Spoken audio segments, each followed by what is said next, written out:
So you're gonna Oh, sit over Wi-Fi. there. I need to check one.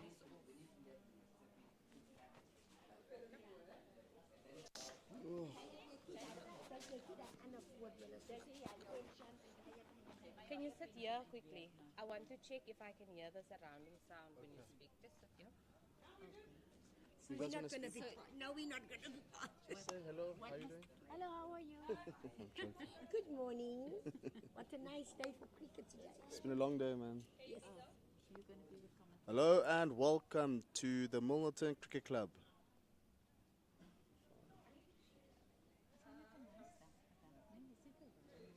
Hello and welcome to the Milnerton Cricket Club here for the fixture between SA Impala and the USA team here in Milnerton Cricket Club.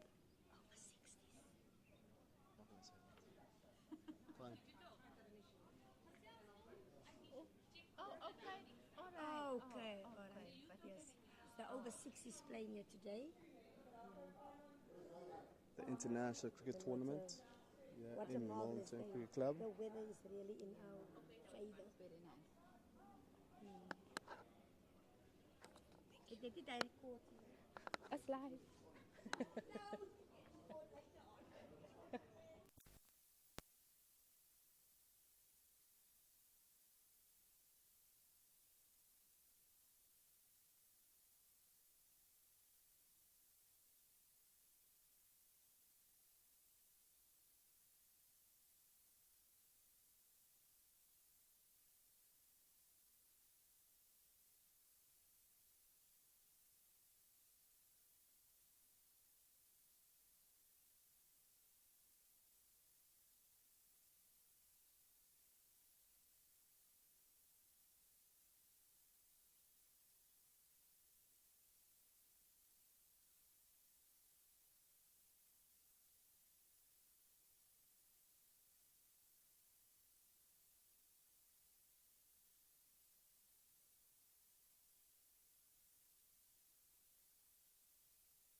veterans.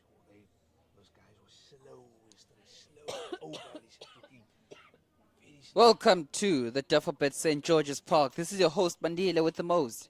And Is it loudspeaker? thank you. Let me just check it one. Good morning and welcome to. Put it there. It's fine here. Is it okay? Yes. Good morning and welcome to the Milnerton Cricket Club here in Cape Town on this beautiful day. It's a beautiful hot day. It is hot here and quite windy. Welcome to the toss. So you must just tell us how we must just show you like here. Yes, you can also monitor your own. Oh, I see. So Okay. it mustn't reach red. Okay. So you see now, like when I'm speaking here, it's reaching red, quite there. Okay, so Also, we you can actually use check this here. as So it your must be on monitor. yellow, maybe. Yellow must be. Also, you can use because I'm going. And that was a great delivery there. Bandile, excellent delivery. Good catch there in the slips. So you can monitor. So your mic is this one. Okay, let's do this. Okay. Speak on that. Good morning. I'm Abim Mohammed. Your mic there, Okay. so you can monitor the levels. Now about the levels. Also, if it goes up, it's loud. Yes, you're speaking. So Can I just check now? you can speak. Good morning, Bandile. How are you doing? Is that good? Is that too loud or what? No, that's perfect. Okay, that's perfect. fine. Can you make the screen big for us again like yesterday? Oh, screen, oh, baby. That's good. I was going to ask you guys if team sheets because I know most of the guys with the Impalas yesterday because obviously it's the same team as yesterday. It's African Impalas. What have they decided what they're going to do here? What's the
Good morning and welcome to the Milnerton Cricket Club here in the Western Cape in South Africa.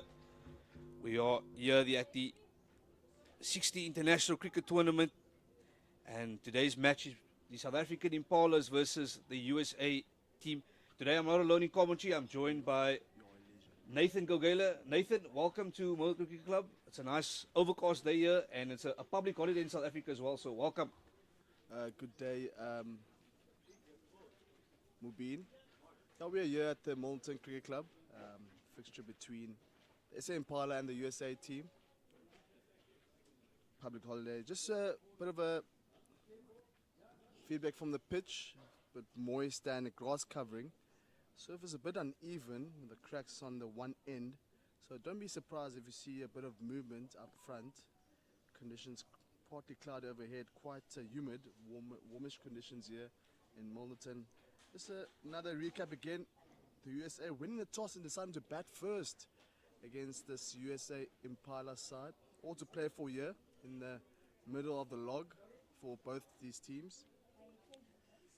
Just a few stats so far for the SA Impalas. Player to watch out for the ball is Graham Harrison, 5 wickets thus far. So that's a player to watch for the SA Impalas. And USA batting is Chandrakant Ballinge and Mahmood Shahid, Mo Shahid, with 119 and 123 runs respectively. So we should be in for a good game here in Milnerton. Yeah, thank you for that, Nathan. Yesterday I had the honor of watching the South African Impalas take on the USAA veterans yesterday. The game was in Peniel yesterday, just outside Paul, in the middle of Paul and Stellenbosch. It was a great contest yesterday, but the South African Impalas were too strong yesterday for the USAA veterans. They came out victors there, and just recapping on that result, yesterday the South African Impalas, they bowled out the USA veterans. They bowled them out for 101, and then in reply, they made easy and light work of that and actually won that game nicely. So, good victory here for the South African Impalas yesterday, and hopefully today, Nathan, they can build on that momentum, and hopefully they can get another victory. As we see from the standings, we know that the Zimbabwean team at the moment, they're the top team so far in this tournament. They are unbeaten, and they're playing some really, really good cricket. So, yeah, today, lots of action to be seen today here, and hopefully we get another good day with no rain, hopefully. Hopefully the rain stays away. So, yeah, we're in for a good action day, a good day of action here at the Milnerton Cricket Club.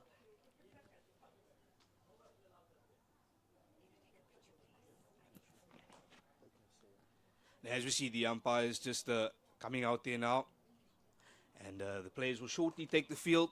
South African Impalas, if you just joined us now, we are obviously broadcasting this on Pitch Vision right around the world. If you're joining in, yesterday we had the honor of interviewing one of the USAA veterans players, Peter Jones, and he was telling us that his daughter from the Netherlands has been tuning in, and several other countries around the world. So this is really a global event, and it's good to see that so many people are tuning into this cricket, and a really, really nice spectacle so far. The game has been played in good spirit, and so far so good in this tournament. There we have the South African Impala side. They are just coming out in the field here. And remember, if you just joined us, the USA side, they won the toss, and they've chosen to bat here first. So, interesting decision. Interesting decision indeed.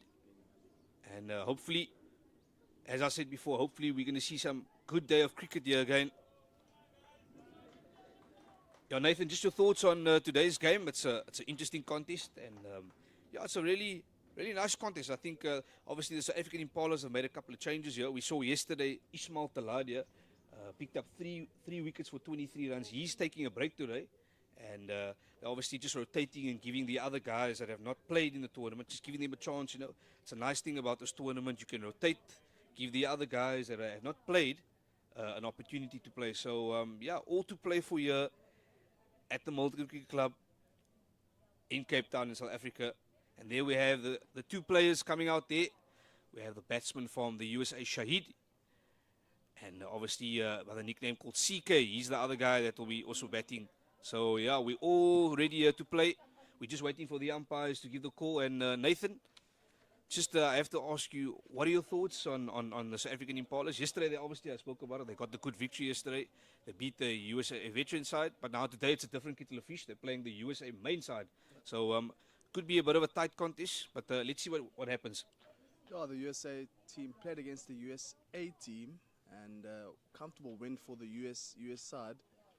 And just the umpires here this morning is Sadiq Meyer and Chris Ruiz. There we can just get the signal there from Chris Ruiz, just to start proceedings.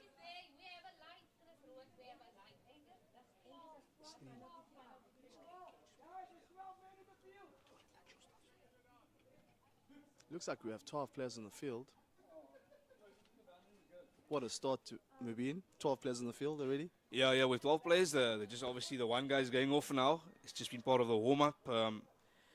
Yeah, so...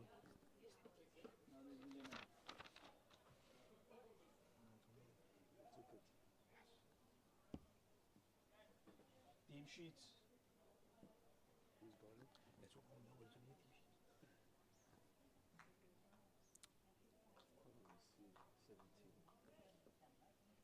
So here we have the first ball of the first game. It's lovely played there. Nice defensive stroke.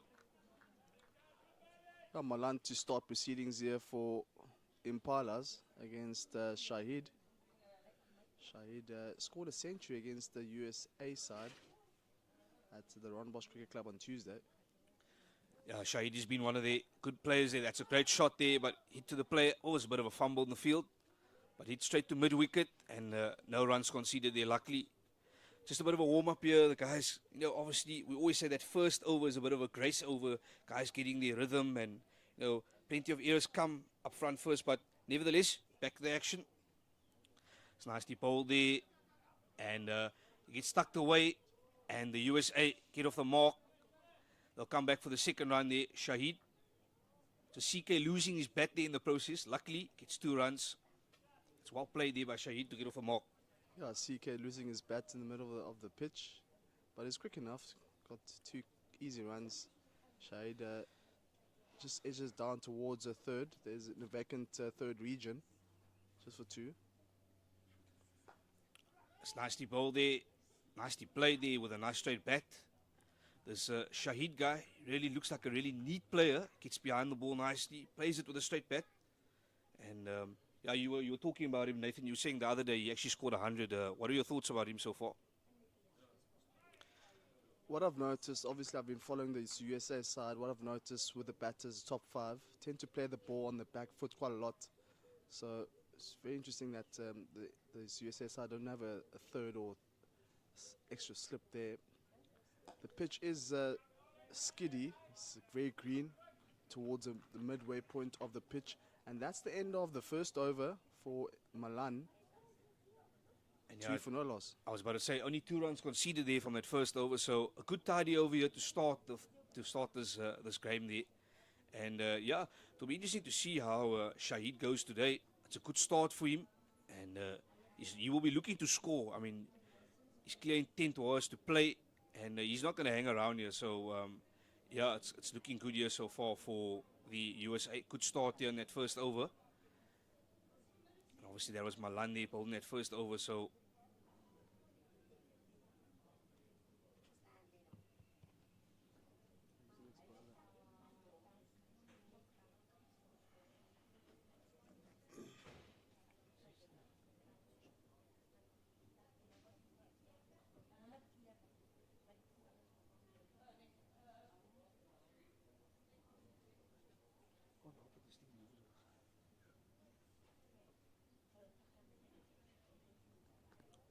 Just looking at the field positioning, got a slip, got a short third, got a point, got extra cover, got long off, got deep mid-wicket, backward square leg, and a deep square leg. Or let me say it's a 45 on the leg side. More backward square leg.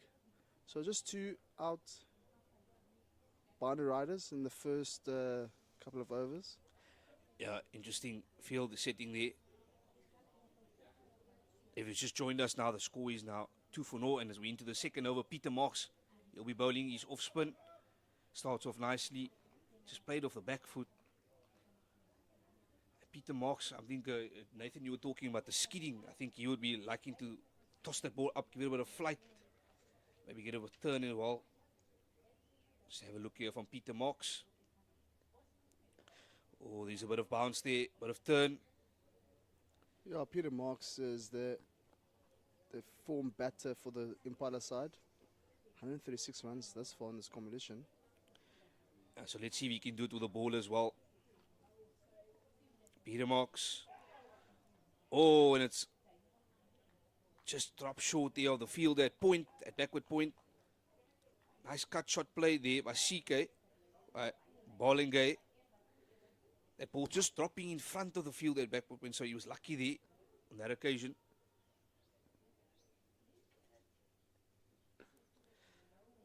Played nicely with a straight back to the fielder, to Peter Marks. Having to notice that they've been playing most of the shots on the back foot, maybe. Absolutely, yesterday we saw a lot of the USAA veterans playing on the back foot. I think it's a sort of a trend, that a lot of these guys like playing on the back foot. There we go, another one, and it's a miscut shot, unfortunately. There is that vacant area of the point. We've got obviously do have a backward point, but between cover and backward point there is that gap there. So I think that's the region that CK will be looking to it. Absolutely. Tosses it up nicely, just paddled around the corner. Batsman says no, and that's the end of the second over and the end of the first over for Peter Marks, and that score remains 2-0. Importantly, Nathan, that's a maiden over, so good stuff there from Peter Marks, just keeping it nice and tight, not conceding any runs and not bowling any freebies, so that's good from him. Really good stuff from him and good start. It's a good way also to put on pressure on the USA side. All these maidens hopefully will build up pressure, and hopefully that'll lead to wickets as well. Yeah, we have Barney de Klerk. He's into the attack, into this second over. We just made a mistake. It's actually not Milan, it's Barney de Klerk. He's in the second over. And he starts here in the second over. Nicely played there on the front foot. And it's straight to the fielder. Yeah, second over here for de Klerk. Just went for 2 runs in his first over.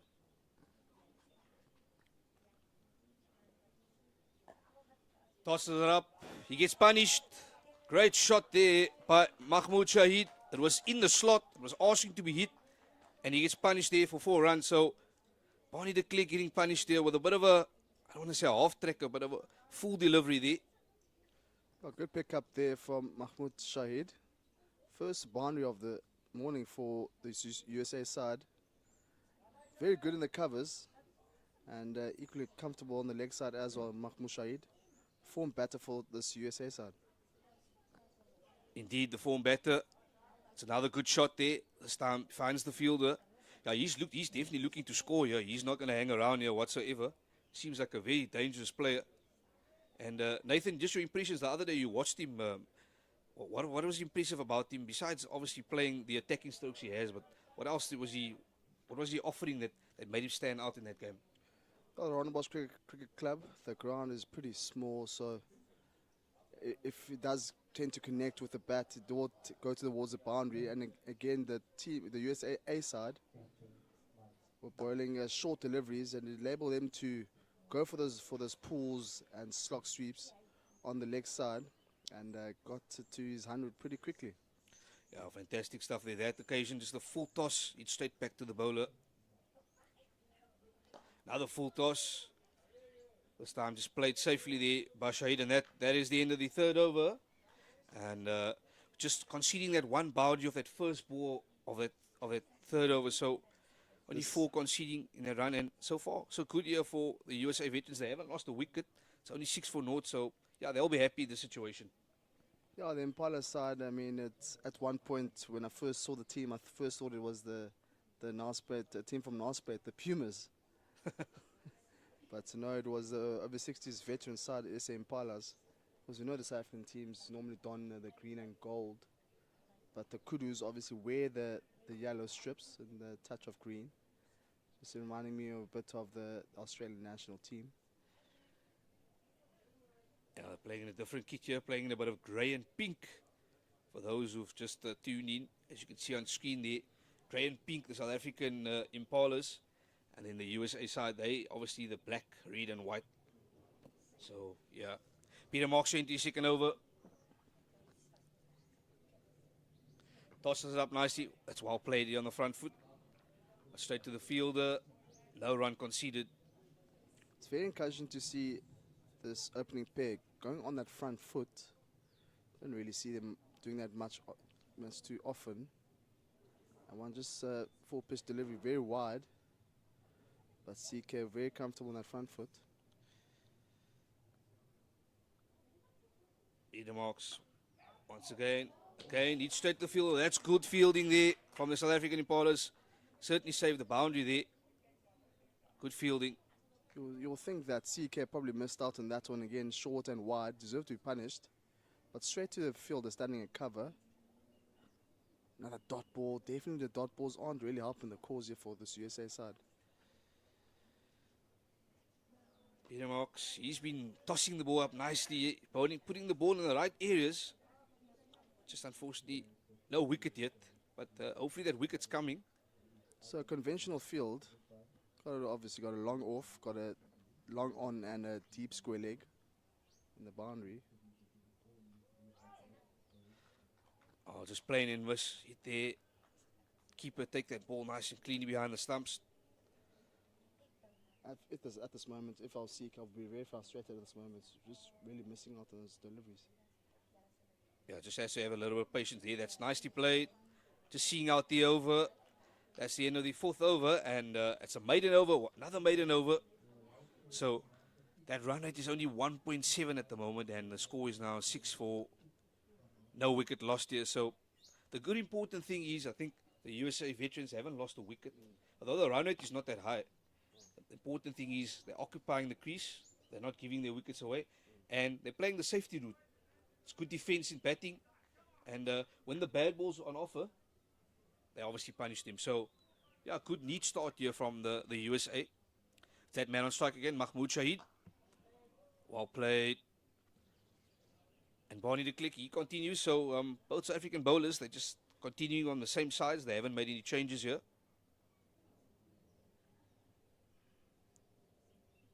Yeah, as you mentioned, not losing a wicket this far, so far so good for this USA team. Just giving it a bit out of room there, and it goes in the gap. Unfortunately, a bit of a fumble in the field, and Shahid gets across for one run. He gets off the mark again.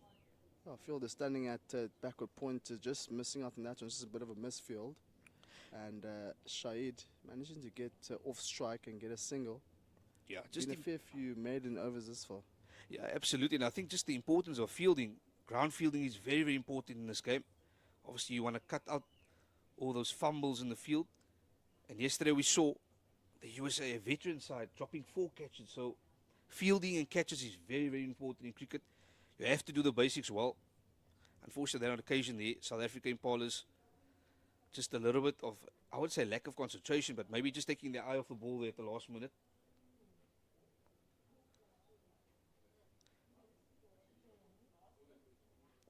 Bowling here on strike. That's a lovely whoop onto the leg side, and he gets punished for 4 runs. In fact, I beg your pardon, the ball has just held up 2 centimeters on the boundary, and they come back for 2 runs only. To the dismay of the crowd here, we all thought it was 4 runs, but somehow, some way, this outfield has just held up the ball. That's very unfortunate for CK. You hear the amusement of the crowd, and good shot, pretty risky towards mid wicket. Oh, and that's unfortunate. The first wide delivery of the game, giving himself a little bit of width. Yeah, just chatting about that delivery. I mean, that was such a firm struck delivery. It was nicely swept on the leg side. I think we all thought it was 4 runs, and then we saw at the last moment that ball just roll and stop in front of the boundary line. We always say cricket's a strange game. I think that we saw some strange moments here now, Nathan. Definitely. And I think everyone thought it was going to be 4 runs, hence the 2 runs. Didn't really run the first one really hard. Yeah, I think the batsman, Calling Bay, he thought he actually got 4 runs there. He actually stopped, and then at the last moment he realized that the ball actually hasn't gone to the rope, and decided just to go for 2 runs. Luckily, he gets 2 runs in the end there. Okay, another one just playing off the back foot.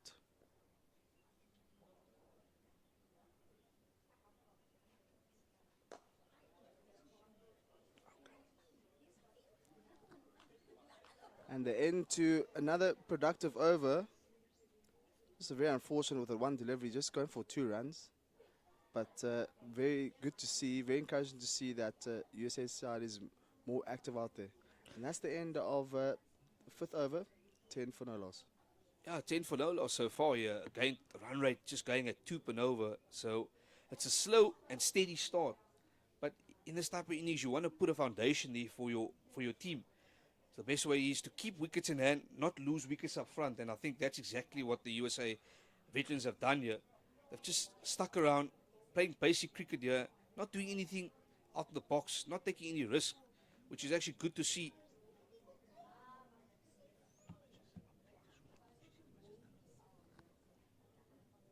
Yeah, Peter Marks here into that. Oh, it's a bit of an edge there. Just beats the first slip. Very, very lucky there. Gets away with that, and they're going to come back for the second run. Slight hesitation there for that second run, but in the end, Mahmoud Shahid, he comes back for 2 runs. But that was a close call there. That first slip, he was nearly in business there, Nathan. Yeah, it's unfortunate there for first slip. I think it was a Captain Cupido. Mahmoud calling that second run very early. That's lovely played. Nice defense by Shahid again. He's just been blocking these ones out and looking to score on just the bad balls. Yeah, just coming back to that other one there. Perhaps I think maybe the first slip, maybe it's possible to get maybe a second slip in here, I'm not sure. Or perhaps the first slip stand a bit wider, because on that occasion, slip just missed out on that occasion. It's firmly struck down the ground there. Man, that long off, just coming around. And they obviously swapped for 1 run there. So, good shot. Shahid is looking to score. I have to say, he's looking to score. The intent is there, definitely now. He's played a couple of defensive shots, but he's getting a bit impatient here now, trying to go off the Peter Marks. Nicely tossed up, and it's firmly struck there. The field will come around. Bit of a fumble again. But he manages to cut it off. So another run they conceded, Nathan. Yeah, good running between the wickets by these two out there. Starting to pick up the run rate a bit. They do have cover on the behind the bowler's head. Nicely, we've spoken about that cut shot. They love playing on the back foot, and that occasion he gets a cut shot going, Shahid, and gets a single. I have to say, Shahid, he's been batting now. He's faced 18 balls. He's made 11 runs, so he's sort of picking that run rate up now. He's just moting along nicely, getting his eye in here as well. So it's good to see Shahid get going here. It's a big no there from Bollinger. He says, no, Shahid, I'm not taking any risks here. We're going well. We do not want to do anything silly here. And that is the end of the 6 over. 15 runs so far in the 6 over. The run rate slightly up, increased here now to 2.7. So they're looking to move, looking to play. And I have to say that the most important part about this morning, Nathan, the wickets column. They haven't lost a wicket yet. That's a very good positive here for the USA side. As I've mentioned before, a good foundation is important. And if you don't lose that first couple of wickets, all of a sudden the pressure's now on the bowling side. South African Impalas. So that's really good from the USA side.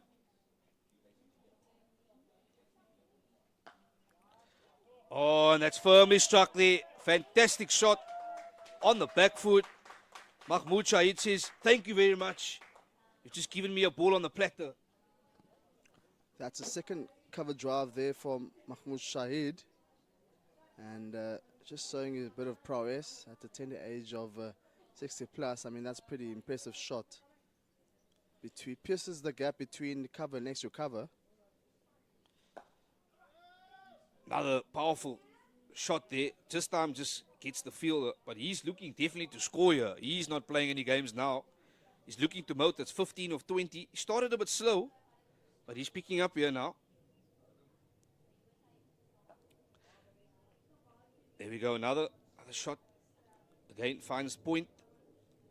I must say that's really frustrating, not able to get any runs, especially those poor deliveries, short and wide. Yeah, I think he probably missed out on that occasion. Probably thought that he should have punished that one. But nevertheless, goes straight to the fielder. As I said, Shahid, he's looking to score it all the time. He's not going to hang around here. He's looking to score on the leg side, the offside. He's looking to play in the V as well. So it's a good positive attitude to have by trying to look to score and not just block and try and occupy the crease.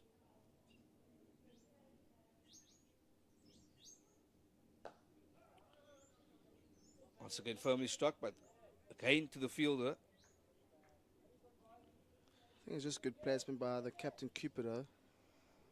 Putting fielders at the right places, and just again for de Klerk bowling into his field. Oh, that's firmly stuck in the air. Will it go for a boundary this time? No, the ball holds up. Once again, the outfield is very, very slow here.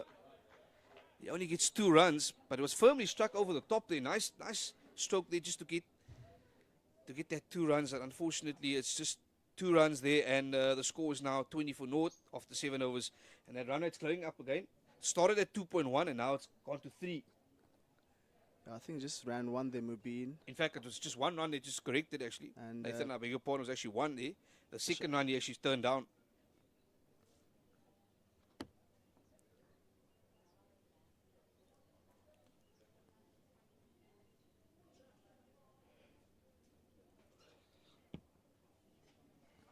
Looks like Shahid is starting to look to tee off here. As Mubin alluded to, the fact that the run rate is starting to increase a bit. So it was a good over for the USA side in the previous over. Yeah, good over indeed. Oh, what's shown on offer there? Good wicket keeping there from Trollop. Nice stake behind the stumps. Yeah, I alluded to it a lot. Shahid, you've spoken about him the other day. He had obviously scored a century. And he's a very, very decent player. He's hit that gap, hit the ball in the gap there. One of those balls again, it's going to hold up with a slow outfield. I think on any other given day it would be a boundary, but just with this turf and the slow outfield, it's not going to be easy to get boundaries. So you have to time the ball and hit the ball very, very hard. Yeah, the outfield is wet as well, and but humid conditions. So the ball will hold up a bit. Hopefully later on in the day it will dry up and ball hopefully fly to the boundary. That's well played of Shahid, Mahmood Shahid. Been really impressed with him so far. He's looking really good here. He's constructing his innings nicely. He gets, one thing I have to say, he gets behind the ball nice and solidly, and he plays a lot of attacking shots as well. So he's got everything in his arsenal, and that's why it's hit, but it's firmly struck, but saved by the boot there of the fielder. Bit of soccer skills there. I've seen a couple of those soccer skills throughout the tournament thus far. We're already on round 4 of fixtures. So plenty of football skills, and what's fascinating is that during the warm-up they didn't really play any football, so some football skills on display. Yeah, that occasion, the football skills coming handy. Once again, nice, good defense, gets behind the ball nicely, and it's just a dot ball.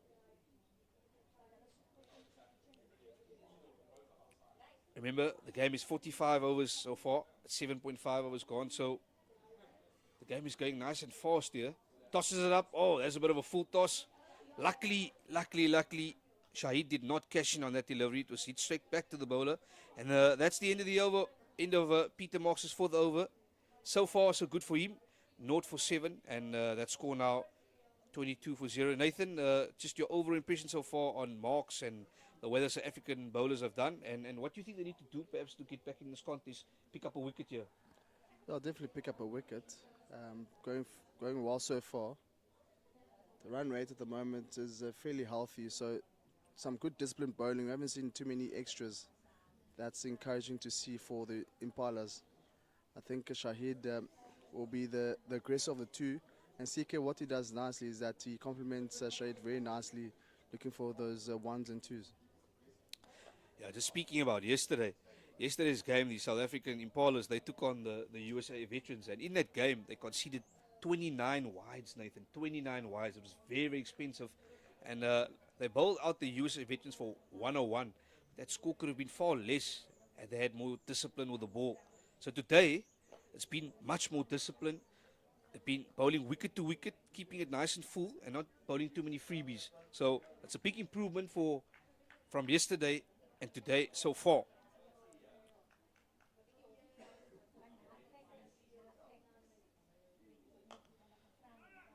It's nicely played, and a little bit of a misfield there. Now that's one of the areas today where yesterday we spoke about the bowling and 29 extras wides, but today we saw about 4 fumbles in the field today. So I know Nathan, you did allude to the field being a little bit wet, but I don't think it's an excuse for poor fielding. A bit of a slide there from the fielder standing at cover, but again, as you mentioned, the misfields might start to add up later on if you look at the runs and how tight the game could get. Yeah, every run counts in this over-60 tournament. Every run. The games have been tight. Some of the games have been tight. The margin is always close, so every run counts in the context of this game. And today seems like it's going to be a good contest, Nathan.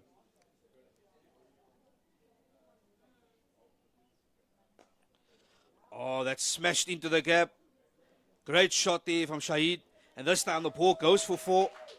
That was firmly struck there. Again, once again, on the back foot. You spoke about it, Nathan. These guys love playing on the back foot. That occasion, he just rocked back there. And he opened the face of batting. And he slapped that for 4 runs there. I just went on one knee and big sweep. Firmly hit, but it took a while to get to the boundary. Just shows how slow this outfield is. But eventually got there. So Shahid moving along swiftly here. 22 runs for Shahid thus far. Yeah, he's definitely a mover and a shaker here. He's not hanging around. It's good to see positive intent. I've mentioned that on a number of occasions. Good positive intent. And that's a big appeal there. What does the umpire say? He says not out. He's not having anything of that. Possibly 2 sounds there from Shahid, and into another good over here for the USA side. You spoke about the run rate slowly starting to increase here for the USA side. Yeah, it's just over 3.1 to be Pacific, and that score now goes to 27 for no wicket. South Africa, the Impalas, they're just having a bit of a discussion there in the middle. They need to find a way here to get a wicket, break this partnership, because Mahmoud Shahid at the moment, he's been the guy who's been aggressive at the top. He's been getting the runs. The other guy at the end, Barlingay, or as we know, the CK there on screen, he hasn't really scored much runs. He's only got 4 of 21. So he's looking just to consolidate and occupy the crease where his partner Shahid is the man who's letting loose. And unfortunately, that's a wide there starting. Now, yesterday we spoke about it. Yesterday, South Africa Impalas bowled 29 wides. I'm going to say it again, 29. Today, that's the first wide. So I hope this trend stops. It's been neat so far. They just need to keep it tight. They don't need to give any freebies here because they're already on the back foot here, 28 for naught, and they seriously and desperately need a wicket here to break this partnership. Yeah, the dot ball starting to increase here for CK. But I think what's important is that on the other end, you are getting the runs from Shahid. That's when it happens. That's what I was speaking about when the one is complementing the other. Absolutely, absolutely. I think the one, as you said, it's about occupying the crease, just supporting the other aggressive batsman who's getting all the runs. Oh, and I've just spoken about a wide, second wide. Peter Marks, he's been so disciplined. I mean, only gone for naught for 9. But in this over, it's already 2 wides. So suddenly the pressure's just on him now a little bit. Just needs to keep it tidy, keep it simple, keep it tidy, and pitch the ball up in the right ease. The tossing up has been good from him, so he doesn't need to change much here. That's much better. Much, much better. Just concedes a single, but at least it's not a wide. That's the most important, not a wide. Don't think that's where he wanted the ball to go, but he'll take the runs, whichever way they may come. Yeah, just the timing perhaps not there from Barlingay, but he gets over for another run, and he's on to 5 runs now of 24. We've spoken about him just looking to play the support role here, play the support role with Shahid, Mahmoud Shahid, he's the guy who's, let's see if he goes after Peter Marks here.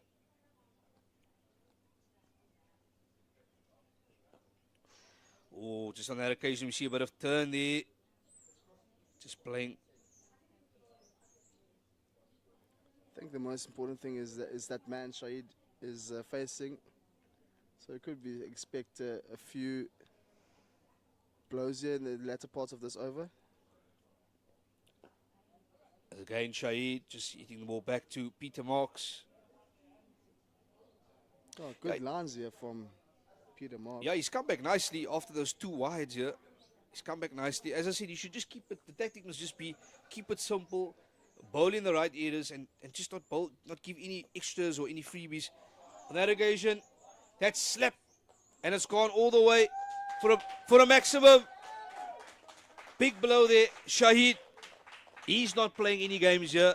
Fantastic shot over the top, and it's a maximum 6. Again on one knee from the previous over as well, going on one knee and the one going for 4. And this one going for 6.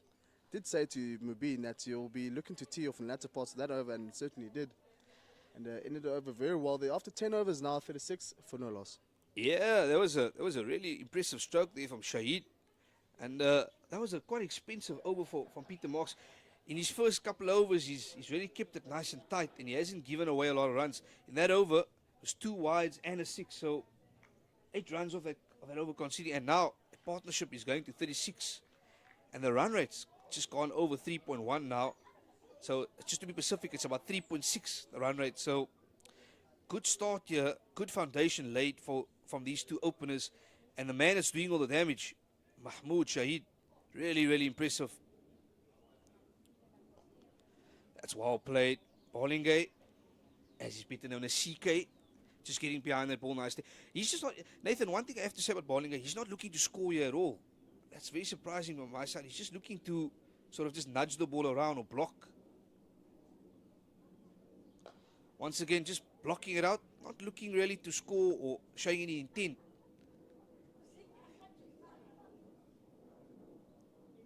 He's playing a good supportive role. I suppose it's a good thing from him, hanging around. On another occasion, he goes for that one, and that's a dropped opportunity there. Got connection on the bat, and unfortunately, the wicketkeeper could not hold on to that. A lot of oohs and ahs in the field there. They thought they had their man there, Bollingay, but drop catch the first opportunity missed for South Africa. Our first opportunity for the Impalas. Just a top edge, and unfortunately, the keeper, Charlotte, just dropping that one. That's very unfortunate. Yeah, just drop catches in a game like this. It's a game we've spoken about on many occasions, and over this tournament. It's a game of small margins, and the opportunities that come your way, you got to take them. At this level, I think Trollop will be disappointed. It was a good catch for him. It wasn't really a difficult chance. So he had the opportunity to just take it on there, just drop the catch, and we saw the oohs and the eyes, and really unfortunate on that occasion. But nevertheless, the game moves along. He's got to make up for that mistake. Just the final delivery of this over, of the 11th over. And Bollingay just tucks it around the corner, gets a single, and that score now after 11 overs, Nathan.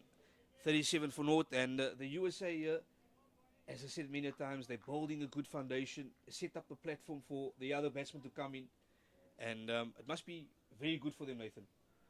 Yeah, that one going for a single, and that over potentially could have gone at a maiden over, but went for a single. There was an opportunity for wicket. Count themselves very unlucky, the SA Impala. 37 runs now after 11 overs. This USA side needs to start to lift up the run rate a bit here. Considering the potential of this batting lineup for SA Impala, they need to look at least 4.55 and maybe push to 6 if they can. Yeah, look, as a batsman, your first goal is always just to get your eye in and get yourself settled in at the crease. And I think they've done that. They've gone past that stage one of getting their eye in the wicket and just settling themselves down. And especially Shahid, he's looked very comfortable at the crease at the moment. There hasn't been a lot of pressure put on him so far in terms of deliveries. So he's looking to score, and he's not going to just hang around. He's going to want to go and try and get another 100 perhaps. So, yeah, let's see what happens here. Nicely tossed up. And it's just well played there by CK.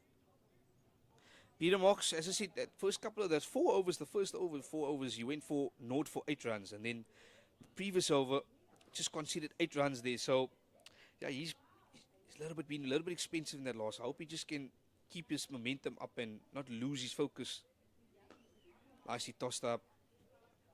He just needs to keep it in that range there. Not do anything silly.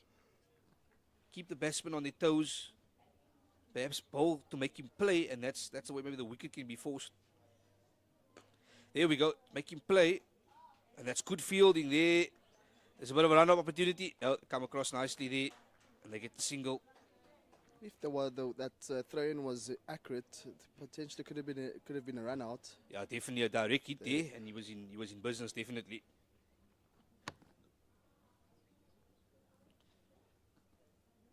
Yeah, just the captain and keeper were just making a couple of fielding changes, just moving his field around.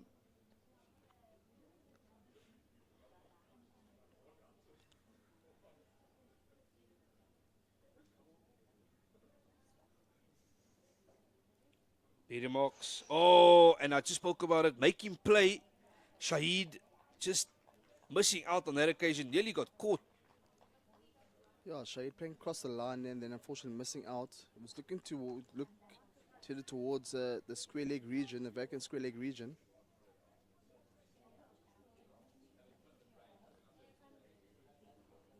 On this occasion, that's the 3rd wide from Peter Marks. I mean, yesterday, I go back to that point. Yesterday, 29 wides, but today it's been tidy. But Peter Marks now, second over now, is three wides. So that is a cause of concern for him. Just worried that he's losing his shape a little bit. But on that occasion, comes back nicely. And that's the end of the over, end of the 12th over. And the USA just trotting along nicely here, going about their business nice and slowly. 39 for naught. And yeah, I have to say, they are in the driver's seat in the moment, Nathan. They're looking good. 39 for naught. No wickets lost. And at the moment, there hasn't been really any deliveries where South Africa could say there was a potential wicket. There was only one opportunity behind the stumps where, unfortunately, Trollop, the wicket-keeper, just could not hold on to that. But besides that, there hasn't been any really wicket-taking deliveries here or any wicket opportunities for South Africa Impalas. It's been one-way traffic here for the USA. They seem like they've been in control and they've set a really good foundation so far. Looks like we have a change in bowling here. This time it could be Milan, but I just need to confirm. I know it's Du Plessis coming into the attack. It's just Du Plessis. There we go. The number 11, Du Plessis. He's going to be taking the ball. Is that bowling change you're talking about, Nathan? Yes, the Du Plessis coming into attack. And he'll be replacing de Klerk. Just looking at the field placement, we've got a deep mid-wicket. Kyle corner region. Deep square leg. Just 2 boundary riders for Du Plessis. Got a square leg, got a mid-wicket, got a mid-on. Got an extra cover, got a point.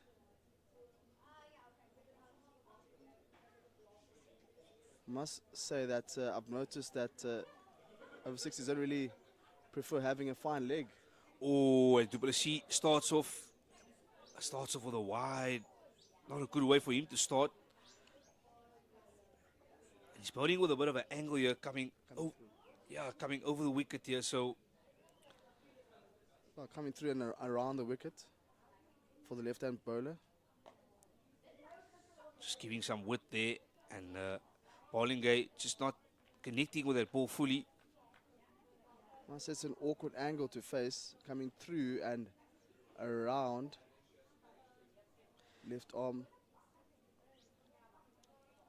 bowler, Du Plessis. Yeah, definitely.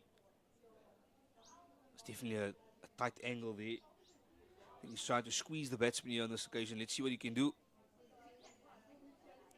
Oh, it's a bit of a full toss. And another wide. Just another wide. Discipline. I spoke about it yesterday, 29 extras. Today already.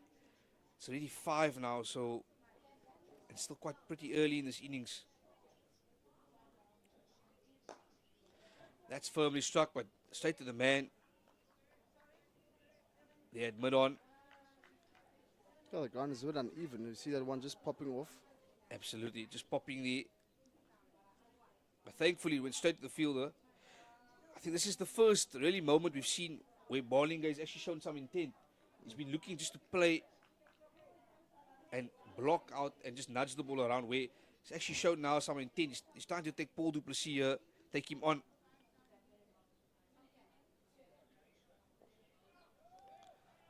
Just tucked around the corner to the man at 45, and that's just another dot delivery. I think that awkward action of du Plessis, just cramping the right hand batters with a bit of room. Absolutely, absolutely, I agree with that. Definitely trying to cramp him there. Keeping it nice and straight and full. So the angle is coming towards the right hand batter onto the pads. The only option you can play is towards the square leg region, unless it's wide off the pitch. Look for the cut shot. But so far, so good bowling here from du Plessis. Other full toss, just paddled around the corner, and they'll take the single nicely there. So Paul du Plessis in his first over. Besides that wide, Nathan, he came back nicely, only conceding 3 runs. So a tidy over from him. And hopefully, as you said, the tactic of trying to cram the batsman, coming with the angle, perhaps that could still work out for Paul du Plessis. Yeah, for du Plessis, I'll move that deep square leg to square leg to avoid those singles, for them to taking those singles so that we can have more dot balls, applying more pressure onto the USA team. But obviously, other than that, he needs to negate the extras of those wides in that first over. But good over thus far for du Plessis. Bowling to his field. Yeah, we on the other side, the far side here on your screen, have you just look here, we still have Peter Marks. He's still continuing into the attack there. This time he's hit down the ground there, and the man at long off, he's just coming around. Bit of a fumble again in the field, but just 1 run conceded. I think if you had to run the first one hard, you potentially could get a second one with the amount of fumble fielding that has been on display thus far. Yeah, ground fielding hasn't been really good here from the South African Impalas. They just need to concentrate a little bit harder here in the field. They're not in a really good position. They haven't picked up any wickets here. They haven't really applied much pressure on the batting side here of trying to get a wicket. So they just need to get that wicket to get a bit of the energy in the field going, perhaps. I would disagree. I mean, there's good run rate thus far for them. Keeping them down to just under 4 runs per over. Yeah, but the most important thing is, I think, in the context of the game, is they haven't picked up a wicket. And once a partnership bowls, especially Shahid, he's the guy looking to score. They need to get him out ASAP. I'm pretty sure they'll be comfortable chasing 160. Let's hope. Let's see today what happens. Oh, and he gets bowled. We just spoke about getting that wicket inside edge. Shahid was looking, and he played actually across the line there. Got an inside edge, and Peter Marks gets the breakthrough. I was just talking about South Africa not putting enough pressure on the batting side, and there we go, Nathan. There's that breakthrough. So the dangerous man there, Shahid, he's got to go, and he's gone for 28 runs off 38 balls. So good breakthroughs for the South African Impalas, and Nathan, all of a sudden this game is now hopefully going to change in the favor of South African Impalas. Again, I did mention that favourite shot of the USA side, playing with the back foot, but unfortunately, Shahid just dragging that one onto the stumps. And that's the breakthrough that Mubin was speaking about, that this Impala side was desperately needed. So Shahid, the dangerous figure of Shahid, has to depart. Yeah, and the new man at the crease there is Fahad Khalil. And there we just look at that scorecard at the moment there. If you just look up in the screens, and we see there Mahmoud Shahid, he was the dangerous man. He's just the man that just departed the crease. He scored 28 runs there of 41 deliveries. And then just on the bowling side, we see Peter Marks. He's picked up that most important wicket now, and he's only conceded 19 runs off his 6.4 overs. So a decent bowling spell from Peter Marks. And just the other two guys as well, Paul du Plessis there, just bowled the 1 over, conceded 3 runs. And then the other man, Barney de Klerk, he's been a touch a bit expensive in his 6 over. He's gone for 21 runs. So yeah, he's been one of those expensive bowlers. But luckily, thankfully, they've made that change. And Peter Marks picked up that important wicket now of Mahmoud Shahid. The new man there on strike, Fahad Khalil.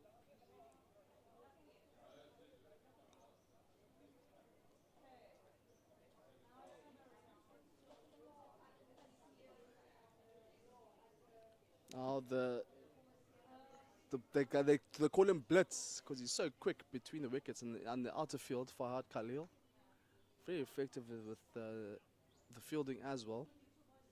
So you could expect a few quick runs. Yeah, hopefully we get a couple of signals here. He gets his score going, but he first needs to settle.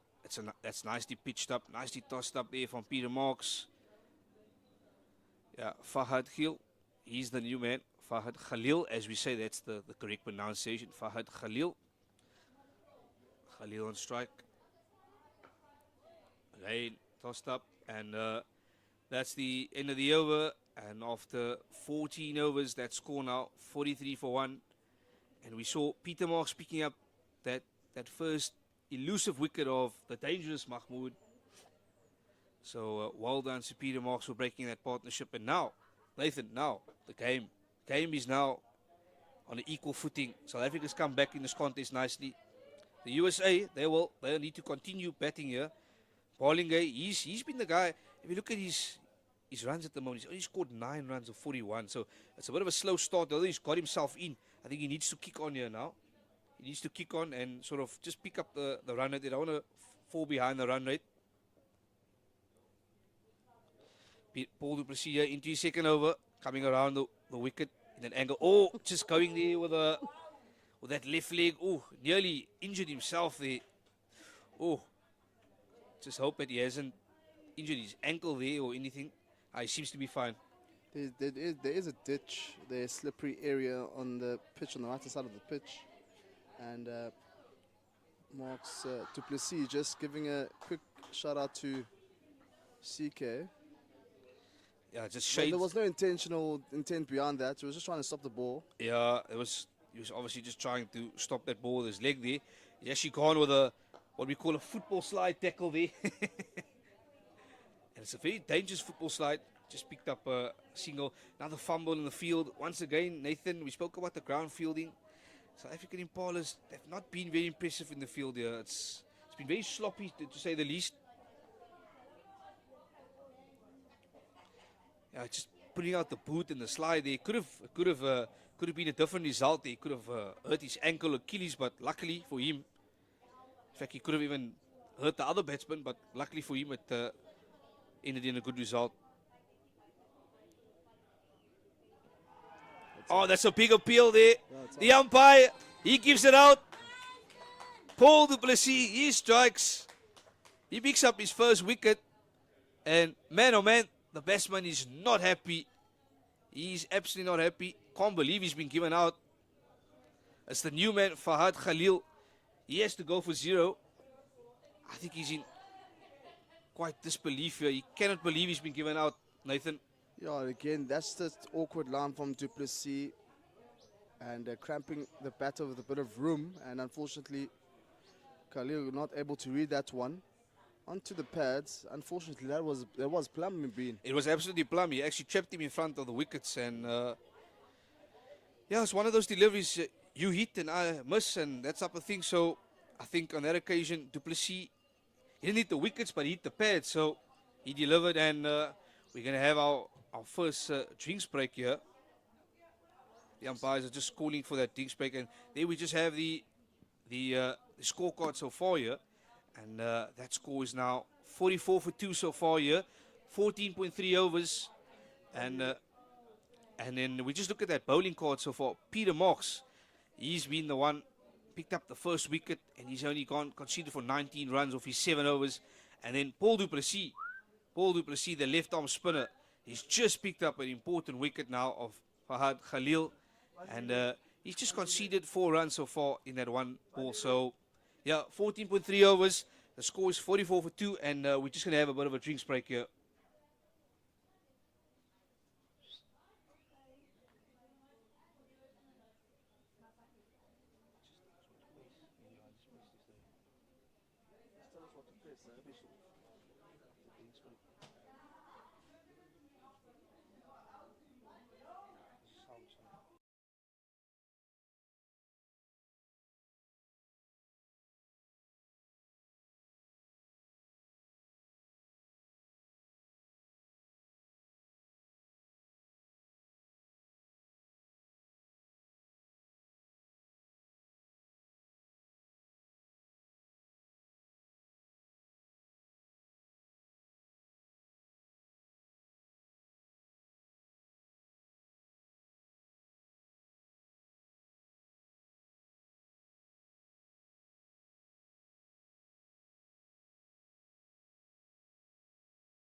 Welcome back here to the Milnerton Cricket Ground in Cape Town, South Africa, in the province of the Western Cape. And if you've just joined us now, that USA veteran score is 44 for 2. They won the toss today and they chose to bat. So far, so good for the veterans at 44 for 2. But South Africa Impalas, Nathan, I'm joined by Nathan Gogela. They've come back nicely into this contest, picked up 2 wickets, and all of a sudden, they're back in this contest. It was looking good here for the USA, but now the South African Impalas have clawed their way back into this contest.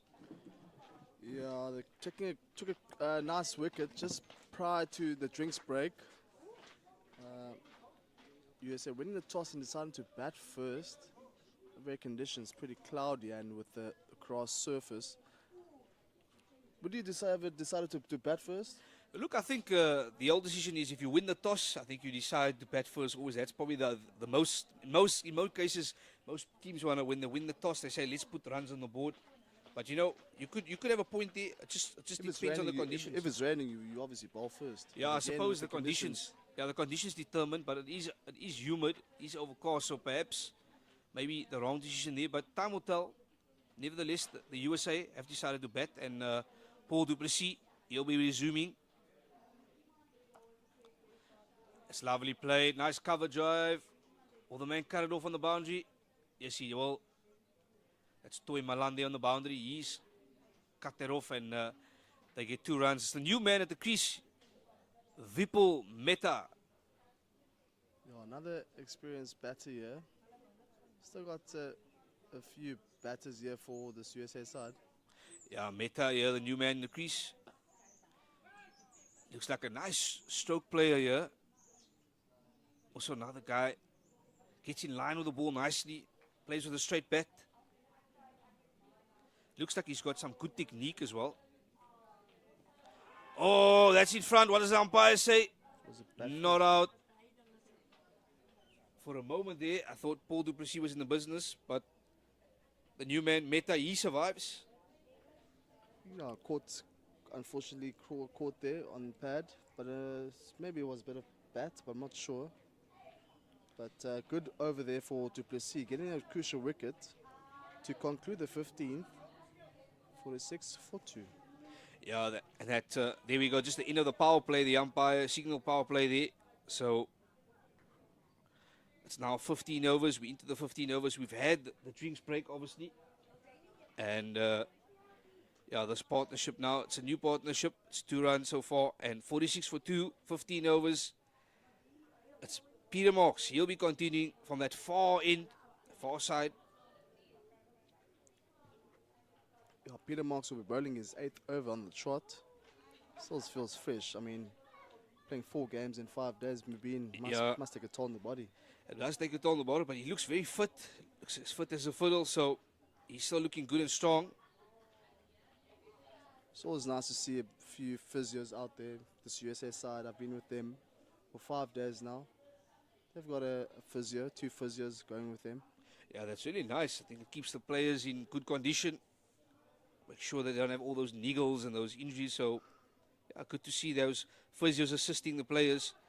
Nicely played there. Apali just tucks around the corner and he'll come back here. In fact, he'll just get the 1 run, I beg your pardon. A good shot there from Meta, able to beat that fielder standing just behind square on the leg side, square leg on the leg side for a single. Yeah, it's Meta here on strike, the new man. He's only faced 3 balls. And Meta's the man with a cap here. He's not wearing a helmet, deciding not to go with a helmet here today. Feels comfortable facing the spin without his helmet.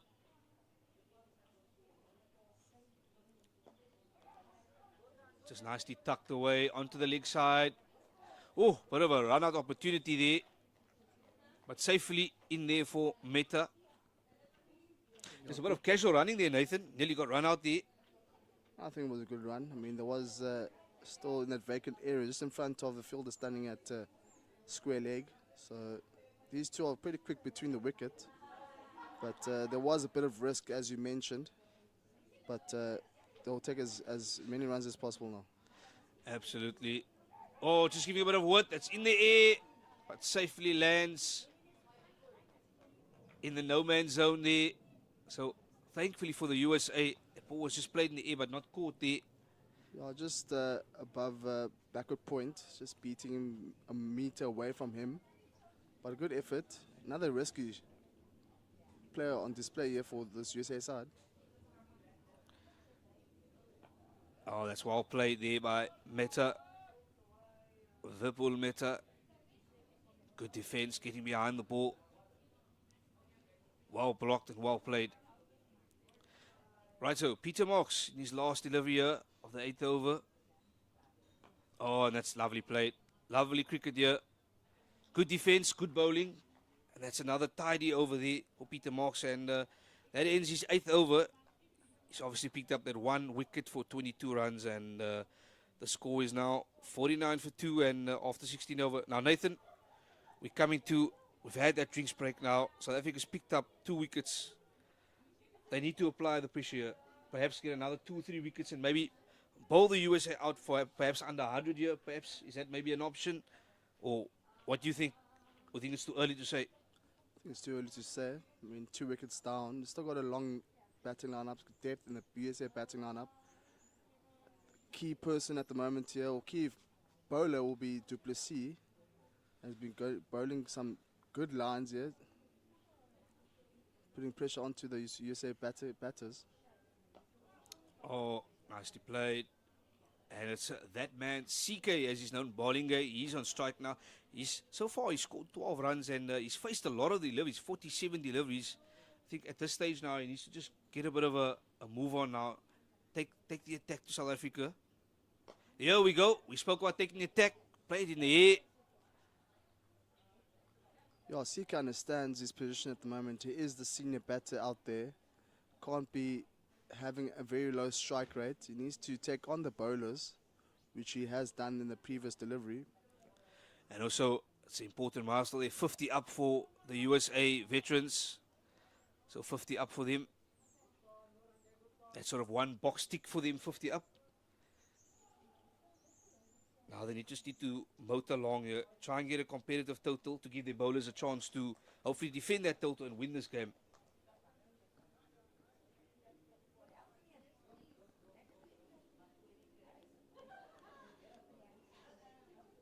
Nicely tossed up, full toss.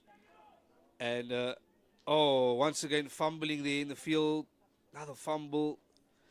We've spoken about it on a number of occasions today. Just the ground fielding has been really not of a high standard. It's the captain Cupero not setting the example there. Just as I said, taking their eyes off the ball. I think it could be a problem, Nathan. It could be that I think they're trying to pick the ball up quickly and trying to throw the ball at the stumps instead of just collecting the ball first and then throwing it. So that could just be one of the issues.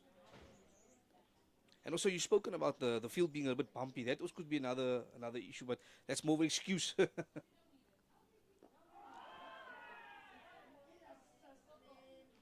Big appeal, but not out there. Umpire says not out, and that's the end of the 17th over. And the current score now is 51-2. And that partnership now, Nathan, 7 runs. You've been with this team for quite some time now. Are there any stories? I mean, have you had any opportunity to have a sit down with this Impalas? I know the Kudus, the guys are from Gauteng and the KZN province. I mean, have you anything here give us information about this Impala team? So actually, the Impalas, there's two South African sides. So the Impala Kudus, this team here, they actually compromise of the south side. So that's actually mostly guys that are based in the Western Cape, in Cape Town here. So yeah, there's some really big names here. One specific name I know, Ismail Talaria. He's one Pacific player who's he's been around for cricket for a very long time. He's been involved with Ottomans Cricket Club here in Cape Town. He's been the president there for some time. He's also been a Western Province selector and been involved in cricket. So he's definitely someone that I've spoken to at length, and he's very honored to be part of this tournament and playing in this tournament. And this is actually his third tournament playing with the Over-60s veteran side. He's played in the World Cup for them 2 years ago when they went to Australia. And then obviously last year and this year they had 2 tournaments in South Africa. So he's someone who's really enjoyed himself here. And yesterday he picked up 3 wickets for 23 runs. So yeah, it's the story to say about him in his background is that he's been around Over-60s cricket. He's really enjoyed it, and he says to me it's keeping him fit and keeping him young. So that's a good positive thing from Ismail Talaria. Any other players?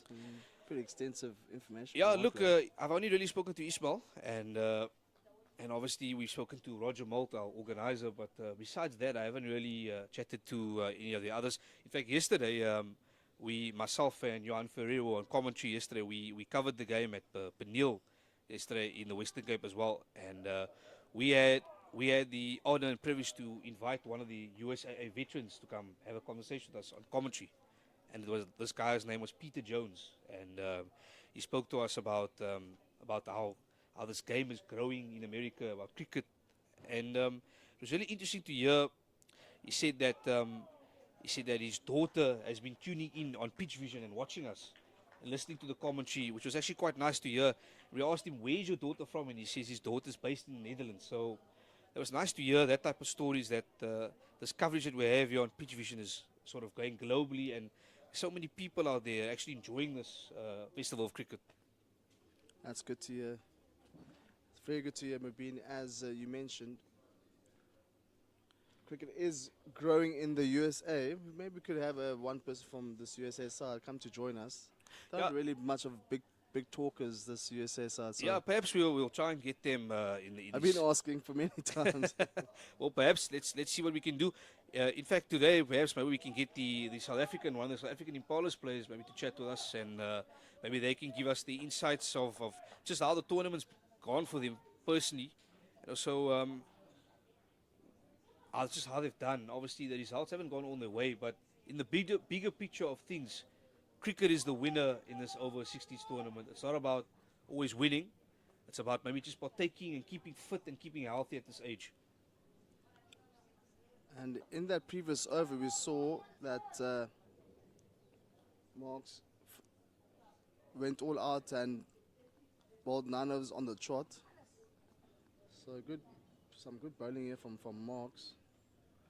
Yeah, Peter Marks, and obviously Paul du Plessis. He's into his 4th over now.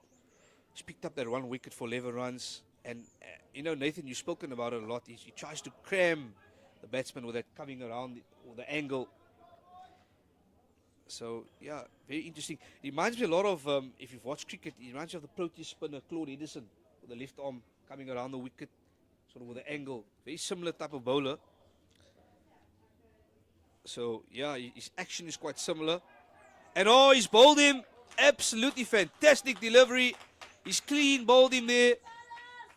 He's got Vipul Mehta who has to go back to the changing room. That was an absolutely fantastic delivery there by Paul du Plessis. We've just spoken about the angle and the way he comes around the wicket. But that was a beautiful delivery. Bowled, cleaned the stumps up. And that is really excellent stuff there, getting rid of that new man. Yeah, I did say that du Plessis was the key figure. Now he's got 2 wickets inside 4 overs for Paul du Plessis. And now the USSR are in desperate trouble. They are desperate need of runs and to keep a few wickets for them. Yeah, cricket, game of small margins. Things change so quickly in the game. We saw the USA, they were 41-0 at one stage. Now, all of a sudden, 54-3. And we're looking at that batting card there. It's now all in favor of the South African Impalas. A couple overs ago, and the USA side was looking comfortable. That foundation was laid there from Mahmoud Shahid. Just once he went out, it just seems like the USA side are just, they're crumbling a little bit here now. They're just losing wickets very quickly. And the only important thing is at the moment is that they've still got CK, as we know him as CK. He's still at the crease there, but he's got a motor along now. He's got to take the senior role, as Nathan spoke. Nathan, you spoke about he's the senior batsman now at the crease. I think he needs to take the game to the scruff of the neck and say, you know what, I'm in here, I'm settled, my eyes in. I think I need to get a bit of runs here, take sort of the attack to the South African bowlers, because at the moment, du Plessis and Marks are getting wickets here, and the pressure is now all of a sudden on the USA. Yeah, you are right. That CK is the key figure here for the USA side. Needs to marshal troops really nicely and start to increase that run rate a bit with his own strike rate. But again, doesn't really help if you've got some disciplined bowling and some good bowling here from Paul du Plessis, beg your pardon. Yeah, Paul du Plessis, number 11 there, as you can see on screen. Paul du Plessis, 2 wickets already in the bag. Can he get another one? That's good bowling. Good start there. Keeping it tight, not giving any freebies. Making the batsman work. He's got one more delivery to go. And that's just wild play there. The new man at the crease, by the way, is Mark Wright. He safely played those 2 deliveries, and that's the end of the over, end of the 19th over. And that score now 54-3. And the run rate has just come down slightly there. It was just over 3. It's now, it's 2.9 at the moment. So, yeah, bowling guy, as we said, CK, he's on 16 runs, faced 52 deliveries. So, Nathan, we've spoken about it. What can he do here at this stage? I mean, he's got to reconstruct now the whole innings. All of a sudden, it's 3 wickets down. He's a senior man. The pressure's on him. He's got a new man as well at the crease. So, it's a lot of things to sort of look at and sort of try and work around that in this innings. Well, what's he's got to look at is there obviously has to be a change in bowling now. Marks has bowled his quota of 9 overs. So CK again needs to start looking at areas where he can bat. He needs to look at his strengths. And as we've seen so far, he seems to be quite a big nudger of the ball. Not really a big power hitter, as contrast to Shahid, who departed for 28 runs. So he needs to look at areas where he can look to exploit the fielding and maybe put Mark Wright on strike. Yeah, we have a bowling change here. It's 19 overs gone. And it's another spin option there from South Africa. Starts off well, tosses it up. And that's just a dot delivery.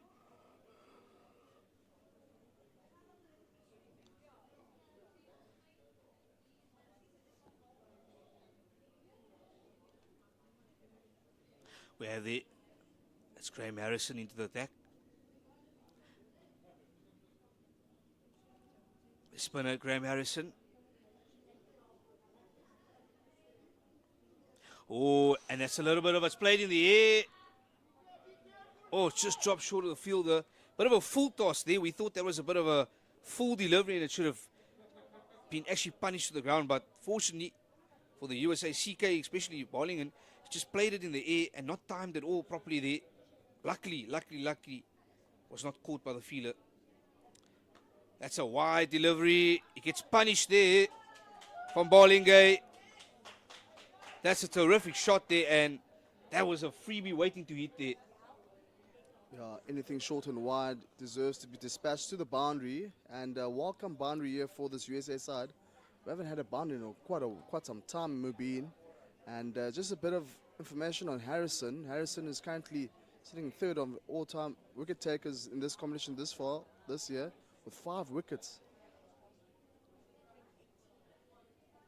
Yeah, Graham Harrison, the veteran. Oh, and he comes back nicely there. Just misses the outside edge from Bowlingate, better known as CK.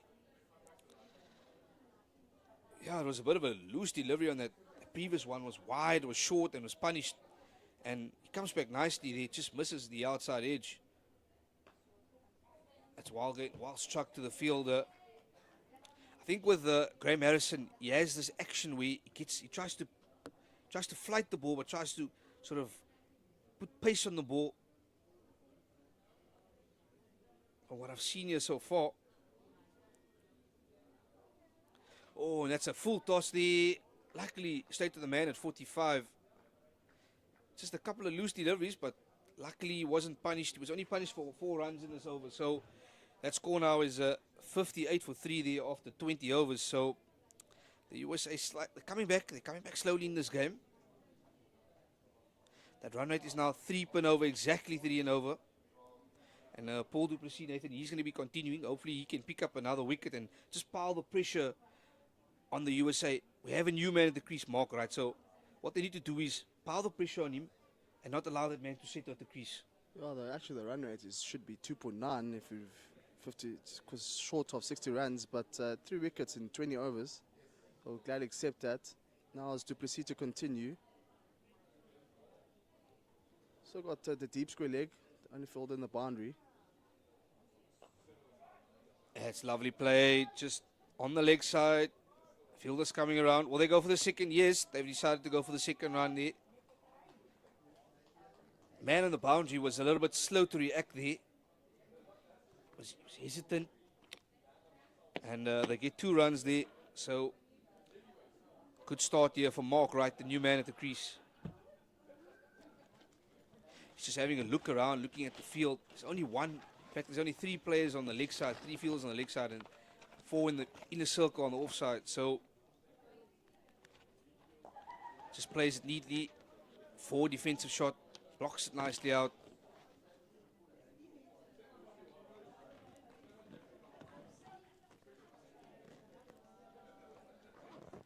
Tosses it up. Oh, and that was nicely bowled in the block hole there. Beautiful delivery. And well played in the end there by Mark Wright. It was really tough. Bowled straight into the block hole. Didn't give any single inch out there. So great play, great defense. Another tossed up delivery. It's straight down the ground and it's a dot delivery again. Yeah, these dot deliveries are starting to add up here. Yeah, what the dot deliveries do is it just applies a bit of pressure on the batsman. Because he's not looking ready to score. It's just, as you can see, he's just playing the ball, 4 defensive shot, blocking it out. And what this does is it just adds pressure to the batsman. And what it does for South Africa is it sort of gives them confidence to know that they're not conceding any runs. Oh, another good delivery. And that was a really excellent over from Paul du Plessis. He's really done well in his 5 overs, picking up 2 wickets for 13. So impressive stuff there, applying the pressure, not giving any freebies. Bowling, as we say, on the money, hitting the right areas. We have that Graham Harrison. He'll be continuing from the far side in, as we call it, the far side in.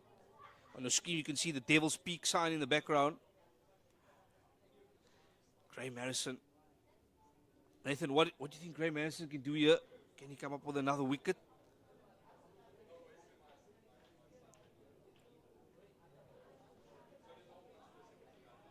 Oh, it's another full delivery. The wicket keeper could not take that. Fortunately, the batsman hasn't taken any. In fact, the umpire scored now. The umpire scored a wide here now. Just decided for the last moment there was a bit of a wide. Yeah, Harrison hasn't registered a wicket thus far yet, but got 5 wickets in the tournament this far. Tosses it up nicely, but nice full delivery. What I like about Harrison and from his action is he gets to the ball, his flight and his tossing up of the ball, it's quite impressive, and he bowls the ball nice and full. He's not scared to toss the ball up.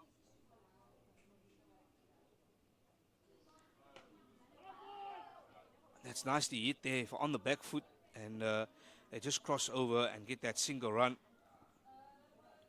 One just shortish delivery there from Harrison, and pulled nicely.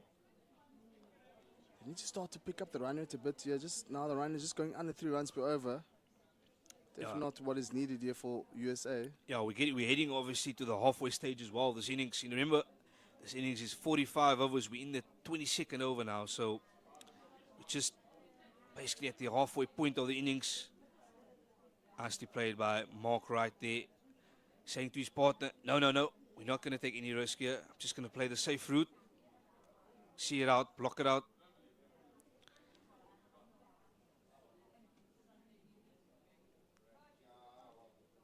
Now the quick delivery and another wide. Unfortunate, another wide. Now, I'm going to say this. Yesterday, we saw 29 extras, 29 wides. Today, we've seen 8 wides so far. I just hope that South African bowlers do not lose their shape, because they've been really good here so far. They've improved quite significantly from yesterday. And you just don't want to have this pressure that they've just built up on picking up wickets to go now to wides and extras. Because really what it does is it takes away the pressure from the USA and it puts the pressure on them as well. So just keep it tight, keep it simple. That should be the message for the South African bowlers. That's much better, much better. We really got 2 extras in this over. Second over by Harrison. You see some skiddy bowling. He's got that skinny arm action, as I said. He tries to get the ball quickly in the air and tries to toss it up. Sort of tries to get that extra pace there. You can see that extra pace and bounce there. Just bowling it wide and short, and thankfully for him, he only concedes 1 run there. So that's the end of the second over for Graham Harrison. He's gone for 0 for 8 runs, and that score now 64 for 3. And Nathan, you spoke about that run rate being just 2.9. It's gone now just to 3, slight 0.1 increase. It's not much of a difference. But more importantly, we're at the halfway stage now. 22 overs gone, 64 for 3. Now, got to talk about totals here now, Nathan. Why I'm speaking about totals, we're at the halfway innings. Is it possible for them to get about 150 here? What do you think will be a competitive total here for them to defend? I think they'll take as many runs as possible at this moment, at this point in time. I think at the 15 over mark, having just under 60 runs was not good for them. Getting 46 runs, 46 for 2 after 15, really under par for them. But again, it doesn't really help if you have losing wickets at regular intervals. That's well tossed up there, but Paul, able to see. Yeah, the overs are coming nice and fast here. They've got through the overs nice and fast with all these spinners bowling. So that's the nice positive part about this game. This game has been playing at a good speed and a good spirit, and there we have it, just 1 run around the corner. I have to say, so far, the players have been really playing this game in a good spirit. It's been very positive cricket. We haven't seen any negative stuff out there. It's been a good approach from the batsmen. They look positive, they want to score, but the South Africans have just kept it tight here now with du Plessis in action. Just Mark right there, he's calling for a bit of a drink there.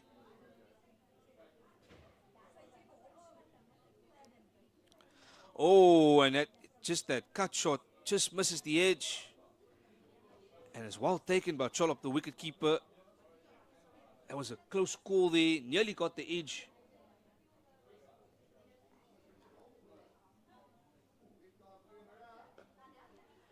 Yeah, it's left arm thrown around here from Paul du Plessis. Well played by Bowlingay. just to another dot delivery.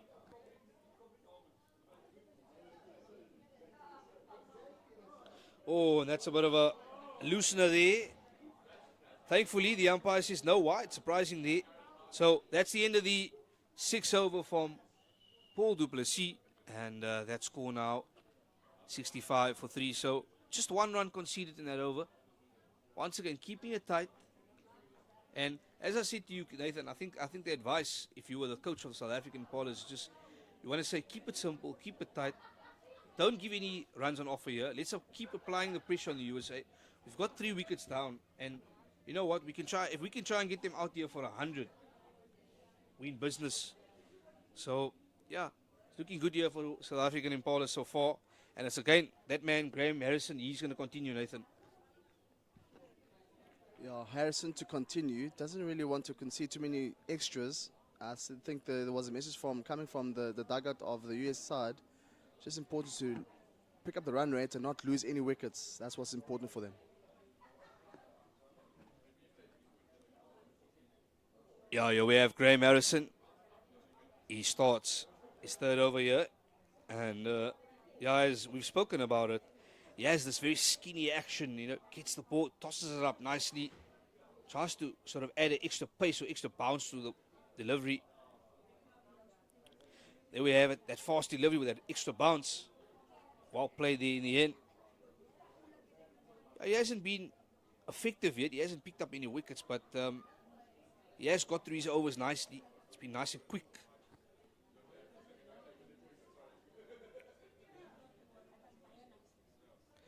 There we go. Another quicker delivery from Graham Harrison. He speaks about that variation and tries to skid the ball on. And on that occasion, just a faster delivery there.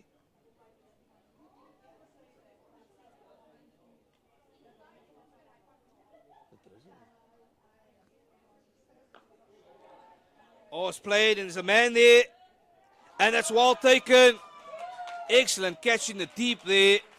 And I just spoke about it. Graham Harrison, he comes to the party, he strikes, and that's a well taken catch there in the deep.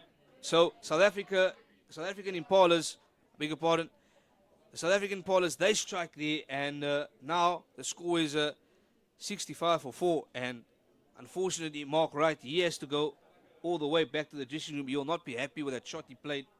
Hit the ball straight down the fielder's throat there in the deep. Yeah, Mark Wright, unfortunately has to depart, but great catch by the fielder standing at deep mid-wicket. One just ducking, falling a bit short. Had a lot of ground to cover and taking one ankle height. One was dropping. So, very good catch. To be honest, it was a really difficult catch to take. Yeah, there was excellent fielding there in the deep. It was low, it was struck hard, and he had to dive to his right-hand side. Caught it with one hand in the end. In fact, it wasn't one, it was actually 2 hands in the end there. It was actually a good low catch, put it that way. Yeah, and just looking at that scorecard so far here, it's 23 overs gone so far, and that score is now 65 for 4. And the one guy, Nathan, you have to say, looking at the scorecard, bowling, as we know, CK, he's batted through here. He's on 21. He's just been going really silently about his business. Faced 63 deliveries, got 21 runs, and he's still there. He's still the important man. It'll be very important that CK stays out there at this point in time. Already 4 wickets down inside at 23 overs for USA. Still got Ravi Suri to come in, the captain. Dave Ramden now in. Player number 27. Yeah, Graham Harrison here. He's just continuing. Oh, tosses it up nicely. Just hits his foot there, but goes for a single.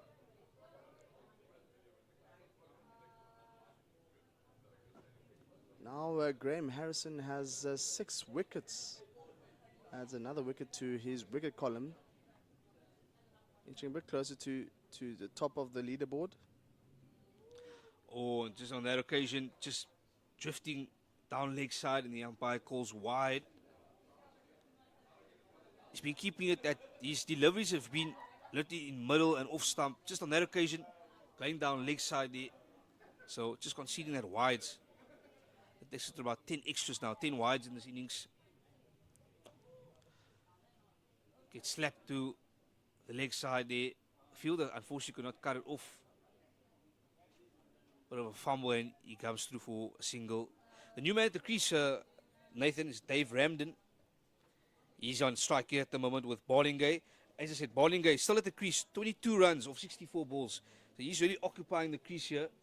But the thing that I haven't seen so far from him is the intent. He hasn't really looked to score. And at this stage, I think he needs to get a bit of a move on. We've spoken about it, but he needs to take sort of the game and scrap the neck and say, I want to score more runs. I want to take this game away from South Africa. I think for them, I think the most important thing is he's still out there. Still batting it out. Yeah, that is... Batter here for USA. Still but 22 runs and as many deliveries as well. Yeah, I look, that is a very good positive point you make there, Nathan. And I think the other thing as well is he's got time on his side. You know, there's still 21 overs left of this inning, so still plenty of time to obviously motor along or pick up that run rate. It's Duplessis continues. Oh! And that's the umpire just appealing there for a stumping. Umpire says not out. Oh, Charlie was very, very slow to react there. It was the opportunity for a run out. I don't understand why they now move the fielder to deep mid wicket if they're having such a applying so much pressure onto this USA side. Why move a fielder to deep mid wicket with a new batter? Yeah, and there we go. Just going for the heave. Another fumble in the field. Oh, it's been a story of today's. It's Peter Marks on that occasion, just misfielding. That's really the one concerning part about the Impalas, Nathan. And sorry, I have to say this again. I have to make this point, but the ground fielding has just not been good today. Field two boundary riders on the leg side, deep mid wicket and deep square leg. And I think I don't want to sound too harsh here, but they set really high standards for themselves in the field. And unfortunately today we've seen more than 4 or 5 occasions where just a slight fumble or the guy's taking the eye off the ball. They're still in a good position. Look, good position, good time in the game, but you got to tighten things up here. You got to try and just sort of strangle the opponents, sort of squeeze them, apply pressure, and that's how the wicket's going to come. Oh, he's just come down the crease, it's just come off his pad, and that'll be the umpire will signal a leg by there. Yeah, shimming down the wicket there from Dave Ramden. We've seen a couple of those. Yeah, looking to score, looking to come down the wicket and get going in this innings. He's definitely a guy, Dave Ramden. He looks also like he's not going to hang around. He's going to look to score. Oh, and that's a wide. But man, there was a big swing there. It's the first time we've seen Ballingay actually throw his bat at it.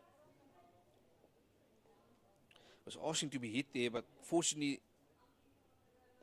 the wicketkeeper takes it clean, and that's another dot delivery. Well played in the end. Well, he understands the current position that the team is in at the moment. So a big heave from the bat there was probably risky, but I mean it could work out well for them. I mean, here's a gap between a point and extra cover. Another shot and another plain and miss, and well taken by the keeper. Drop, and that's the end of the 25th over, and that score now is 71 for 4. And the partnership is only 6 runs here so far. So 25 overs gone in this innings. We still got 20 overs remaining. Score 71 for 4, and I think Nathan, I know you did allude yesterday, but probably 150 will be maybe a competitive total here. They could just get about double this amount, maybe in a little bit. So a bit early to say, but still 20 overs to play. Lots can still happen. I didn't mention 150 was competitive total. Well, what do you think? They will take as many runs as they can at this point in time, but again, losing wickets at regular intervals doesn't really help the cause. But they had to score above 200 runs to post a decent total against this very good SA Impalas side. Oh, it's played in the just dropped short in front of the fielder, and also his partner just sending Dave Ramden back there. So Dave Ramden here, he's looking like he's want to score. He's not going to hang around there. He's looking to score. That's his second shot he's played in the air. He's come down the wicket as well. Let's see what he does here. This time just nudges it to the fielder at gully.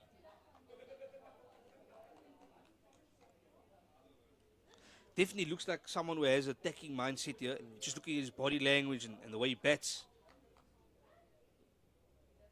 Let's see what Dave Ramden does, the new man at the crease. There we go. That back foot shot comes. And as I said it, he is looking to score. He's looking to up that run rate, so he gets a single there. It's good to see some bit of long barrier still prevalent in today's cricket. We've seen a few fumbles, but I mean, back to basics, cricket 101. Go back to long barrier. Absolutely, the good old days of Baker's mini cricket where they taught you to, to the long barrier. That's the first thing I was taught, really. Absolutely, Long barrier. all of us were taught You that. can never go wrong with long barrier. Absolutely. Remember, the ball can't go through your legs then. It could possibly go through your legs if it goes towards your ankle, but I mean, not really. Safest option. Absolutely.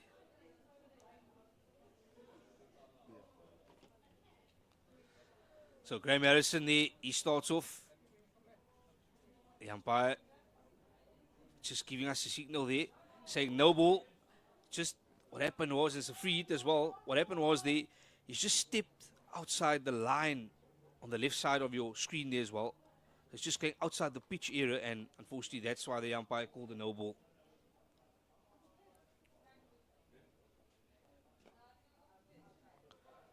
It's that man again, Bowling. It's a nice single taken there. Well, good throw to the wicketkeeper Trollop, and that score now, he's gone to 23 here off 69. So he's still there, Nathan. He's still there. That's the important thing. He's still there, still occupying the crease. I feel there's a stumping coming in. We see both these batters now starting to shimmy up the wicket.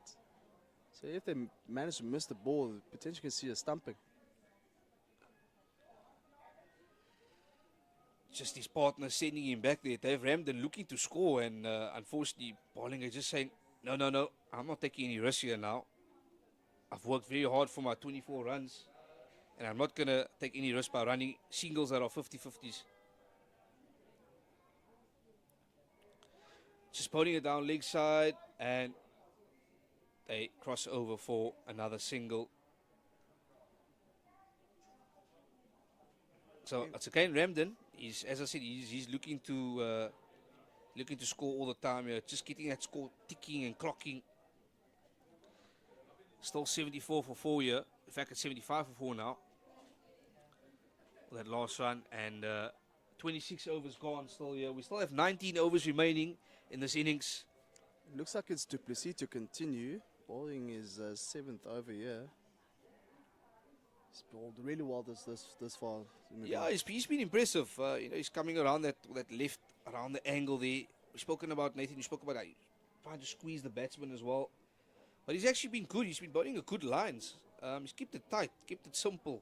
He hasn't really given the batsman much freedom here. On that occasion, it's Ramden again. He just goes for that massive heave there, but the timing was just not on here with a massive heave, but goes to the man on the boundary. He comes in, and just conceding that single. So again, Ramden is looking to score. He's looking to take the game to Duplessis here. He's not going to hang around.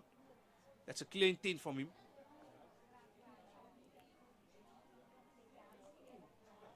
And that's well cut there in the gap. Great shot there by Bollinger. Will it run to 4? No. In fact, it has run for 4. Great cut shot there. Nathan, you spoke about on the back foot. On occasion there, just gone on the back foot, play the cut shot. And that's a really excellent shot from Bollinger. CK, as we know him as, he goes now to 28 runs. Yeah, good shot. Played with the back foot, beating a fielder standing at point. And there was a valiant effort by the fielder standing at gully short 3rd region. Good batting from CK.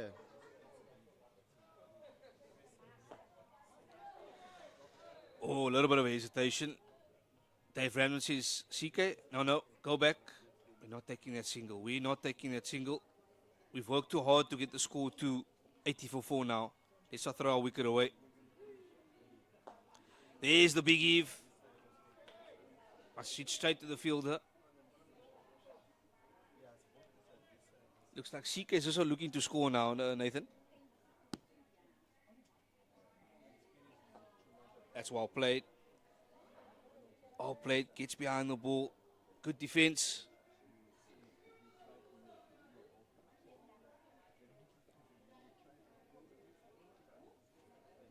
Oh, it's a full toss. It's played in the air. Is a man there? Oh, just over the top. There was an opportunity for a catch there. That was drop catch, but it went over his head. But it was a drop catch. Yeah, it looks like he got a bit of fingers to that. It was a drop catch, and what's fortunate for them, didn't go for 4 runs. So it did stop a certain boundary, and into another productive over here for Duplessis.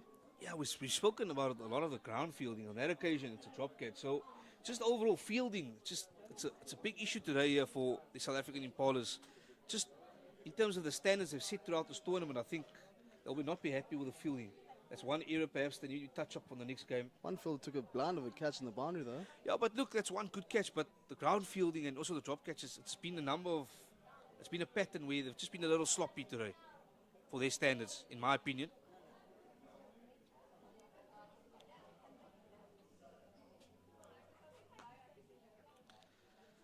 Just giving himself a bit of room there, holding it wide outside off stump. That was a good choice to go for that shot down the ground.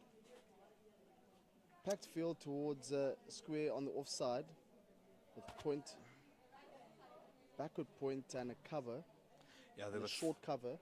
Oh, just hit and miss there. Yeah, they've got five players on the offside, and then obviously on the leg side they've got the other 4 as well. So looks like, as you said, Nathan, they look like they sort of they're bowling to attack here, where they're trying to maybe perhaps make him cut.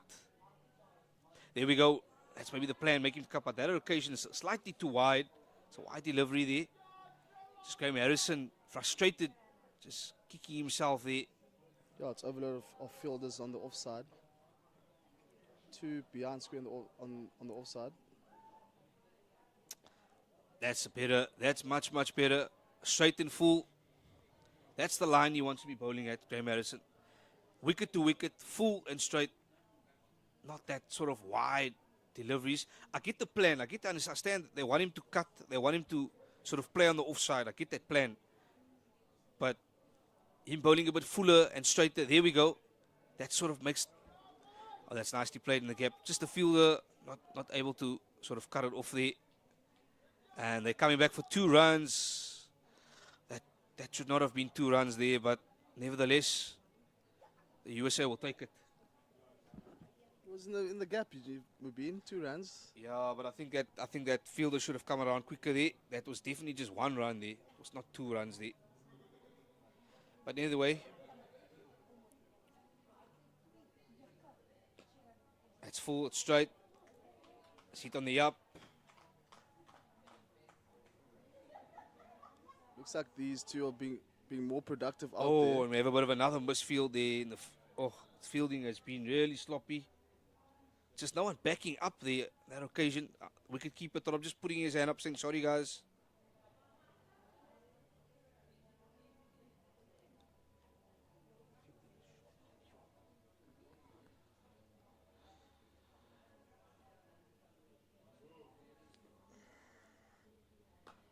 Wide. And he's trying to make him cut there, straight to the fielder. And thankfully, it's another dot ball. So the end of that Graham Harrison over. And after 5 overs, Graham Harrison has picked up the 1 wicket for 17 runs. And economically, he's been quite good as well. Basically just going under 3 and over for him. And 28 overs gone here now. And that score now is 86 for 4 with the key man so far. Bollinger, he's on 32 runs and he's faced a lot of balls, 78 balls. But as Nathan says, the important thing is he's still there. He's not out and he hasn't given his wicket away and he hasn't played any silly strokes. So that is a really good positive sign for Bollinger. And hopefully he would like to, I think, bat through the innings here and take it deep to 45 overs, and give his sort of team a chance in this game. It's that man again, Nathan Paul du Plessis. He's continuing. Yeah, Paul du Plessis already got 2 wickets in his wicket column. Some good disciplined bowling. Just would like that if they can move the deep mid wickets more inside the inner circle, just to avoid those singles being taken on the leg side, on the square leg region. Oh, and that's unfortunately it's a wide. The umpire just called wide there. So not a good start here for Paul du Plessis. Needs to come back nicely in this over.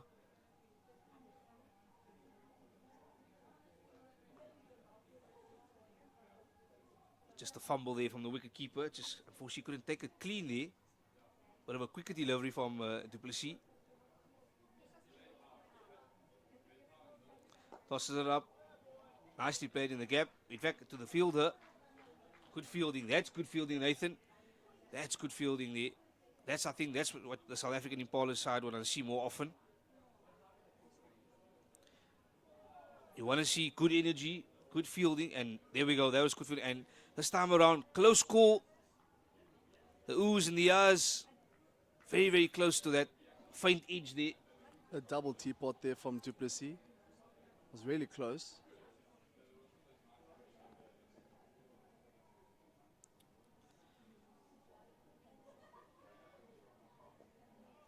Oh, that's well played. Well played there by Bowlingay. And he's still on 33 there, facing 80 deliveries. So, yeah, Bowlingay, still got to say, he's the key here. He's really been impressive so far. There, that big stroke comes out. It goes over the top, long on. And he gets a 4 there. That's a good shot there from Bowlingay. Showing great intent, going over the top. Beats the man on long on. We saw quite a big dive there. Yeah, unfortunately, Cupido just having a tumble. Not able to gather that one. And I'm pretty sure that the USA side will appreciate those 4 runs. And into another over here for USA. Very unfortunate there for Cupido.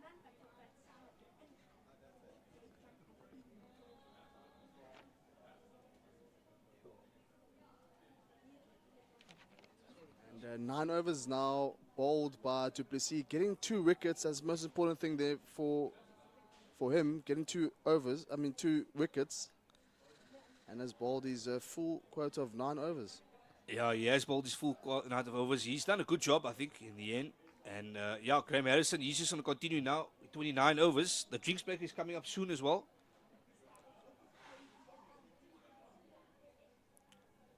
Just going off the pairs. The umpire calling a wide there. Very much surprised there about that wide.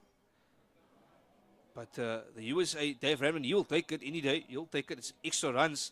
They're getting close to that 3-figure mark as well. It's 92 for 4 years, so getting close to that 100-figure mark. Nicely struck and, oh, bit of a misfield, but thankfully for the South Africans, they don't concede any run there. Sure. Yeah, they ran 1. They ran just 1. But yeah, again, just the fielding that you've mentioned, Mubin. Yeah, ground fielding, man, it's frustrating watching this. They've had good moments of, as you said, Nathan. Oh, and what is that? What is the umpire said? Yes, he raises the finger. He's out. He's out. He's got the important man, Bowlingay. He's trapped him out for LBW. Was about a delayed decision there from the umpire. It was a big appeal. And for a moment, the umpire just held his finger back and then decided at the last moment to raise his finger out. So they've got the breakthrough, and it's the important man, Nathan. Bowlingay, he's gone for 37, faced 86 balls. He was the man going really, really well, taking the attack to the South Africans. Fortunately, just losing his wicket, and yeah, the umpire just deciding at the last moment to raise his finger up. One question for you, Mubin. Was that out? It looked very out. It looked very plumb from here. But the umpire, he's probably had a better decision. Now, we have a drinks break here now. After 29 overs and 2 balls. The score now is 93 for 5 here. And just going through the bowling figures here, we have the Paul du Plessis. He's bowled his 9 overs and he's picked up 2 wickets for 27. And then we had Graham Harrison, who's just picked up the important wicket now of Bowlingay. He's picked up 2 wickets for 22 runs of his 5 overs. And then Peter Marks, he's bowled his 9 overs as well, 1 for 22. So far, so good for the South Africans. The current score now is 93 for 5, and we're going to take a bit of a drinks break, and we'll come back.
Right, welcome back here to the Milnerton Cricket Club here in the Western Cape, in Cape Town, South Africa. And the score, if you've just joined us now, is 93 for 5 here after 29.2 overs. We just had a nice drinks break and the players are just making their way back on the field.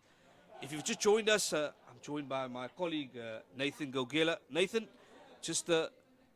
we just discussed the South African bowlers. They've done a really tidy job so far here, and I think they'll be happy. They'll be the happiest out of the two sides here, picking up that last wicket. And yeah, the scorecard's sort of in their favour at the moment.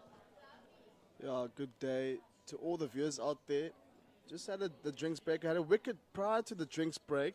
I mean, a score 93 for 5, just for 30 overs. Just again, the news from the middle was the USA win the toss and decided to bat first on the surface. A green surface, cloudy over conditions. Was a really interesting decision. And the umpires for today is Sadiq Meyer and Chris Russ here at the Milnerton Cricket Club. It's SA Impala versus the USA team, beg your pardon. And USA are not in a good position. Yeah, not in a good position at the moment, but the important part is they still got wickets in hand, still 5 to go. But for South Africa, more importantly, I think they just want to wrap this innings up. They want to get a couple of wickets here, get a couple of wickets, and all of a sudden you're in the tail. So, yeah, Graham Harrison, yeah, you would look to a pile of pressure on here. He's just got that wicket, last wicket. It's just cut there, straight to the field there at point, and nicely firmly thrown back to the wicket getter Trollop. Yeah, it's interesting to see what, you know, I've asked you this, Nathan, what do you think will be a competitive total for the USA, and do you think that the bowlers will have enough to defend that as well? Big shot, but losing wickets at regular intervals doesn't really help.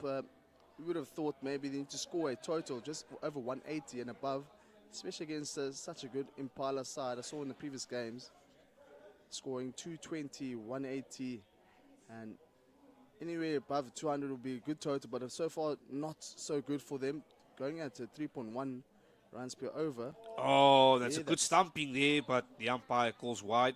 Good glove work there from Trollop. Quick hands there. Had good ball-eye coordination. Just wrapped the stumps up nicely, but the umpire calling wide. And the batsman as well, Ravi Suri, luckily had his foot in the crease there. So, yeah, good wicket keeping though. I mean, the score predicted score at this point will be 135 here for. Oh, and he's been caught. He's been caught at point. Great catch. And we've just spoken about it. Another wicket, and all of a sudden they're going to get to that tail very quickly. So, great catch. Hit in the air by Ravi Suri. And he's got to go. He's got to go now. He's just thrown his wicket away. He's found the fielder. Hit the ball straight down his throat. And unfortunately, he's got to walk back to the changing room. And he's gone for 0.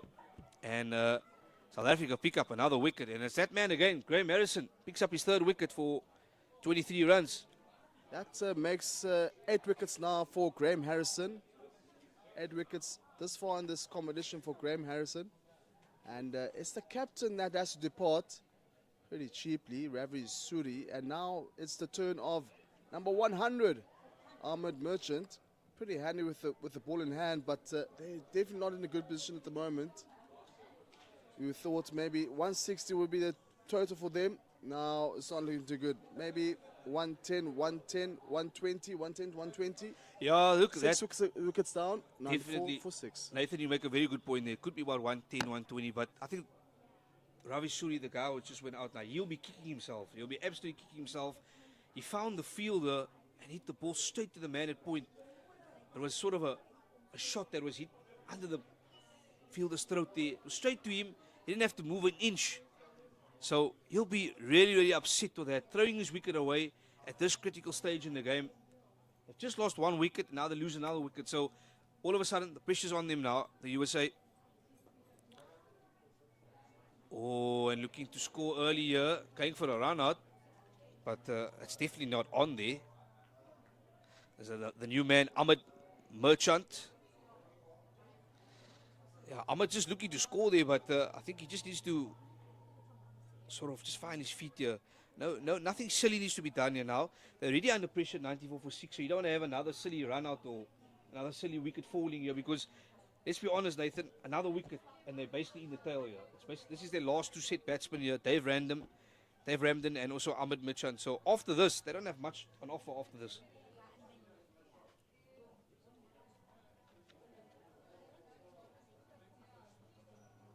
Unfortunately, it's not looking too good. Now, let's move on to the tail. Only 1 set bat at the moment. Ahmed Merchant just entered proceedings. Yeah, looks like we have a change in bowling as well. Looks like it will be the captain, Cupido, but we'll just wait for confirmation. Yeah, it's the captain, you're right, 100% correct there, Nathan. It's Akil Cupido. He'll be bowling his first over. He'll obviously replace the Duplessis, who's been bowling his 9 overs on the trot. He bowled a really good 9-over spell there, Nathan. So good fitness shown there by the veteran as well. 9 overs on the trot, no breaks there in between. So yeah, it was a good bowling effort from Paul Duplessis, and he picked up wickets as well, and he applied pressure on the batsman. So let's see what the captain Akil Cupido can do here now. He's coming over the wicket here. Yeah, Duplessis had a good return of 2 wickets in his 9 overs. And just a bit of fielding update. Got a deep mid-wicket, got deep square leg, got mid-wicket and mid-on, mid-off, extra cover and a point. To have a slip in play again.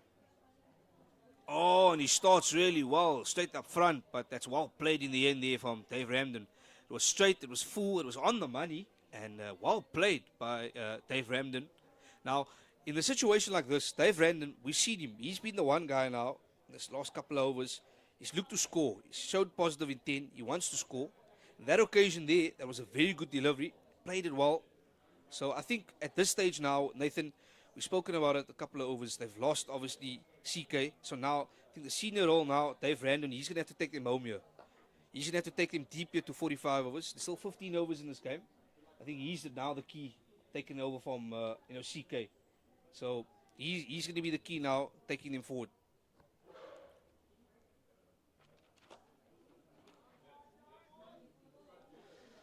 Another nice big heave and hit straight down the ground and thrown there on the boundary.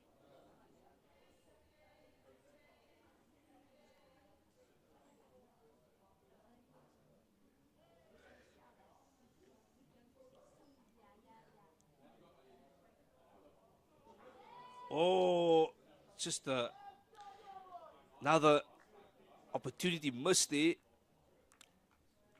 More oohs and ahs there. Missed opportunity from the wicket keeper. I think South Africa will feel grieved there. They thought they should have got a wicket there. It should have been taken.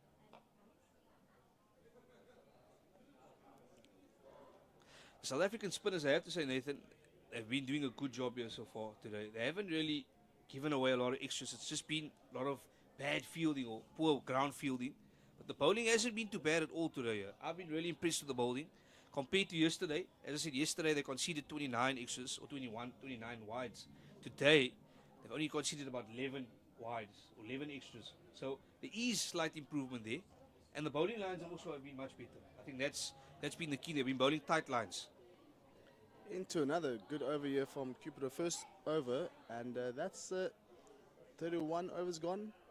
96 for 6. And also, just to touch on that, I think they've got through the overs really nicely. It's gone really fast. It hasn't been a very slow. It's been a good effort from the bowlers to get through the overs quickly and get the game moving as well. You know, we've seen in the other games where sort of in between overs, there's a lot of discussions going on, a lot of slow bowling. On this occasion, the overs have actually come through nicely. There's been good rhythm and a good speed or good tempo in this game. That's Graham Harrison here. He'll be continuing. He's got 3 wickets here for 23 runs. He's got the most wickets in the innings. I know, Nathan, you spoke about he got 5 wickets so far in the tournament. Now it's now 8 wickets. So it's good stuff here from Graham Harrison. He'll be a happy chappy, definitely. Possible edge there, but unfortunately just beating that outside edge. Good start here for Harrison in this over. Yeah, just fishing outside that off stump there. And again, just a bit of a heave, a big heave and a miss hit.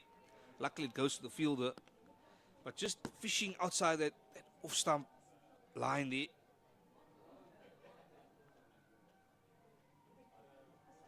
Quicker delivery. It's hit in the gap, but fielder comes around and saves it and just get the 1 run. Beating a fielder standing at point. Fielder had cover to come around to cut it down to a single. And this outfield is really, really slow. And Merchant now moves on to 2 runs.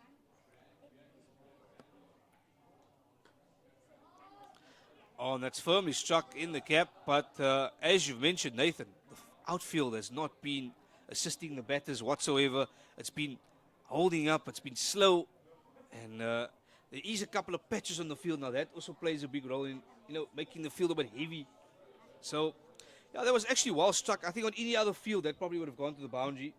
But, on this type of pitch, you got to earn your runs. You got to hit the ball really hard. You can see ball just holding up. I think what this field has shown us today is that need to run between the wicket quite frequently. Absolutely. Hit the balls into space and run the first one hard.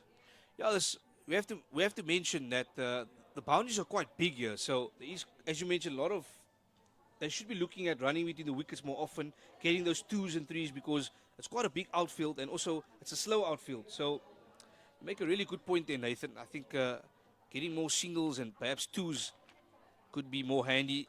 But nevertheless, it is over 60s players. Fitness is a big part of this. So, yeah, and that's 100 up there. 100 for 6 after 32 overs. And it's a big round of applause here from the fans sitting next to us and all the spectators and the fellow players. It's really a good effort to get to 100 for 6. At one stage, they were 41 for 0 going along. And then they just lost that cluster of wickets. And, fortunately for them, or not fortunately for them, I think they fought back nicely just to get 100 for 6 here, Nathan.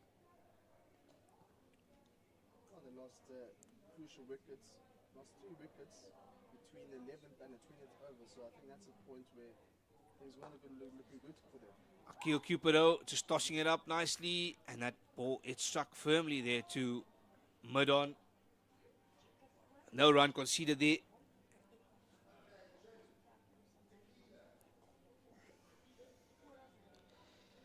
Oh, and it's Cupido just troubling the batsman there. Went on his back foot.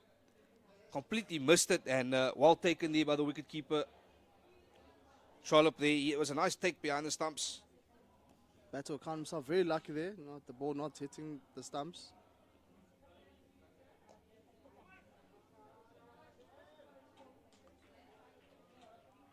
Yeah, just getting a single there. I like this Cupido guy. He flats the ball up nicely, skids it on. He's a bit like another Graham Harrison on the other end, but maybe slightly slower. See there again, Nathan, he just tosses it up. He's not afraid to do that. Another single, just another sloppy fielding, another ground field, misfield there. They'll be kicking themselves today. I think if they had to play against a better side, a better batting lineup, I think they'll be in big trouble, this Impala side, especially with the poor fielding. Yeah, lots of poor fielding today. Ground fielding has not been great. Just give himself a bit of room. It's straight to the fielder. That's well fielded on that occasion. So the man at the crease there is Dave Ramden. He's the dangerous man here now. He's looking to score. Let's see what he does against Akil Cupido. Oh, that just goes down. That's just a wide delivery. We're just joined here now by one of the players, one of the over-60 South African Impalas players, Ismail Talada. Ismail, yesterday you picked up 3 wickets for 23 runs. Just your overall. Oh, in fact, and we just had a drop catch here. Oh, that's been the story of the day. We've seen so many drop catches and ground fielding. Just coming back to Ismail. Ismail, yesterday you had a good game against the USAA veterans, and you obviously picked up 3 wickets for 23 runs. Just your overall impression of the standard of play and also your performance as well. Well, firstly, the opportunity just to be part of this particular tournament, is already exciting in itself. And so when you get the opportunity to play, is just to show exactly where you are at as a 60-plus player. And getting 3 wickets obviously is what you are looking out for. Remember, this tournament for us as South Africans, there are 2 South African teams here, and it is the springboard to get into selection for the World Cup in Canada in 2026. So this is all part of that process, and I think taking 3 wickets is obviously going to stand me in good stead in the eyes of the selectors. I did bowl a few wides yesterday, which I'm not happy about, but 3 wickets, on the score sheet is good, and so the standard is excellent. I must say to you, I've been fortunate that I've played in 2 previous World Cups, and the standard of over-60s cricket. I've been a manager of the over-50s South African team at the last World Cup here in Cape Town, and the standard, let me say to you, is phenomenal. You have a mix of test players, you have a mix of first-class players, ex-first-class players, ex-test players, and then there are those individuals that have perhaps just missed the opportunity of representing their country during the prime of their cricket days. And so being given this opportunity is one that you're almost grabbing with both hands, and you're saying, okay, let me show people what I could have done perhaps if I had been given the opportunity way back. So all of that comes into play, and so some guys are really stepping up. You can just see the class of different players. On Monday we played against Andrew Walton, and he was absolutely brilliant. I stood there in awe just to see this guy playing some excellent cricket shots. He scored 100. We were the opposition, but I admire his cricketing prowess. So great stuff, and so that is what you're looking at. That is what you're wanting to see on the cricket fields. And so I'm enjoying it thoroughly. My teammates are enjoying it thoroughly. And let's see what happens going forward. We obviously want to win today's game. We've got a big game on Sunday, and I think all roads are going to lead to Rondebosch Cricket Club, where the South African Kudus are going to be up against the South African Impalas. And so the rivalry that's going to, besides wanting to qualify for the final, just the rivalry between the North and the South players is already going to add needle to the match. So what more could you ask? Absolutely. Just a final question from me, Ismail. Just in terms of the players, you've spoken about the standard has been quite high and you've been impressed. Just fitness-wise, for you guys, many people don't know that you guys are in those 60s. Just how, at your age, how easy or how difficult is it to keep fit and maintain your high standards? Well, I think it's important. I think people will realize now with the introduction of veterans and masters cricket and masters sport generally in South Africa and across the world, it's given everybody a new lease on life. And so it also necessitated people to look at their lifestyle. And so if you want to be competitive, if you want to maintain a good standard of performance, then obviously that comes with fitness levels. This morning I took charge of our warm-up when I said to the guys, this is our 4th match in 5 days. For over 60s players, that's quite demanding. And so I said, let's focus on doing a proper stretch so that we can get all of those muscles moving. And I must say, all the guys just did what was required of them. And so definitely there's a lifestyle change. You need to adapt your lifestyle in order for you to not only maintain a good quality of life, but also for you to be able to be competitive and to perform at the next level. So, just Ismail, before I let you go, just actually I have to ask you final thoughts. The score is at the moment 108 for 6. What do you think will be a competitive total for you guys to chase down here? Why I ask you this specifically? Because the USA are trotting along nicely here. There's still 11 overs to go. So, what would be a good target for you guys? Well, we're looking to keep them under 150. So anything below 150, in fact, 150 is what we prepare to chase. And I don't think we want to see them going in beyond 150. So anything below that, we are quite happy with. We're quite happy with the situation as it is. We will definitely pick up a few more wickets. And if we do that, then we're going to keep them down to probably 140, if not less. So just from my side, Mubin Mohammed and Nathan Gogela, we'd like to say thank you for taking your time out to have a conversation with us here on commentary. And also we'd just like to say good luck for your future endeavours and good luck for the rest of the tournament. Absolutely. Thank you for the opportunity, and we continue to ensure that we advocate for masters and veteran sport, not only cricket. We've got this cricket event happening, but to the viewers watching, there is a focus on master sport. And let's change the lifestyles. Let's be positive. Let's improve the quality of life of all of us, and so that we can enjoy, life into our deep 60s and 70s and 80s, if that is at all possible. But thank you for the opportunity, guys, and keep doing the good work.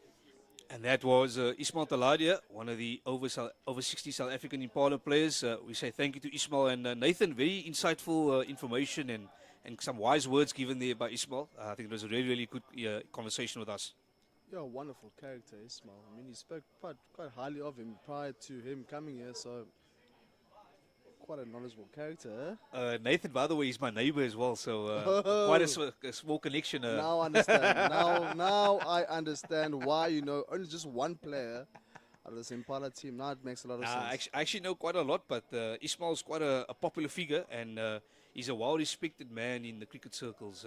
He's been the president of the Ottomans Cricket Club in Cape Town, and as he's mentioned on commentary as well, he's been the manager of the Over-50s as well. So he's been a guy who's been involved in cricket South Africa, and also in terms of Western Province as well. He's been a Western Province selector. So he's been involved in cricket for about over 35 years, Nathan. So he's a very experienced man, very knowledgeable man.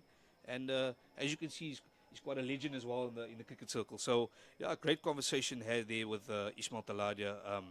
But Nathan, as you said as well, I think they would like to keep the side under 150. So let's see if they can do that. Oh, another slip there. Yeah, another fumble in the field. It's been the story of the day. Lots of fumbles, ground fielding.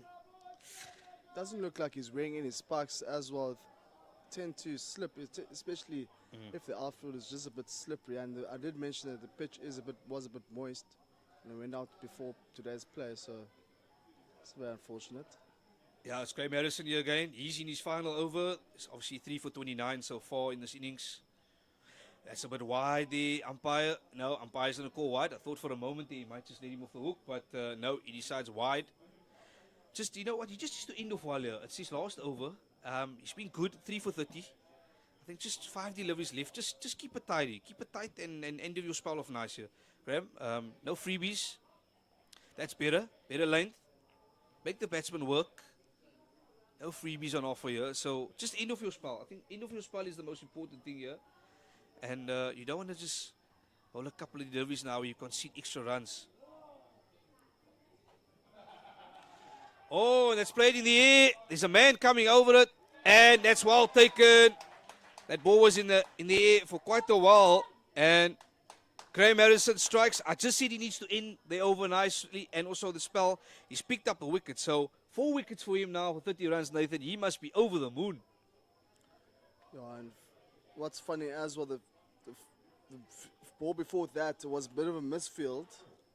Field didn't have any spikes on, and unfortunately there, takes one, textbook stuff, under the ball, and able to gather that one. Unfortunately for USA though, another wicket goes down there for them. Now they're 7 wickets down, 112 for 7.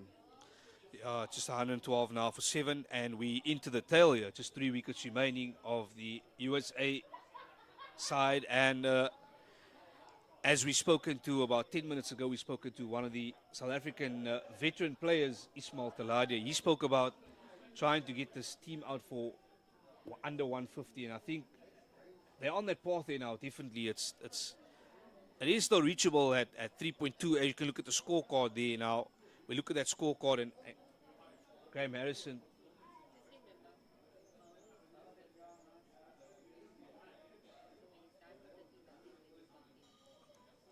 So there we go, just looking at that scorecard there now. Graham Harrison, he's picked up 4 wickets for 30 runs. And then the other man, Paul du Plessis, he picked up 2 for 27 of his 9 overs. And so far, it's only Balingay and Mahmoud Shahid. They were the guys who scored the runs for the USA. Yeah, Balingay is scoring 37 and Shahid is scoring 28 runs, 2 opening batters for the USA side.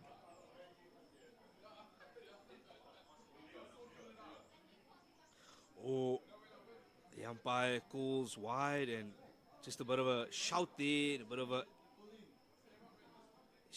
Now Harrison's got 9 wickets. He's got 9 wickets. He's really been impressive, eh? Been really impressive.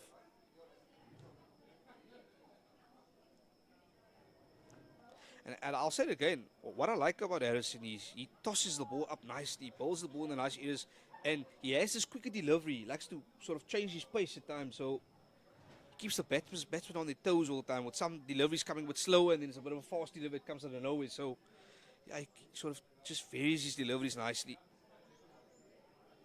There we go, there's that quick one we're talking about. Yeah, it does tend to toss one and then one quick one for the batters. What he's been guilty of is he's bowling sort of that outside off stump region a lot. He's been bowling at wide delivery. That's the only sort of negative thing he had from his bowling spell. He's gone to that offside and he's obviously conceded a couple of wides. But besides that, he's kept the ball in the good areas. And the most important thing is getting wickets. There we go. 4 wickets. Nathan, 100%. So he ends his 9 overs there, Nathan, as you said, getting wickets. And there's that scorecard. Looking at the bowler's card there, Nathan, if we could just run through that quickly. Graham Harrison just completed his 9 overs, and he's been probably the best bowler today, picking up 4 wickets for 31 runs. And then the other guy was Paul du Plessis. He was really, really impressive, 2 for 27. And then the other guy sort of chipped in as well, Peter Marks, 1 for 22. And then I have to say the only one guy really who's I want to say expensive is maybe Barney de Klerk. He's the one guy who didn't pick up much wickets and he conceded a bit of runs. So I can hear you, by the way. De Klerk can hear you. Doesn't matter, gotta be honest. I'm joking. Just it's very far away from us. He's now standing at the deep mid wicket. But yeah, de Klerk conceding a few runs there, but they're very good position at the moment. It's Impala. Quick run taken, and it's given, and it's given. It's given, and then the batsman just had a bit of a protest. The umpire was saying, "No, my bat was in. I thought I was not out," and the umpire said, "Nope, you gotta go. You were short of your ground." So good. There we go, Nathan. That's the ground feeling we're talking about. That's good feeling there. It's got the wicket. There was that urgency and that energy we're talking about in the field. The alertness was there, and good throw to the bowler, and in the end, he just knocked the bails off quickly, and the umpire raised his finger up immediately. Just the batsman giving a bit of a protest and a bit of a stare to the umpire there. I think what Ahmed Merchant didn't do there was put his bat down and slide his bat. There we go, there we go. As all batters know, is to slide a bat when you go inside your own crease. But again, did not do that, and unfortunately, a run out was taken. And now 8 wickets down. They're in jeopardy of not getting to that 45 overs. Yeah. Just 2 wickets now remaining. Just 2 wickets remaining. Absolutely, Nathan. And I think that 150 target, they're going to be struggling to get to that. But 2 wickets down. They're into the tail here now. So Africa just need to wrap up things. They need to wrap up things here. Get them as quickly as possible out here. You do not want to have a situation like yesterday where that tail wagged yesterday. Yesterday that tail wagged. They got an extra 20, 30 runs. So you don't want to have that same situation as yesterday. Today, South Africa needs to get them quick as possible out. Cupido, he needs to just aim at the stumps. Bowl wicket to wicket now here. No freebies. Get them up as quick as possible.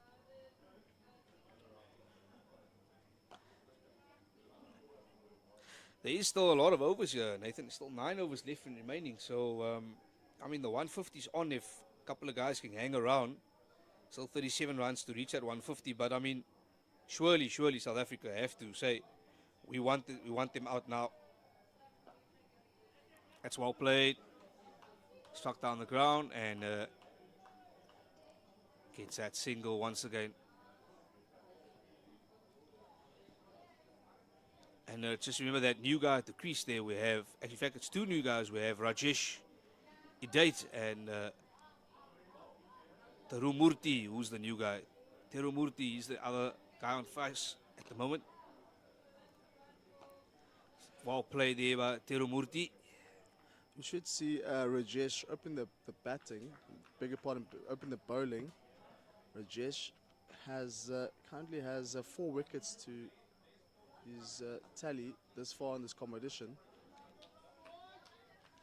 That's a good run there. Good running on that occasion. And equally good fielding.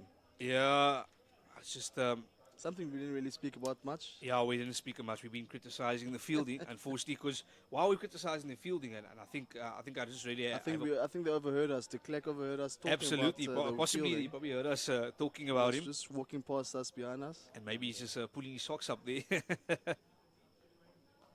It actually was De Klerk. Oh, and that's firmly hit there. There's a man on the boundary, but he's not going to cut it off. That must be the shot of the day, Nathan.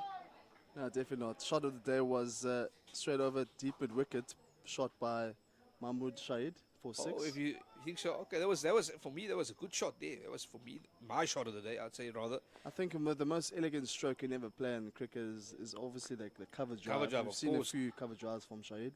2 cover drive for 4. Yeah, that was wild time there. He hit the cap, and also with the slow outfield, the ball just travelled. It went over the rope. Haven't seen such a shot like that today, where the ball's just flown by. So, nice boundary there, and that scores now 119 for 8 here after 37 overs.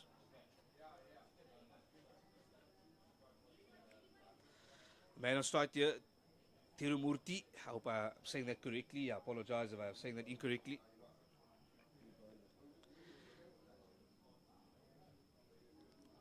And so we're just waiting on the new bowler. It's going to be Benjamin Shade. Benjamin Shade into the attack.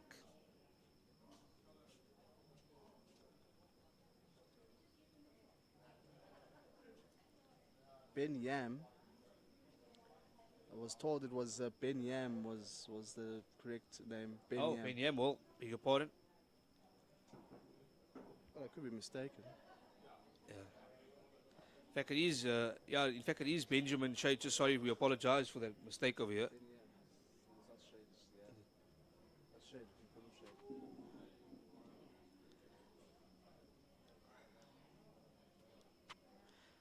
So Benjamin Shade there bowling with his cap.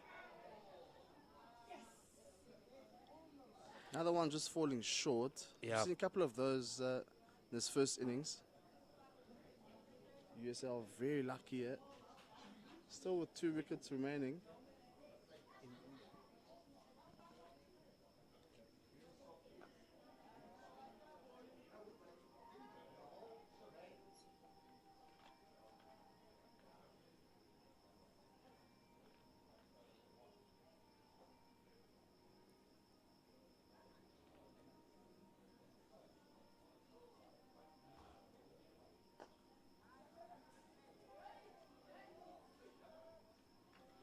Some good fielding there at mid wicket. Something we haven't really spoken about. Yeah, we haven't much. spoken about it. I think the last couple of just overs, South good Africa's just got this fielding. renewed energy Yeah. and sort of the fielding has just got better as the innings has gone on. But I think the first 30 overs, let's be honest, the fielding was not really good. The ground fielding was not good. The catches were not good. We saw a couple of drop catches, but all of a sudden, the last 4 or 5 overs, we've just seen sort of a renewed energy from the South African Impalas.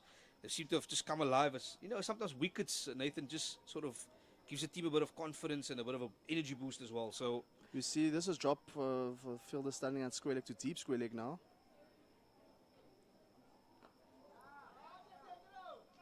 that's nice to hit there.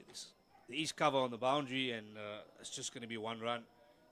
Just looking at the fielding, there was a deep square leg, a deep mid wicket, a long on and a short, and a mid off. Beg your pardon. So just 3 outside. You are allowed 5 outside on the boundary in between the 31st and the 45th over. So into another productive over. 38 overs gone. 120 for 8. Yeah, with 38 overs gone, there's still 7 overs to play here in this inning. 7 overs remaining, and that score now 120 for 8. The tail is still wagging here. The partnership is now 7 runs. This will be frustrating for South Africa. There's a bit of a run-out opportunity. Oh, there's a appeal there. No, umpire is not out. On that occasion, Nathan, as you said earlier, he's just taken his bat and he's sort of slid it in, put it comfortably in there. So, as you said earlier, batsman previously got ran out. Bat was not firmly put on the floor or on the ground there. So, that was a good job there done. Straight down the ground, and that's well struck. And glorious 4 runs. Nicely played. Yeah, good shot there from Rajesh Idat, opening bowler straight downtown for Walker boundary. You haven't had plenty of those in the latter parts of the innings. Yeah, fantastic shot. Straight down the ground. We haven't seen much of that today. Good straight drive and clean hitting. So, just showing Nathan, not that he can only open the bowling, but he can also bat as well.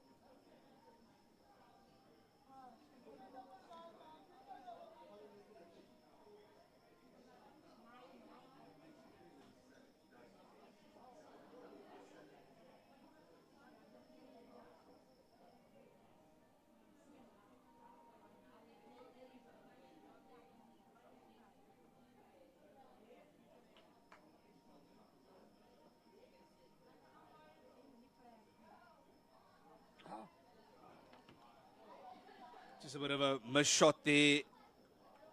And they still come across for the single.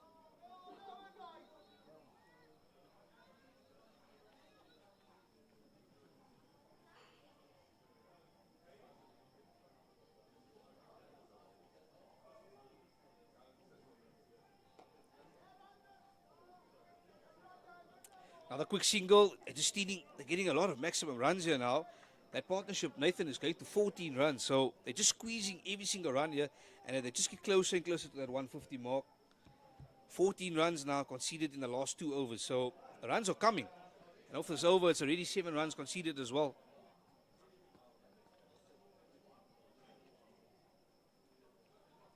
Oh, just fishing outside off stump there. That occasion. The Alex Cupid to continue, and they need to get as many runs as possible now with 2 wickets remaining. Rajesh, there was a bit of intent from Rajesh in the previous over.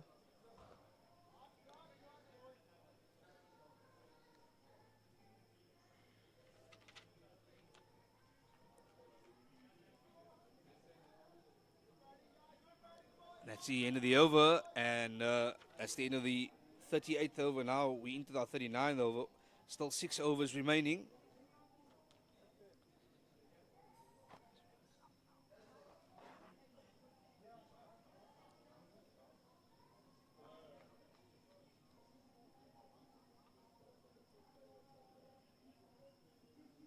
Just 6 overs remaining. It looks like it's a new bowler to continue for his second over. Just look at the field placement. The third, short third, got point, cover, mid off, long on, mid wicket, deep mid wicket, and a square leg and a fine leg, short fine leg, beg your pardon.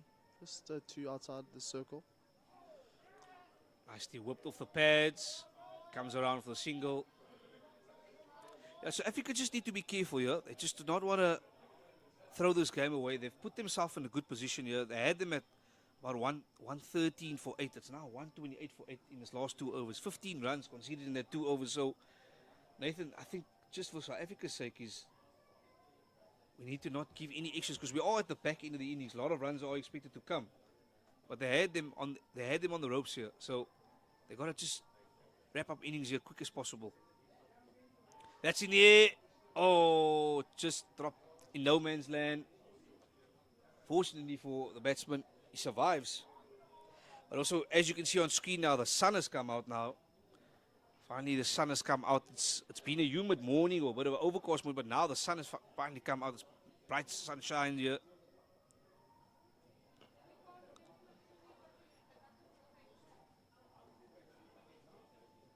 Just South Africa making a couple of fielding changes here.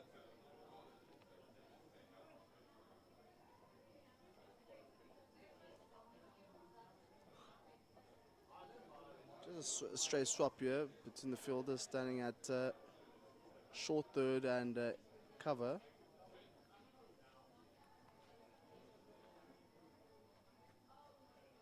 Oh, that was a clear-cut, miscut, stumping opportunity from the wicketkeeper, Cholop. We've praised him today. He's actually been really good behind the stumps. On that occasion, it was a quicker delivery, and it was just the last moment. He just dropped that, and it's gone for a wide now, Nathan. I mean, he's dropped 1, 2 stumping dismissals that has missed, so mixed bag of performance for him. Yeah, I suppose mixed bag. He's been taking the ball behind the stumps nicely. It's just on that occasion, it's just a little bit of maybe not expecting that ball to come so quickly. And also, he had to shift the leg side as well. So it's not easy always shifting from behind the stumps to the leg side that quickly, or that ball coming that fast. That's tossed up. It's straight to the fielder.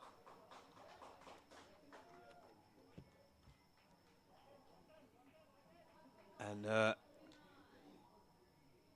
that's the end of the over. And we've completed 40 overs now in this game between the South African Impalas and the USA Veterans. And that score now 129 for 8. The partnership is 16 runs, and we still have 5 overs remaining. And it'll be the captain, Akil Cupido. He's back into the attack. I did say that after 35 overs, not looking good at the point for the USA side. I said they will get 120, but they surpassed that.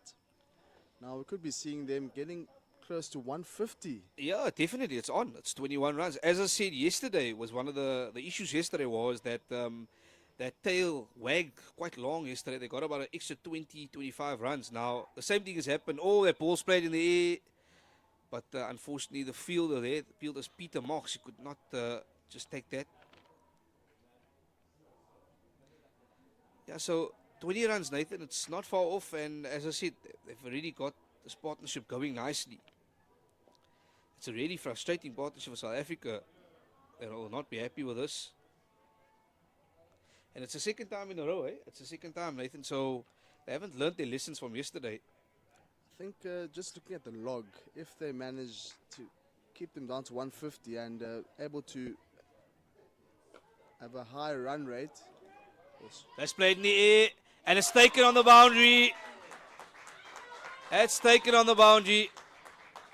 And guess who it is? It's that man, de Klerk. We've spoken about de Klerk. Well taken there. Well taken, de Klerk. Excellent work. Kudos to him. He's held on to that.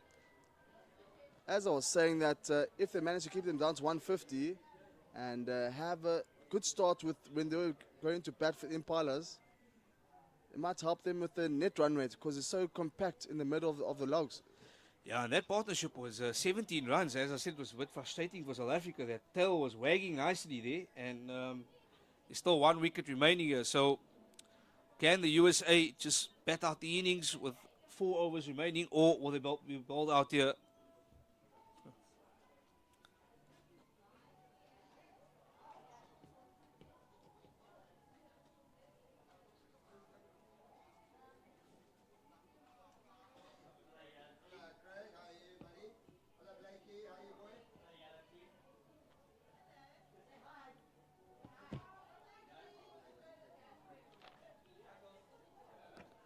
And now just one wicket now remaining for this Impala side.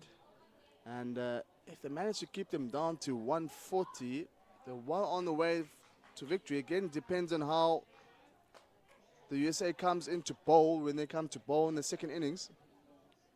So Cupido still to continue.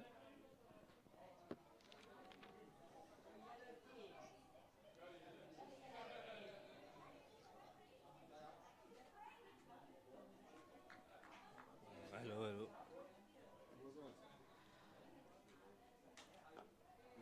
I didn't actually see the last guy was on. So we still have there Rizwan Sheikh. He's the new man at the crease now. We're in the 41st over and still 4 overs remaining. Just off the pad. And they'll take every single run here, Nathan. Every single run that's on offer, whether it's a bye, whether it's a 4, they'll take them. Rizwan Sheikh, the vice captain. And those weren't given as runs or given as extras. So whichever may they come, as Mubin alluded to, so they need runs. Tossed up.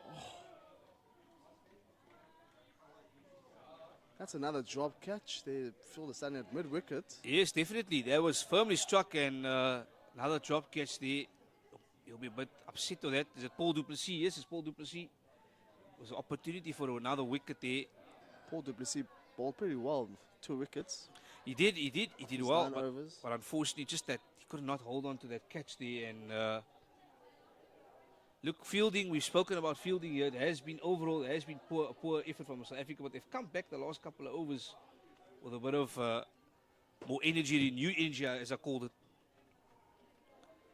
But now South Africa, they just need to finish those innings here now. Just wrap it up here. 1 more wicket to go. Get them out for under 150. Just a couple of field changes here now. The offside.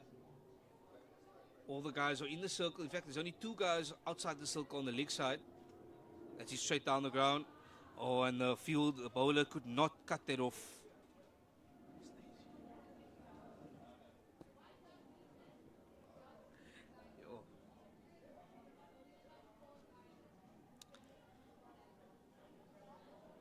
Yeah, the bowler on that occasion, I think you'll be disappointed. You should have cut that off. That should not have been a run they conceded.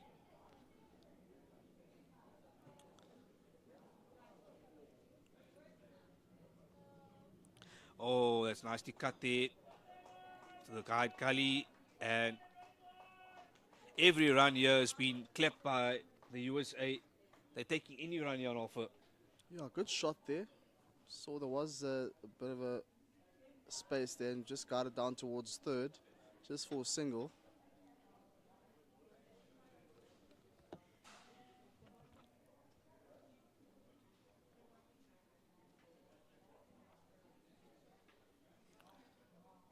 Oh, and tossed up at wow left there by the batsman. That shake. In fact, it's Termuti who's still there. He's on 7 runs. He just left that out there. Muti, they call him CT. Oh, on this occasion, just hits the pads. Lucky to survive there. Still 2 deliveries to come here now. In the 42nd over. 3 overs remaining and just 1 wicket to wrap up his innings. Well played there from Tirmuti. Excellently done. He's showing the men at the top order how to do it. It's only got 1 run to show for it. 7 runs or 1 run? Yeah, he's got 7 runs there, so He's getting another one, and he goes to 8 there. He's looking for the second, but he's not even interested in that second run.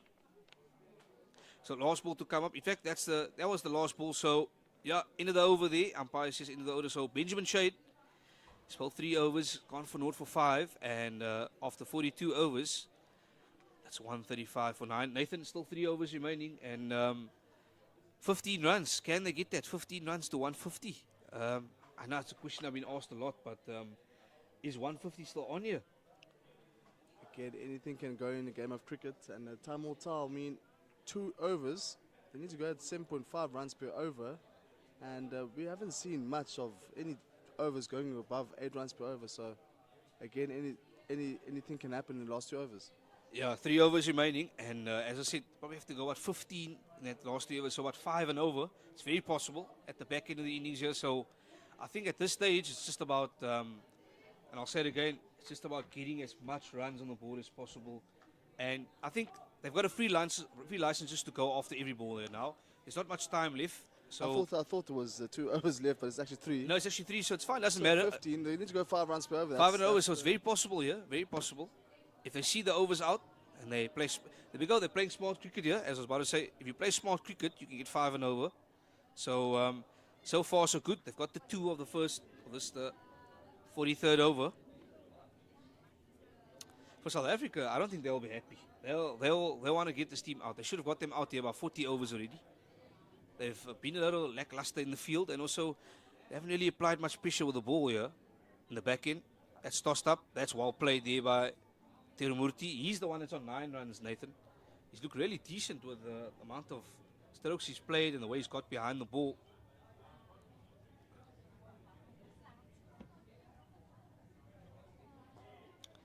Once again, Tirumurti, he's going to push hard for 2 here.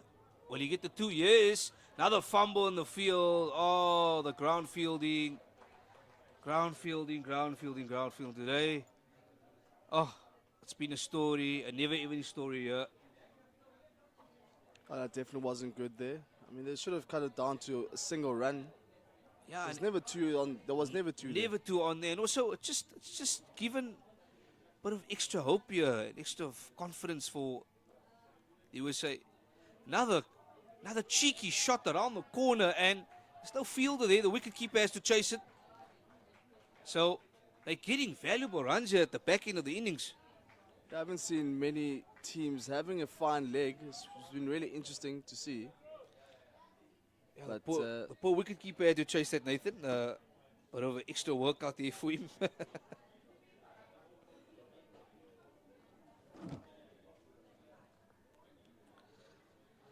Just last ball of this 43 overs.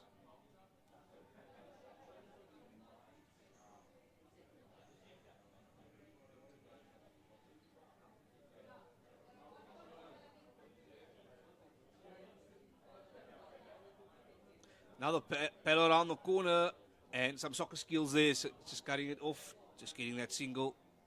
So that's the end of the over, and the score now goes to 143 for 9, and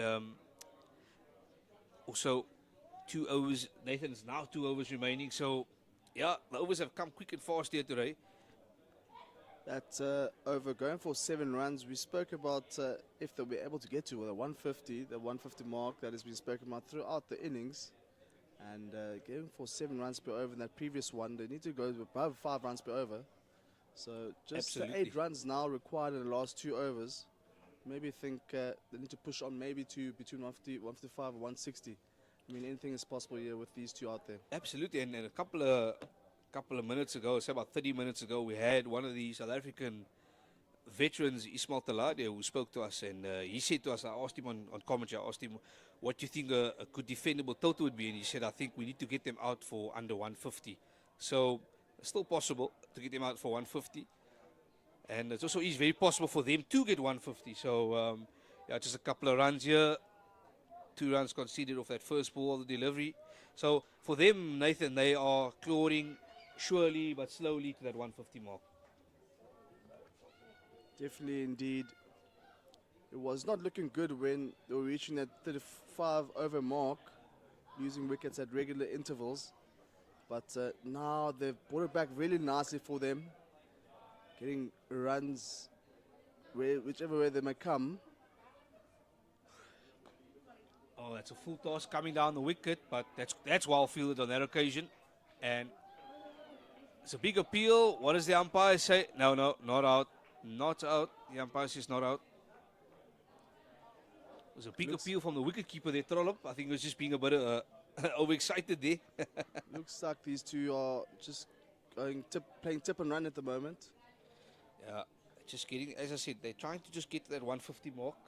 And they do understand that the Impalas, the fielding is not really as effective once the ball comes, and there'll be a few fumbles here. Let's be honest, Nathan, I think for the overall standards, it's been sloppy. It's been messy, it hasn't been good, the poor fielding. And I think the South African Impalas, they'll be kicking themselves with the fielding today. As I said, they've improved on the wide bowling. Yesterday it was 29 wides. Today, I think, if I'm correct, it's about 11 or 12 at the moment. So they've improved in terms of the bowling, but the fielding standards have really dropped. We've seen a number of drop catches. We've seen a number of misfields, especially in the ground field. So I don't think they'll be very happy with the ground fielding today. It's something they need to work on going in the future. It could be perhaps maybe a fitness thing. Could be perhaps maybe just a lack of concentration. I can't really put my finger on it. But anyway, just the last couple of balls left of this innings. Nicely, firmly struck there, and he just gets one. And slowly, they get into that 150. 147 now for 9. It was actually a really good shot. Just played over the head of mid-wicket. Speeding that fielder. It's just very unfortunate not to get 2 runs. Just good fielding by the fielder standing at deep mid-wicket though. That's well played. And just one delivery remaining of the over. And then we've got one over remaining. So, and we just need to touch on that run rate. Actually, Nathan, throughout this innings has been 3.4.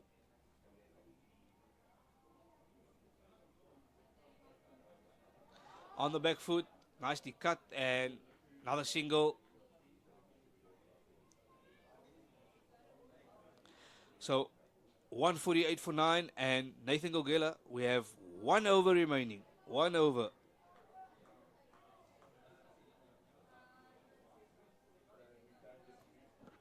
Yeah, 1 over remaining. Do you want to take a wild guess who might take the last delivery, last over? Our money's on Cupido. Oh, it has to be the captain, Akil Cupido. He's going to take it. He wants that last over.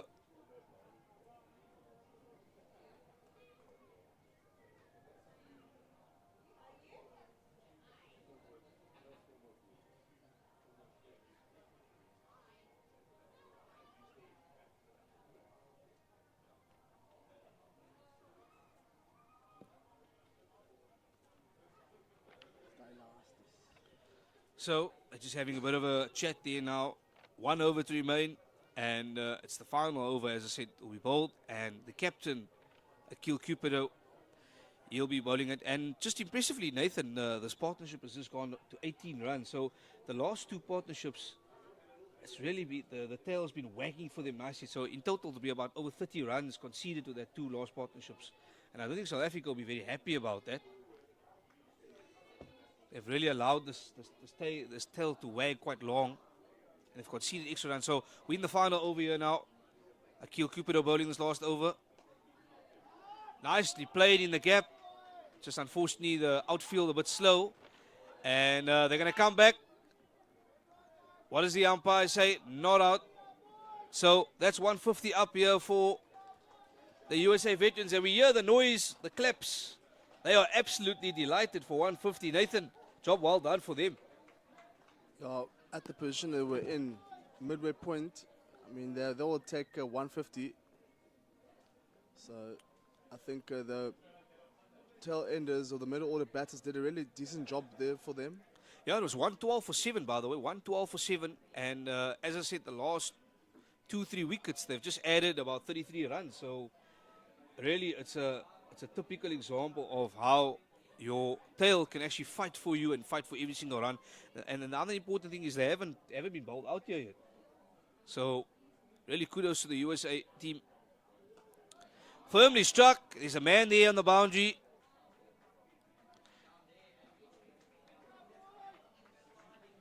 just upset there with himself. He thought he should have got a boundary there. Do you know what? My money's on Rizwan to go up the order next game. Firmly hit. He's actually been very impressive. In fact, both these guys have actually hit the ball really cleanly for tail enders. Especially Termuti, he's actually been quite technically sound. There we go, another sweep shot in the gap. You got to feel, Nathan, why are these two chaps batting so low down the order? They should be up the order. But again, I think it's just giving other players opportunity to bat as well. In such a long tournament, having to play 5 games in 7 days, well, 6 games in 8 days. Yeah, it's quite taxing on the body. It's quite fitness-wise, definitely. Oh, and it's hit in the air. Is someone going to catch it? The wicketkeeper takes it. Yes, he takes it. And that final score now, the USA, they've been bowled out now for 152 in 44.4 overs. Just 2 balls short of the 45 overs. And we have to say well done to South Africa. But good fight back in the end from the South African Impalas. They've bowled out the USA side for 152 here in just under 45 overs. And that last 2 partnerships, this partnership, the last one was 22 runs. It was really some good batting, some good fight at the end shown by the USA to get to 150. So well done to the South African Impalas for bowling the USA veterans out. And that final score now is 152 all out. So just in summary, as the players leave the field, the South African Impalas, they will be chasing 153 runs for victory. And from myself, Mubin Mohammed and Nathan Gogela, we'll catch you guys in the second innings where South Africa will be chasing 153 runs for victory.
2-3, testing 2-3, testing.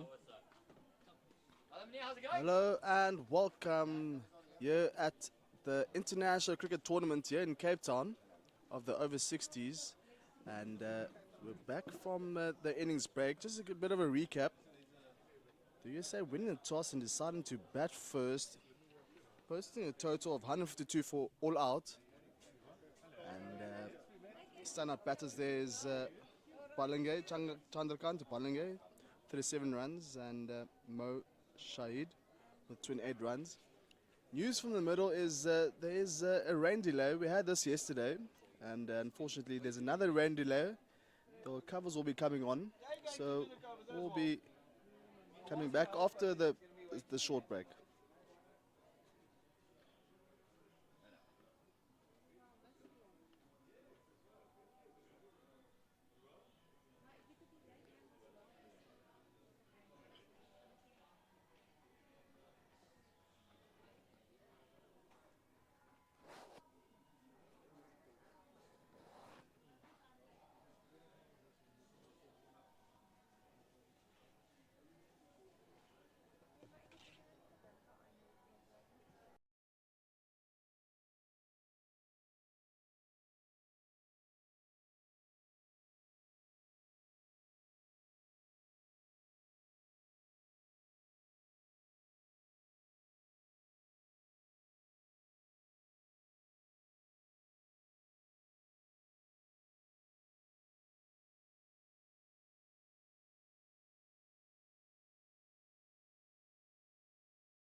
Did mention that the surface bit green. Will skid a bit due to the rainfall. Right, that's a good delivery there, and that's well played straight down the ground. He's going to get a couple of runs here. In fact, could get a 4. He's cut it off. Oh, we see the fielder there, Fahad. Cut that off nicely with a boot there. The old boot and leg came out there, Nathan. A good fielding there by Fahad Khalil, the fastest fielder, or the fastest player for the US side. Just stop with a boot before the ball reaches the boundary. What an effort. Yeah, great effort indeed. He saved a certain 4 runs there. So, 3 runs there taken from that shot there. It was a great straight dive down the ground and cut off. So he saved up 1 run basically there. Nathan saved up 1 run on there. Oh, it's a big appeal there. What does the umpire say? No, it's going down leg. Oh, that was very close. Ball swinging in nicely there. But on the advantage, South Africa have taken the leg byes and they've got 2 leg byes there. So a bit lucky there, Nathan. The ball swinging in, big appeal, but the umpire said no, not out. And that's the end to the first over. 5 runs comes off it. 5 for no loss.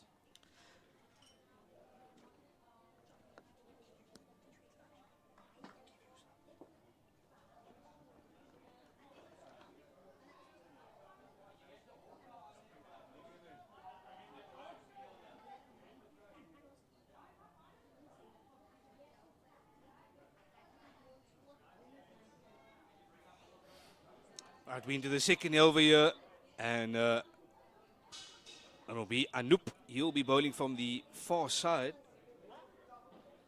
Yeah, Anup Desai is the designated 12th player. You are allowed 12 players. So 1 player will not bat, but he will bowl.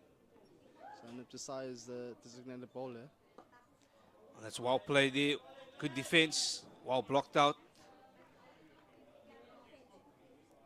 Anup Desai hasn't had really much opportunity in this tournament thus far. I think this is his 2nd game out of 4 games for him.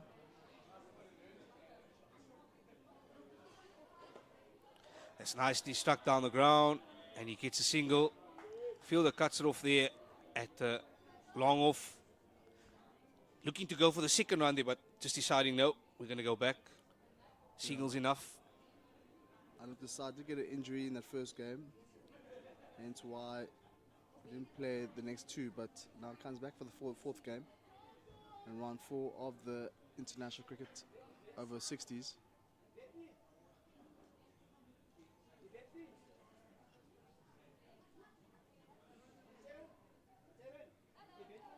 Oh, just a bit of bounce there.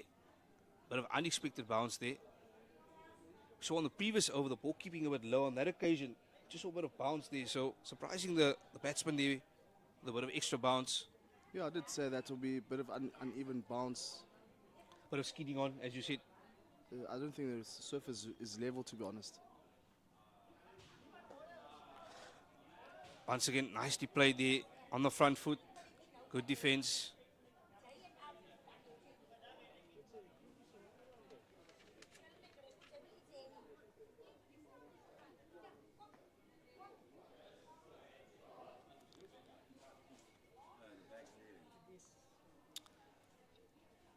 At the put, well played again. Rock solid in defense there by Kendall. He's not taking any chances. Just looking at the field, got a slip, we got a point, cover, mid off, and a deep extra cover, mid on, square leg and a fine leg, short fine leg. Just 1 outside on the boundary, and that concludes the 2nd over, and that's 7 for no loss. Yeah, 2nd over completed. Nice and tidy. Only 7 runs they're going. South Africa's going 3.5 to the over here. It's a good start. Now, the interesting thing is, do these guys go and play this same type of game which the USA sort of went, with one guy being aggressive and one guy's playing the supporting role, or or both guys just sort of play that supporting role here. Seems like both guys are just gonna find their feet first here, get their eyes in, and then maybe play a couple of shots later at the stage. Mr. Molt.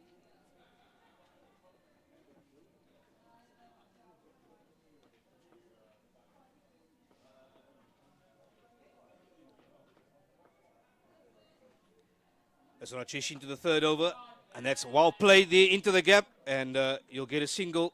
Nicely played there by Holing. As he just touches it into the gap, nudges it nicely there and gets that single. I think that's what we'll be looking for those signals. There's not much pressure needed. I mean, you just need to go just above 3 runs per over to get to that total of 153. Oh, it's a bit of a peel, but that's straight down leg. Definitely going down leg. Not going to hit the stumps on that occasion. That's not the line we'll be looking to hit. I mean, there is a vacant square leg area, so he needs to bowl close to that 5th stump on the offside. Anything middle and leg will be dispatched towards that square leg boundary.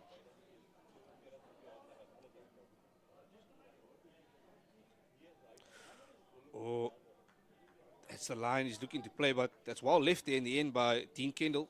Just rather leaving that, you know, a lot of the guys will try and fish outside that off-stump lumber. I think on that occasion, he took the smart choice by just leaving it. So, yeah, that's good batting there. Sometimes you just got to leave those type of deliveries.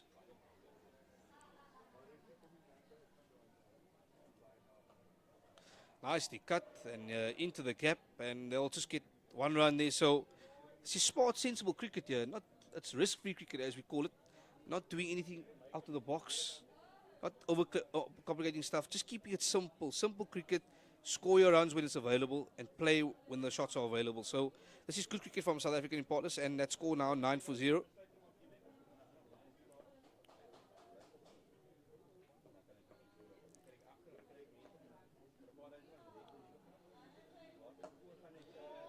It's nicely played. Beautiful running. Good communication, and that's good cricket there. Saw there was a bit of gap there, and that fielder was deep. Yeah, some positive cricket there. Just taking a quick single. It was his call, was his alarm. So quick call there from the batter there to get a single.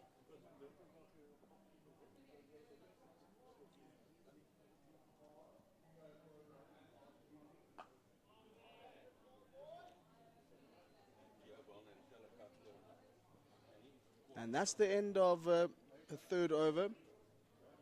Yet to get a wicket there for USA, 10 for no loss. Yeah, 10 for no loss, and South Africa going nicely along here. It's a bit of a slow start, but we're getting there. No wickets so far have been lost, and 10 for their 3 overs. So they're just going about just over 3 and over here.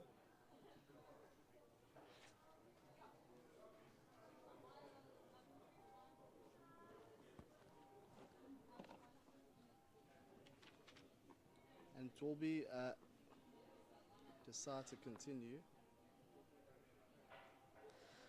Oh, it just has a bit of a slip there. I just hope he hasn't injured himself. Oh, that's not good. That is definitely not good. As I said, I just hope he hasn't injured himself. Oh, that was a bit of a slip there. Bad slip. That's what happens when the pitch is still wet. And it took them a while to put on the covers as well. So yeah, I think he's not going to be completing this over. He's just called for the medics to come on, or in fact maybe a 12th man to come on. Yeah, that doesn't look good for him. I think he's going to have to go off. Really sad for Anup Desai. Just slipping there. And you got to ask, is the pitch really that wet, or has he just fallen there by mistake? It's really unfortunate to see that. That's really unfortunate for Anup Desai. Second time he's getting injured. He got injured after the first game. And now another injury here for him. Definitely didn't want to go out like this. Let's hope he recovers for the game on Sunday. Hopefully the physios can do the job here. Yeah, let's just hope he can get some good treatment, because we don't like to see injured players out there. It was really, really sad to see. Unfortunately, he immediately turned. I mean, as soon as he fell, I said it on commentary. I said, just hope he hasn't injured himself, and that's exactly what he has done. And it's a real pity. We just wish him well, and hopefully, if it's not too serious, it's not anything, sort of any hamstring or ankle or anything that snapped there. Seems to be okay.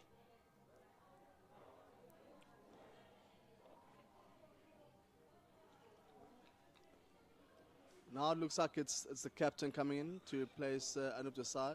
Bigger pardon, it's the vice captain. Rizwan Sheikh. Yeah, it's Bigger pardon, it's actually Dave Ramden. Dave Ramden. He'll be taking over the over. Oh, and that's firmly struck him.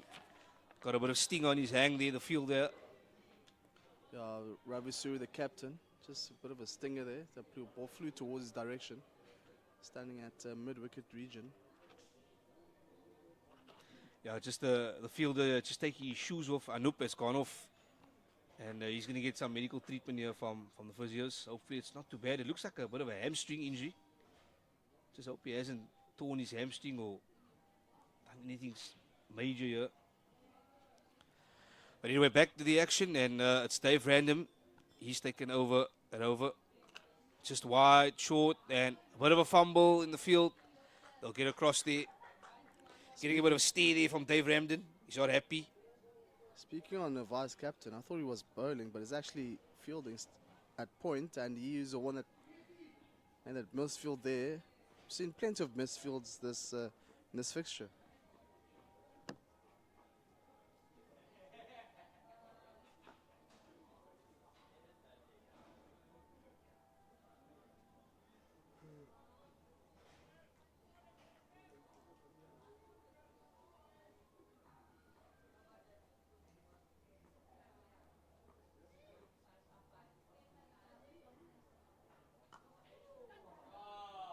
It's a nice shot play there on the offside. There is cover on the boundary, and it's just one run. There's only one cover on the boundary on the offside. And that concludes the fourth over. There was a bit of drama to begin the fourth over with Anup Desai going down. And that's the end of the fourth. 13 for no loss.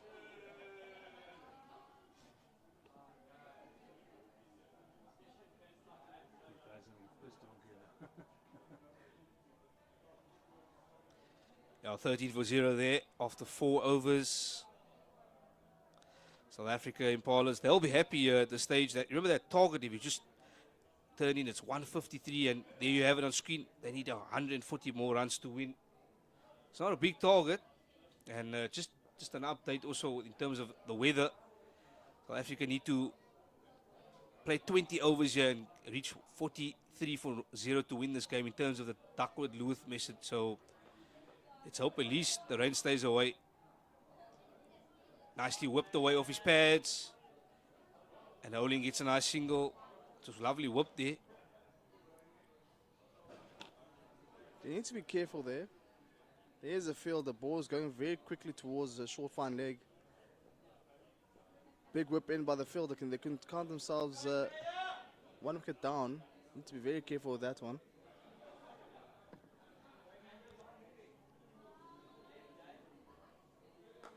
Oh, beautiful shot. Typical cover drive. That's, Nathan, that's the shot of the day, definitely. We had a big debate earlier in the first innings, having shot of the days. We had Mahmoud Shahid with a few cover drives, but I mean, that's one of them, one of the best. That was beautiful, shots. absolutely beautiful. Textbook shot there from Dean Kendall. Really, really beautiful to watch that. If you're a cricket lover, a cricket extra cover drive. Nothing more beautiful to see on a cricket field.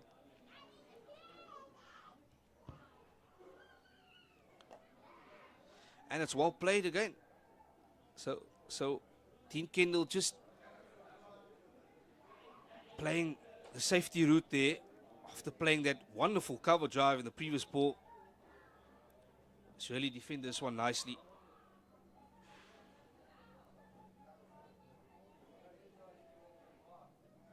just gives a bit of width and just that's nicely cut into the gap. And unfortunately, the outfield's a bit slow, so he's going to get only 2 runs. He won't get a 4. This rain is starting to pick up a bit here. I Yeah, don't think it will get any better than this. yeah, the rain is coming down a bit hard here now for the viewers here on pitch vision. Unfortunately, you can't see the rain, but it is coming slightly harder now. Just wonder when the umpires will call it. Oh, just outside stump. Now the rain is a little bit, it's coming down a bit harder now. I think any moment now, we should see the umpires maybe calling for the covers.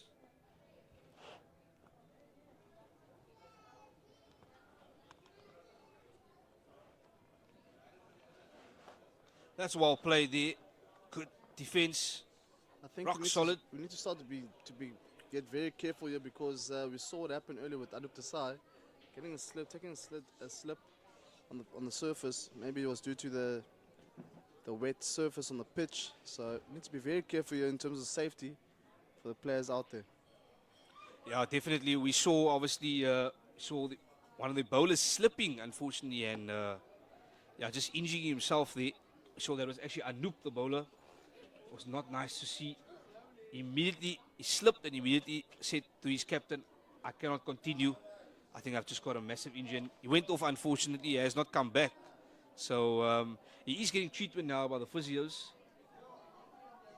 But anyway, we're still going to continue. Oh, that's nicely played, but no. Holling's just going back there.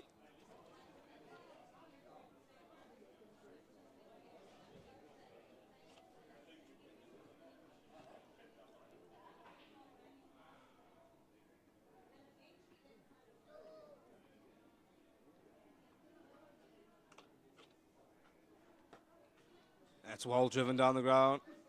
Straight to the man off, and that's good running.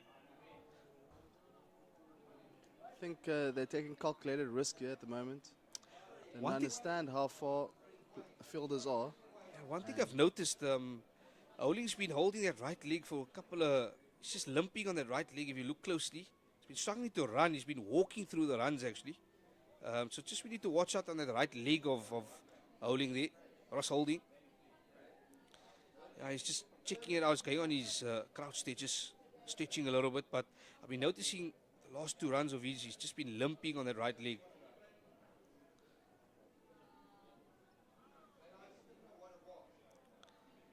Just hope he hasn't injured himself as well, because he's looked good with the bat. He's looked quite solid. Played some good shots. Been rock solid in defense. And I think the last thing anyone wants to see is the injury. So I just hope that right leg is just something of a, maybe of a cramp or something stiffness.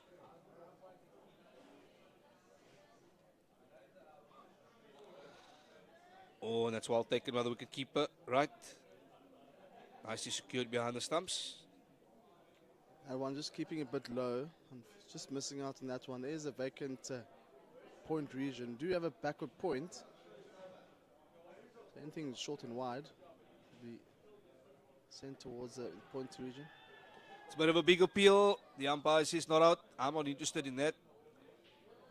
So that's the end of the 6 over, and that score now 21-0. And as I've alluded to, Holding just he's struggling a little bit with that right leg there. As you can see on screen, he's just doing a couple of stretches. I just hope he hasn't stretched his hamstring there. The right leg looks uncomfortable, the right leg.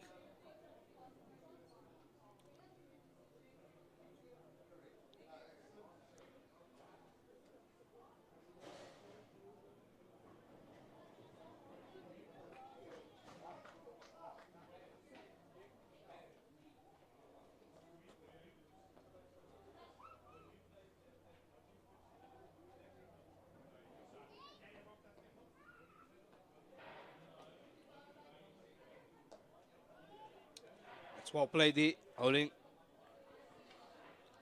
And it's a request to continue now. To bowl his 4th over.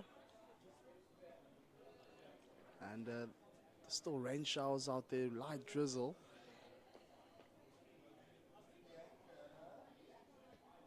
Oh, stuck on the pads. Bit of a peel, but not out. That's definitely going down leg. Would have been close to the stumps. Yeah, just swinging it, swinging towards the right-hand batter. And that one just missing a leg stump.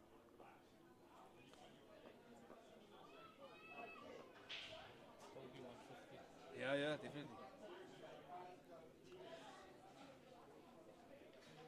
And that's just well played to the fielder there, but no run taken.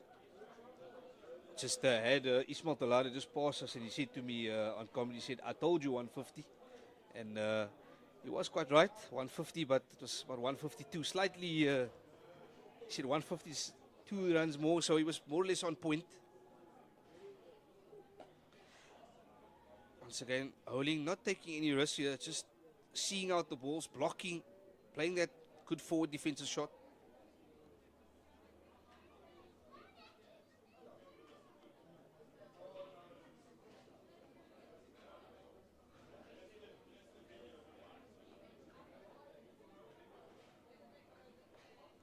Oh, that's gone down leg side. That's a good take by Matt Wright, but that was way down the leg side and wide run. It's a wide call there, so extra run given away. It's well taken there by Matt Wright. Nathan, it was quite a difficult take there, but he's done well.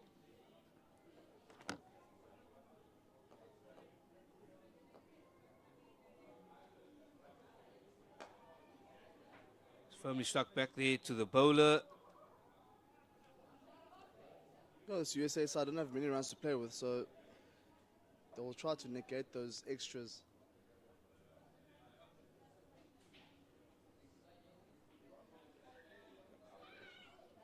Now they just require 131 for victory, still with plenty of time to play.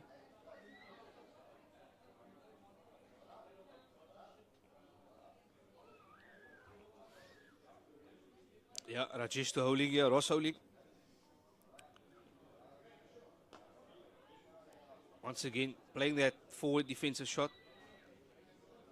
Neatly played, and that's the end of the 7th over. So, score is 22 for North.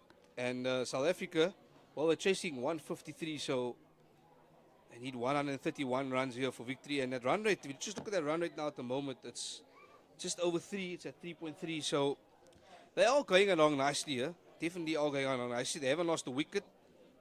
These two guys are really going well. And they're not taking any risk, as I said earlier. They're looking just to play on the bad balls and block the good balls.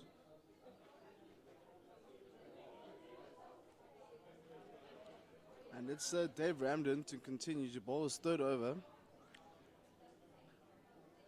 And not much pressure is on to these batters. Playing with some really good authority out there.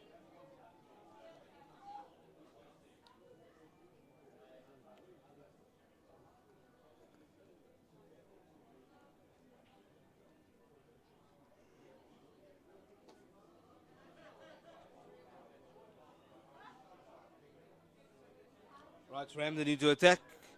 It's nicely flighted delivery. And it's struck to the field. Just a dot ball there. No runs conceded. Keeping it tight now. There you have on screen the wicketkeeper Mark Wright. And Dave Ramden, he's bowling now into his 2nd over. In fact, his 3rd over. It's nicely struck in the gap. Beautiful shot, but is it going to go all the way? No, it's not going to. Unfortunately, the slow outfield just stopping that one. So they'll come back for 2 runs. But once again, Nathan, there you see the slow outfield. Oh, fielder standing at extra cover, just trying to stop that one for his boot, but unfortunately just missing that one on Milnerton. And it had to be Shahid having to stop that one. They did manage to run 2 there.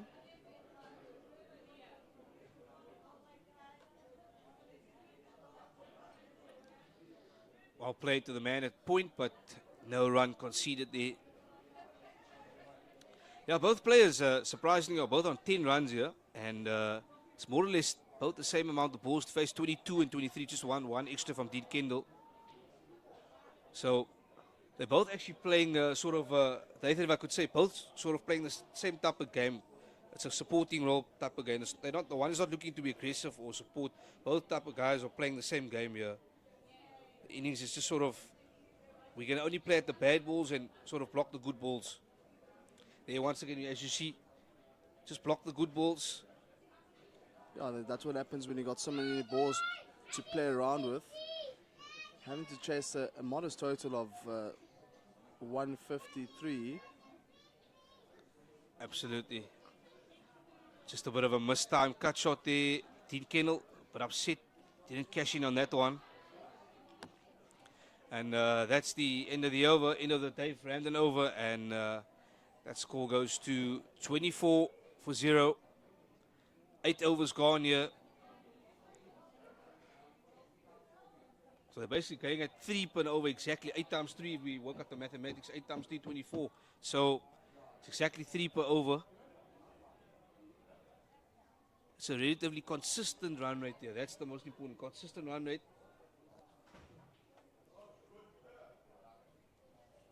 It's 8 overs. It's 8 overs. It's 8 overs. It's 8 overs. Nicely played down the ground. Straight to the fielder. Bit of a running. Oh, bit of a running. And he hit the stumps there. That was out. He was gone there for all money. Just looking at Ross Holding, he still seems to be limping on that right leg. So he nearly got run out there. He was a bit slow out the blocks, and also, as I said, I think that right leg of his, Ross Holding, is not comfortable at the moment. Well played, well defended.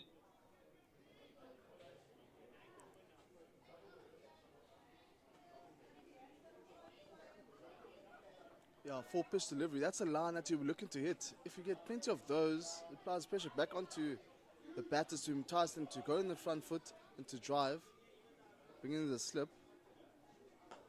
Oh, that's a great shot. Great cover drive. But there is a man on the boundary there. He'll cut it off.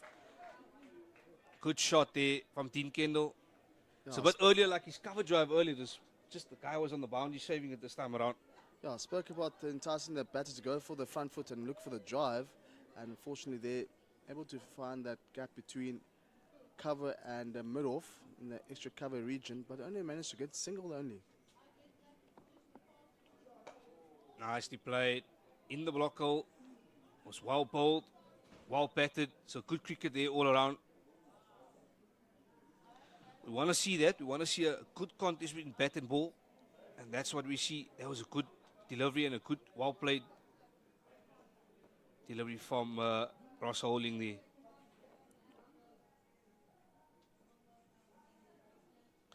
That's well left. Just outside the off stump. And yeah, it's just well left. As I said earlier, I think Ross Holding and also Dean Kendall, they're just going to see out the good balls. They're not going to take any risks here. It's just they're going to look for those bad deliveries and punish them. That's the tactic at the moment. I think with the field will start to open up, especially after the 15th over. You must remember the first 15 overs is power play 1. Absolutely. 2 fielders allowed on the boundary. There we go. That's a good delivery there. But just sees it out, Ross Holding. So that's the end of the over. And 9 overs gone, 26 runs.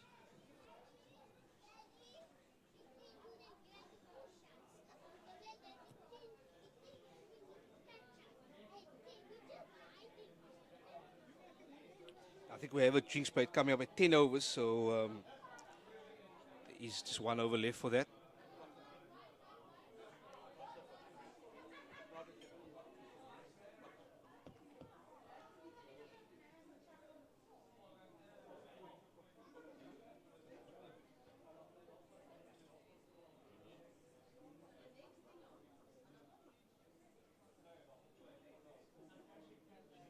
It's 9 overs gone. Still says 8. Oh, there. It's 9 overs, man, guys. It's 9 overs. Ach, leave it, man. It's not, no, but things I wanted to see It's 9.1 overs, 9.2 exactly here now. 26 for North. And that run right now, it's at 2.8 at the moment. So the man bowling is Dav Ramden, if you just joined us. And the score is here 26 for no loss. Oh, and that was a attempt on a catch there. I just wonder, did he get his fingers on that ball? I think he did get some fingers onto the ball, that the vice captain, Rizwan Sheikh. Just stopping the momentum of the ball, going towards the boundary. That had to be some cover coming from deep extra cover to cover that one down to, I think it was just a 1 run or 2. Yeah, he's just taken 1 run. It was a bit of a difficult chance. We can't count it as a catching opportunity. It was a bit tough there. Just the delivery outside off stump. That's the line we'll be looking to hit. And we'll bring in the point fielder is one Sheikh. If you can just stand on the edge of the ring. Oh, bit of a dolly, bit of a full toss. Very, very lucky not to be punished. Only 1 run they conceded, but that was an absolute dolly. Full toss in the slot, waiting to be hit. Delivery deserved to be hit, definitely. Just kept it down to a single. We're going straight down towards the throat of a fielder standing at deep square leg.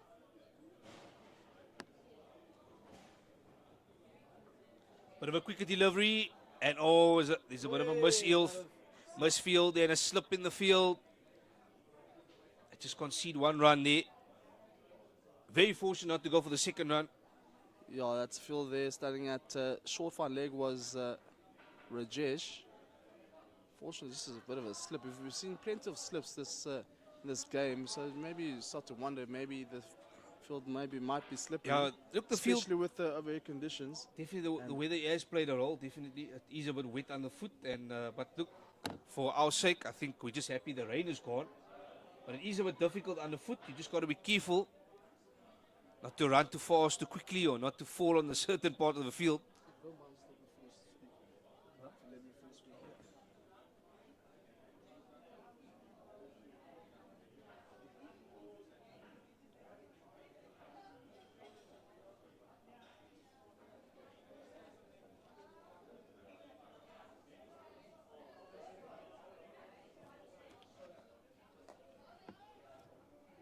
Rajesh there, it's played straight to the man, and in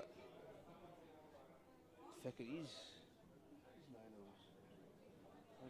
overs. Just looking at the comparisons, this USA side with 36 for no loss after 10, and here Impala 29 for no loss after 10.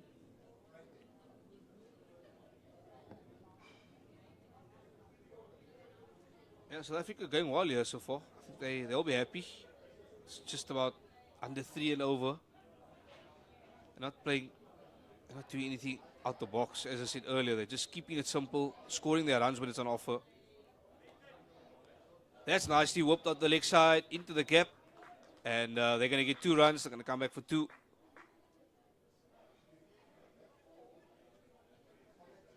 Suhail. No, it's fine. Oh, they want to come.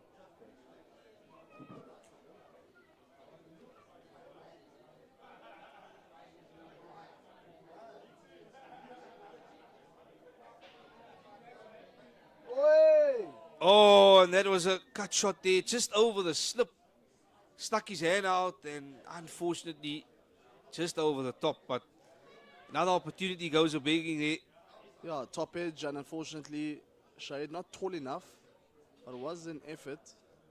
Bit of a top edge, and Shahid not able to get some fingers onto that one.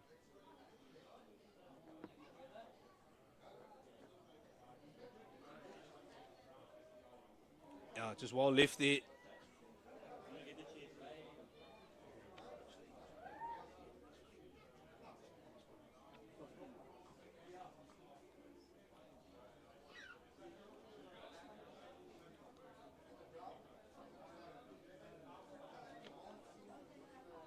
So Rajesh here, he's bowling to Ross Holding.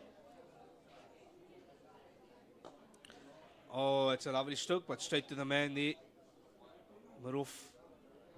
Nasty hit and nasty time there. But no run there. And that's the end of the over, end of the 11th over, and that score now 32 for no. So the run rate is just over 3 now.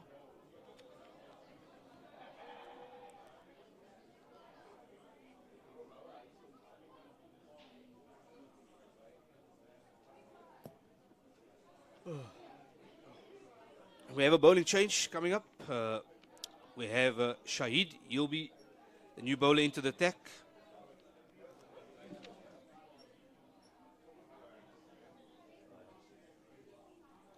We saw Shahid earlier batting. He was impressive when he opened the batting. He was a powerful batter. Now let's see what he can do with the ball here.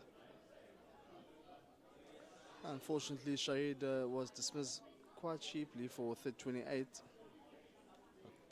Quite a powerful batter.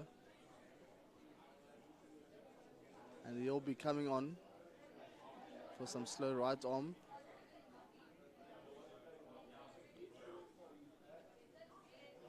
Let's have a mini break. Yeah, I thought actually originally the drinks break would be at 10 overs, but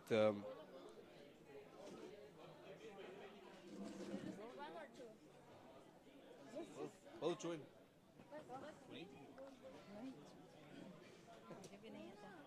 So could you tell us, we just joined by a couple of people from the USA, some of the fans and family of the USA. Just could you tell us, how has your experience been in South Africa so Oh, far? I like South Africa. The people is so nice, so calm, and I never saw that like they're so friendly. Yeah, I love South Africa. Okay, could you just tell us your name and where you're from exactly? Oh, my name is Sejal, and I'm Anoop's wife, the player number 98. Nice. Yes, Okay, and just tell us, how long have you guys been here in South Africa for? till 25th. Okay, so Yeah. Okay, that's nice. And just the cricket out there. Yes. Have all you day have you cricket. enjoyed the cricket so far? Yes, my son also playing cricket, so Oh, okay, that's Yeah. nice. So it's a family affair. Yes. That's nice. My son Would you like to give it to Mrs.? Sure. I hope you can hear me. Yes, I can hear you. Just tell us who you are exactly. Yes. I hail from Arizona, USA. I'm visiting South Africa for the first time. Wow, It has fantastic. been an excellent and beautiful experience so far. We went on a safari in Johannesburg, and the people were so nice. I think South Africa is a newborn country, and it has all the softness and innocence of a nascent being. Yes. And I hope it continues to hold on to it for a long, long period of time.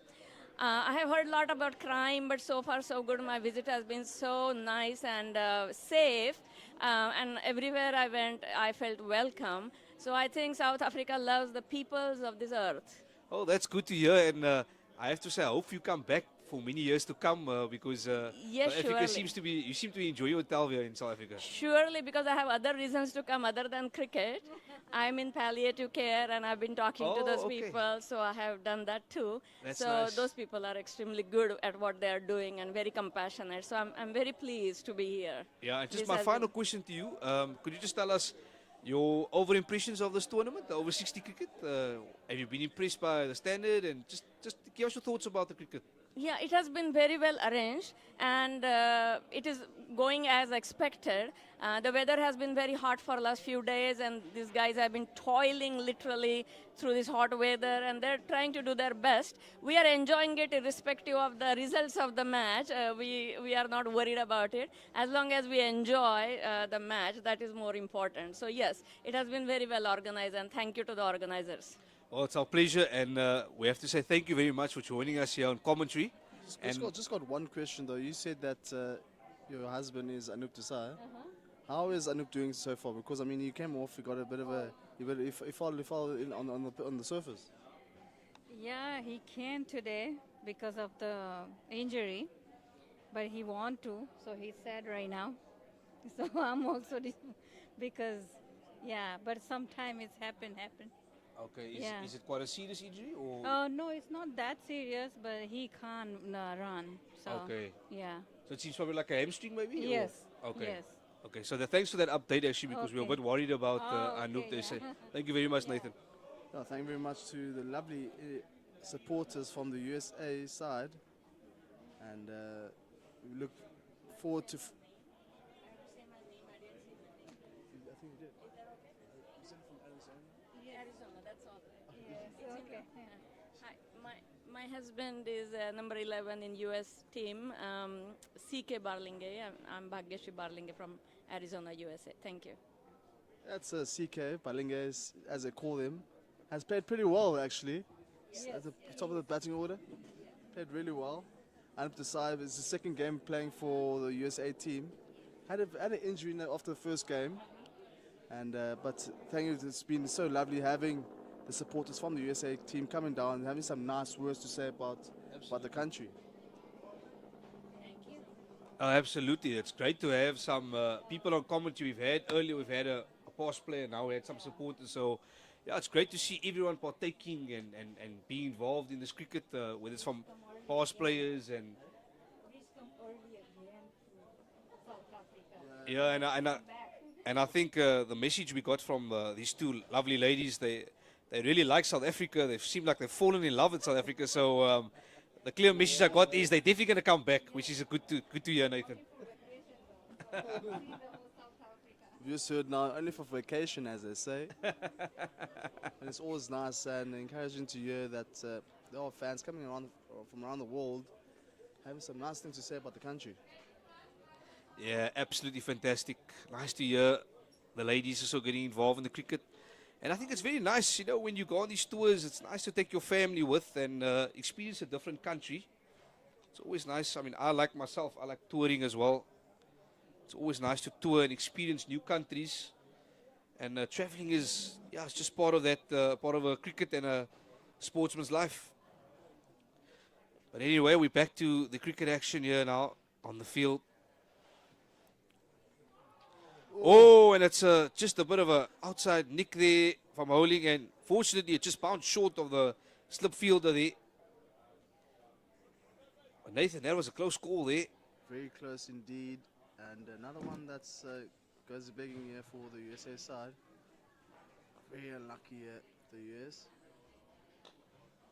Speak on the supporters, actually, when I arrived here at the ground, the physio was taking the warm-ups, and then the players were doing the warm-ups, guided by, of course, the physio. Then on the side of the field, you see the fans, the ones who just spoke now, the supporters, and actually the wives of the players, joining along with the warm-ups. So it's a team effort, as they say. Yeah, definitely. Team effort, definitely. I think everyone's involved, and I think you always want to see your family member or sort of your teammate doing well. You want to see him doing well. So every support he gets, whether it's from the physio, whether it's from a teammate, whether it's from their own family, it's good to see that the support is always there. And it's really encouraging and really nice to see. We have Mahmoud Shahid now. He's into his second over. He'll be bowling his off spin. That's nicely played there, just for a dot delivery.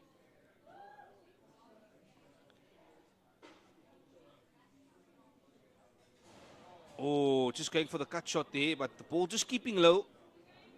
As Nathan spoke about the uneven bounce here, we've seen a couple of ones that just come on fast and then keep low. On that occasion, just keep low there. There's the faster, quicker delivery.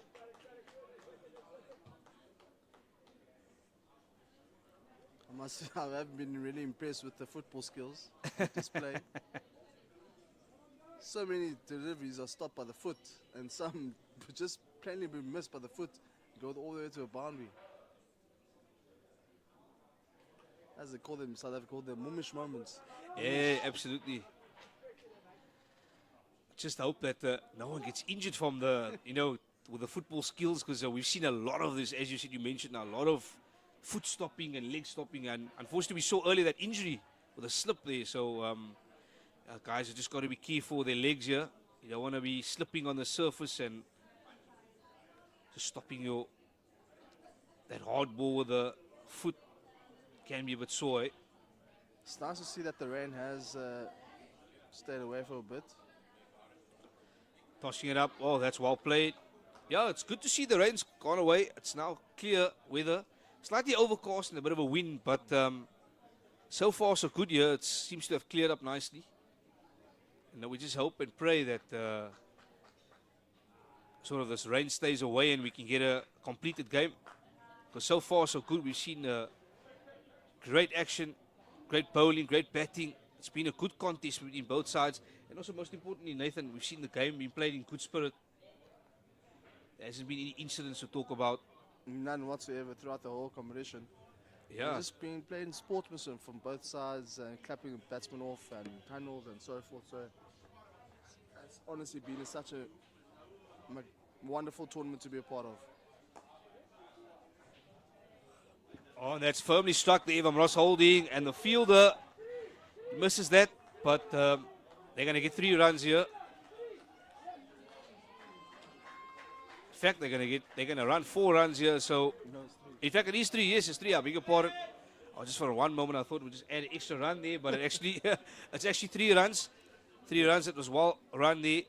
The boundaries are long, and as we've spoken about earlier, the surface is just holding up the ball. So, yeah, that stopped obviously in front of the boundary.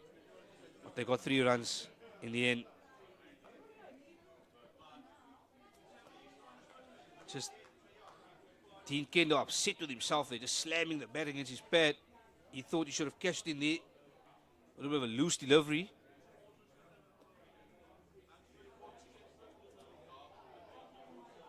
Oh, that's just going down leg. Was slightly appeal there, but definitely going down leg. But it didn't even appeal there because he knew exactly one was just sliding down to the leg side. It's a faint appeal by the wicketkeeper. Of course, the wicketkeepers will appeal. Nicely struck in the gap. And will this time will it go for 4? No, it won't. Balls once again just stopped in the field. And what have they got here? In fact, they just got 2 runs now. But once again, Nathan, the ball just going dead in the field. As well struck. Batsman's been hitting the ball all day nicely along, but it's just the outfield has been slow. And unfortunately, just wonder how many of these would have been a normal bound and a normal surface. I mean, you'll be involved with the SA Kulus and SA Impala team on Sunday, the fixture. If that was on the Ron Bosch Cricket Club field, definitely going for 4 runs. Such a small field, but such an amazing facility at Ron Bosch Cricket Club. And also, I think it's a better surface. The grass is probably cut more even there, and it's a bit faster in the outfield. Oh, just played in the air there, dropping in front of the bowler, Milnerton. Still 43 for 0, and well, the USA veterans, they need to pick up a wicket here now just to stay in this contest, because at the moment it's looking very good for South Africa here. South African Impalas are not complaining, they're very happy. And that's the 15 overs completed, and we're just going to have a bit of a drinks break. That score now 43 for 0, and the 2 guys at the crease, Ross Holding, he's on 16 runs of 38 balls, and the guy who's supporting him nicely, Dean Kendall, 23 of 52. So, yeah, and that run rate's 2.9. So South Africa, they're in the driving seat at the moment, 43 for 0, and we're going to take a break, and we'll be back in 5 to 10 minutes time.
Thank you. Guys, keep well. See you, Roger. You don't want to interview us? Good afternoon and welcome back. We just had a lovely 5-minute drinks break here in Milnerton at the Milnerton Cricket Club here in Cape Town in the Western Cape, South Africa. And you've just joined us there. We're just looking at that scorecard there. South Africa obviously posted a total of 100, or I beg your pardon, the USA posted a total of 152 runs. They bowled out, and South Africa, well, they're chasing 153 at the moment. It's good sailing for them. 43 for North, and at the moment, I'll say it again, they're very comfortable, and they should get home easily from here if this continues all the way. I think the most important thing, they haven't lost a wicket. Just looking at the comparisons, 46 for 2 for USA at this point, and 43 for no loss for the SA Impalas. Oh, and we just said that, and the drinks break has just got the breakthrough. The commentator's curse. That's literally a commentator's curse right there. Absolutely. It happens to the best of us, man. It's happened to Johan actually yesterday. I said, what's the most important thing? They haven't lost a wicket. Immediately after that, they lose a wicket. So, yeah, that's very unfortunate. Unfortunately, well, it's actually the first ball just after the drinks break. Sometimes these drinks breaks just put you off, you know. But Ross Holding was going so well at 16 of 38 balls. He was batting really, really well. I mean, just got to ask the question. Maybe it's a bit of a fitness issue. You know, they're drinking a lot of liquids, and he has struggled with that right leg there throughout the innings. Just wonder that right leg has not played a role in his dismissal, because there's not a lot of feet movement in that shot. Now we've got the captain, Cupido, strolling down towards the middle, coming in at 3. Still got plenty of batters to come in. I mean, Peter Marks, who's been the most impressive batter there for them. 136 runs this far in the competition.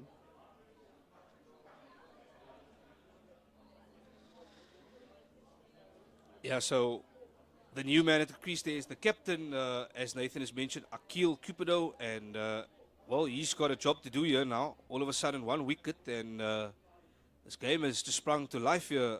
You know, the USA is all of a sudden back in this contest, and you never know. We've seen in cricket 1 or 2 wickets fall down, and then all of a sudden we've got a contest. So let's hope for South African Impala's sake they can kick on from here and not lose another wicket. But for USA's sake, we hope that they can maybe get another wicket and keep the game alive. This game is very strange, man. Oh, it's nicely woofed with the pads. Akil Cupido, brilliant shot. But once again, the outfield is very slow. Ball's holding up, and they're only going to get 2 runs. And I'll say it time and time again, Nathan, how many shots have we seen that should have gone to a normal boundary on a normal day?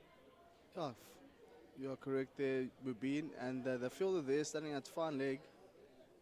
Ball just died for the boundary. Fielder there was Vipul Mehta, the 00 on the back of his jersey.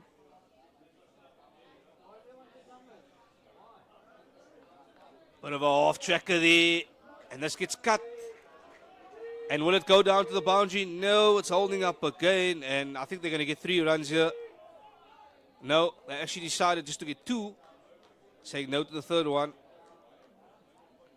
This field is very disappointing. I mean, the ball, you would expect the ball to go down towards the boundary. I mean, you've seen all other games, thick outside edge, straight down towards the boundary. The ball just stops 15 paces away from the boundary. Yeah, it's been a story of the whole day. It's just the ball's just gone dead, and I think the outfield is not assisted.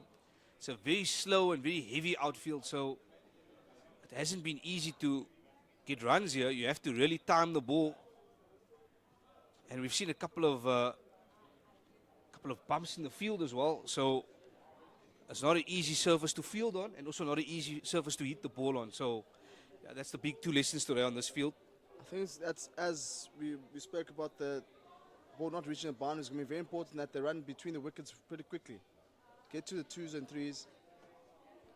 Yeah, very good point, Nathan. Very, very good point. When the boundaries are on offer, at least then the running needs to come in play. Yeah, and that's sort of the end of the over. Yeah, that's the end of the over, end of the 16th over, and that score now 48 for 1. 105 runs to win here for South Africa Impalas. still lots of runs to play with. A couple of wickets here now and then.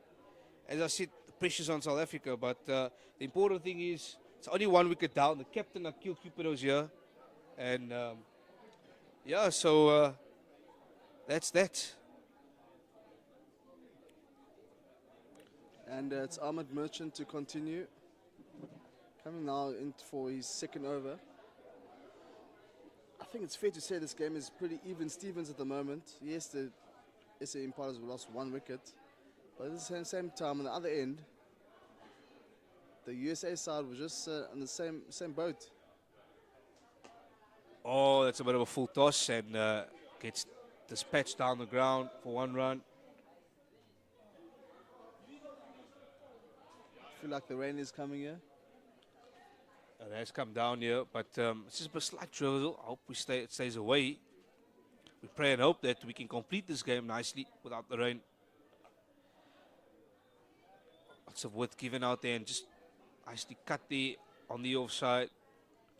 We've had some strange weathers over the past 2 days. I mean, yesterday I was down at the Star Cricket Club, the Scorpions, under the Scorpions in Stellenbosch, and the way that it was fine, and then latter parts of the first inning started to rain. Same instance here in this game as well. So. Oh, it's missed every single thing. It's missed the stumps. It's missed the bat. Great delivery. Oh, how has that not hit the stumps?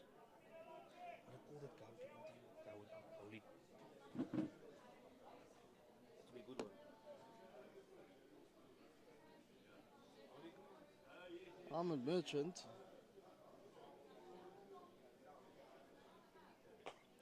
One swipe of the bat there from Cupido, coming in at 3.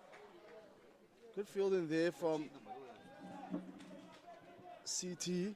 Coming all the way from extra cover to cut it down to 3 runs. They managed to get 3 runs. Have a seat, we're going to have a nice conversation for 5 minutes. So yeah, we're joined by another interesting. We've had a couple of nice interviews from earlier on. We had Ismail Taladi on commentary, and then we had a couple of USA supporters who travelled all the way from Arizona. They were on commentary with us, and now we have one of the players who was batting out there. He was a couple of overs out there, Mr. Ross Houling, a legend of South African cricket. Mr. Ross Houling, just this, how are you feeling? I saw that. I was telling my fellow commentator Nathan, we saw that right leg. You're pulling quite stiff there, right leg, and I said to him, I wonder if that right leg was just sort of maybe the reason why you threw your wicket away there after the drinks break. But just how's the right leg going? No, it's fine, thank you. Just a little pull, nothing too serious. Just trying to run that quick single, but no, it'll be absolutely fine, yeah. So no trouble there. Yeah, and just tell us your overall thoughts about the tournament and South African Impalas. Just how's it been for you and for the team and for everyone as well involved? No, it's been great. I mean, it's a great tournament, and Roger and his team have done very well in setting this up and getting these beautiful fields in great condition. All the fields we played at have been fantastic. The catering and the guys looking after are really, really good. I mean, it's been amazing, really, really good, yeah. Hope the rain stays away for the games today. It's very tight, as you know, the points table. Absolutely. We've got 2 under the belt. If we can get this one, we've got 3, and that'll put us, I think, very close to making the final. It depends on the Zimbabwe-Wales game, depends what happens there. And I see the Kudus have got a good score as well, so they're also in the running. So, no, it's been great, very good. Yeah, just if I could ask you a last couple of questions, but just in terms of the action here, you guys put up a total of 152 you've actually bowled them out for. Do you think was it sort of a defendable total, or do you think it was an easy total to make? Because we've seen that, I felt personally, I think they were a couple of runs short, but 150 is still a good target. What do you think about that?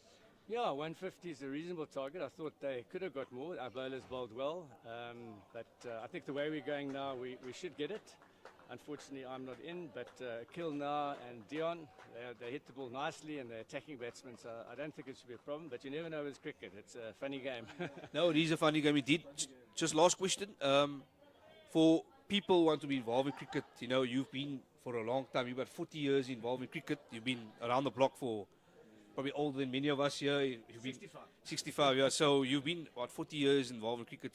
Just any message for the public out there, the viewers of Pitch Vision and people around the world that are tuning into this Over-60 Cricket International Tournament. Just any message for them and for cricket lovers out there? Yeah, I think, the over-60s cricket's amazing. Keep active, it keeps you going, it keeps your mind going. I think it's becoming more and more popular now. I've been involved in the Proteas side for 2 years, and they're going to pick another side at the end of this tournament, probably for a Zimbabwe trip, and it's going to be very competitive because there are a lot of new guys and got 60-year-olds coming in. So it's good. It makes the guys, play for their position. But I'd recommend to guys that haven't played the game for many years, that did play cricket, come and have a knock. I mean, it's great to get out there again, and the camaraderie is fantastic. We have a lot of fun together, and it keeps your mind and body active. Yeah. Yeah, that's absolutely fantastic. So I just want to say from my side, from Nathan and myself, who've been in commentary, we'd like to say just good luck, and hopefully we'll see you in the final against maybe Zimbabwe, if everything goes all well. Yes, no, we hope that we do that. We've got a good game on the Sunday against our fellows, so against the Kudu, so that could be a good game. A lot of banter will happen there, I'm sure. So we're looking forward to that game. But so thank you very much for giving me a couple of minutes to chat to you. No, it's our pleasure, and we enjoyed your batting, and unfortunately, you just threw your wicket away there after the drinks break. But that's cricket for you, eh? That's cricket for you, boy. You just get that one ball that you don't cover. Great shot to kill. And yeah, that's a great shot there from the captain, Akil Cooper. Unfortunately, again, we see just the field, we see the ball been going dead here all day. It's been a very slow and very heavy outfield. So it's just one of those things. On a normal day, that would be a boundary. But as Nathan said, many times it's we've seen a slow outfield here. Not much we can do about it. No. Right, thank you very much. I just got one question for you. One question for you. But the thing is, they scored 150, 160, between 150 and 160. Obviously, you guys are stuck in between, like in the middle in terms of points and so forth with Empire, with the Kudus and the Wales side as well. Didn't you maybe think about perhaps looking to get the score within 30, 35, 40 overs and just work with a net run rate? Yes, that is something to think about, but I think the win is more important to get the 2 points. If we don't get the 2 points, then we're basically out of it, I think. So I think the idea was to get 40 odd in 15, which is more or less what we got. And now we want to accelerate now. The Duckworth Lewis was, after 20 overs, we needed 43. Yeah. We've now got 65. If we lose a wicket, which we have, we needed 48. And now we've got 65. So we're well ahead of it, and we know those figures, and we're sending those figures out to the boys to keep ahead of it. So the win was more important, and now we'll start looking at the net run rate. Thanks. Yeah, we say thank you to Mr. Ross Holing there, who had a good innings. Unfortunately, just only made 16 runs, but it was a good batting performance nonetheless. But back to the action, Nathan. Thank you very much. Thank you. Pleasure. Awesome, thank you very much, and some nice characters here for the Impala team. I think Nathan, we need to get more guests on here. I think we're having some nice conversations and nice interviews on commentary. It's good to hear from different voices and different perspectives. I must say, the last game I was involved in was at the Star Cricket Club. It was Zimbabwe up against, who did they play against? They played against the USA team, of course, since I'm following the USA team. I must say, boy, the banter there in the Zimbabwe team, it's top notch. And it obviously makes sense. I mean, they're doing very well on the field, and obviously they'll be very happy and very vibrant off the field as well. Yeah, the spirits are very high in that side at the moment. Can't complain about that. A winning side is a happy side. So, that's good to see that the game is played in good spirit, and they're winning. And most importantly, I think all the interviews we've done here on commentary, I think the message has been about adapting a positive, fit and healthy lifestyle. So that's been something that all the guests that we've had on commentary, they've all said that, at over 60s and sort of a senior level, it's good to see the guys are still active and they're still keeping fit. And as they say, you want to age well, you don't want to age really badly. So I think these guys are really the example for the elders out there. I was looking at my figure and looking at some of the figures for the SA Impalas. I mean, we've got Mr. Milan. Mr. Milan looking like he's still in good shape. So you've got some guys 6 and above still in good shape here, Mubin. Absolutely. They look after their bodies. Some of these guys are fitness freaks. And we have to give them compliments, eh? It's a good example for one day when I'm old myself, and Nathan, perhaps you and all of us, when we come to that age, it's a good example of keeping fit, keeping healthy, and also eating healthy. That's a very important part. So, Sometimes you just need to blame genetics. Nathan, I love the banter here. It's lovely. We're having a lovely time here at the Milnerton Cricket Club, and that's struck firmly to the fielder. Yeah, it's good to have some different perspectives, as I said, and having some banter here because, you know, sometimes we watch a game of cricket and we commentate and we interact with so many people, but sometimes the energy is a bit low and it's a bit dull. Sometimes you just need some different aspects of cricket and different aspects of life just to bring everyone to life here. So, yeah, it's good to hear from different point of views. That's nicely played there on the leg side, but just a dot delivery.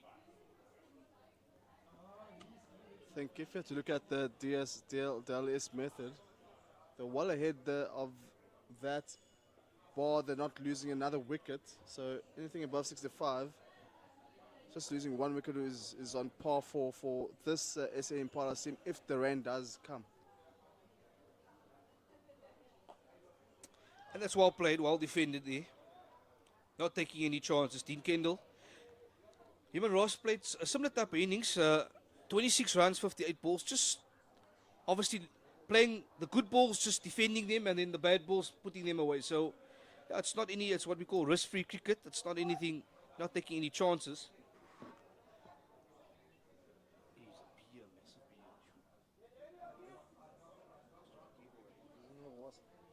What was even more dangerous? I want to kill it. Steal someone here.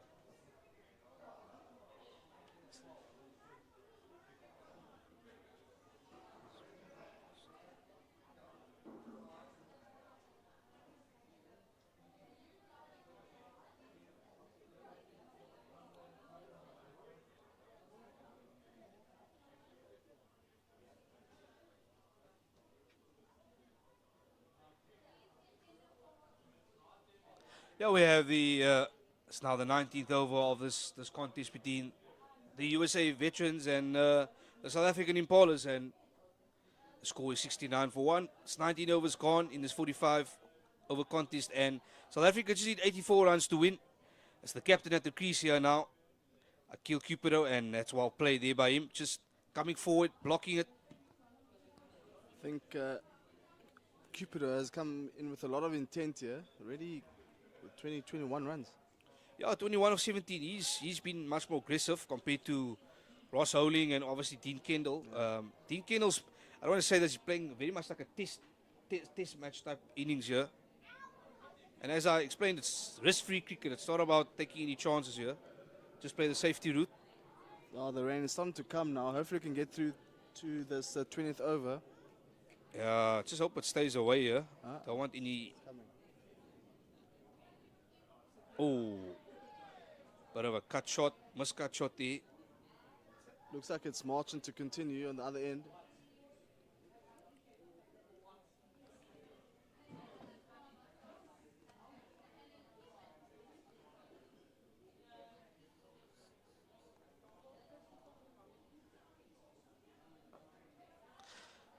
It's well played and struck back to the bowler.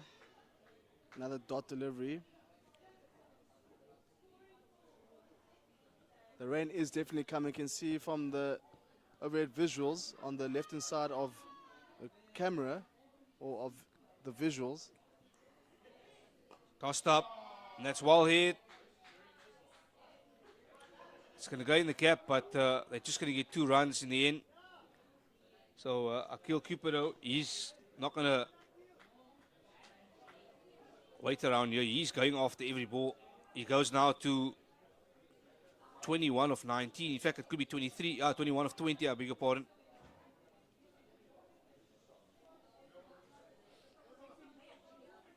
So they ran 2 runs there. Inching a bit closer to dead ball there from Merchant.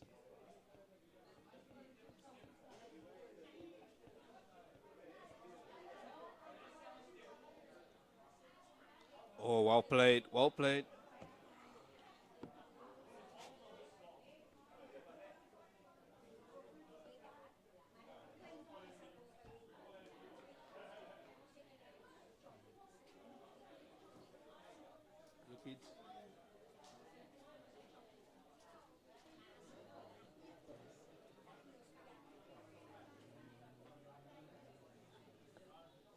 Yeah, and that's the end of the over, and that's 20 overs gone. And it's 71 for 1.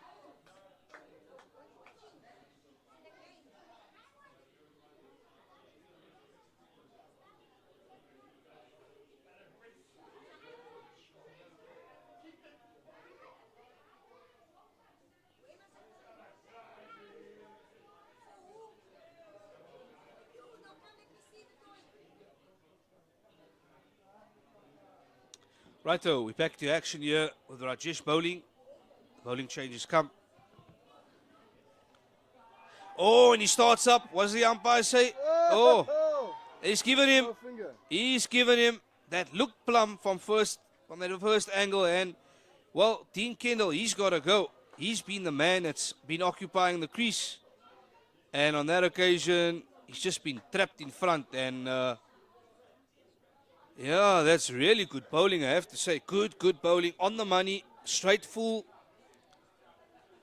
Oh, those deliveries, especially when it's raining as well, does tend to trouble the batters. So one just getting onto the pads of Kendall. And unfortunately, he has to depart for a well-played 26 runs. He was looking really good out there with Cupido. But now that's another wicket down. Yeah, we see here some of the bowling stats from the USA veterans, and yeah, it's only been really 2 guys that stayed out. Mahmoud Shahid, he's got 1 for 21 of his 4 overs, and then the guy who's bowled quite a lot of overs, Rajesh Idait, he's got 1 for 24 in his 7 overs. So I think he's looking just to complete his 9 overs, and he got a wicket now on the last one. So yeah, maybe that call of not taking him off could just be a good thing. Yeah, the run rate was going very well in the last 5 overs, 5.6 in the last 5. And losing another wicket. Yeah, it looks like the new man at the crease, Nathan. Well, just waiting for confirmation who the new field batter is. But after 20 overs, the USA side of 58 for 3, and the Impala is now sending 1 for 1 or sending 1 for 2 now.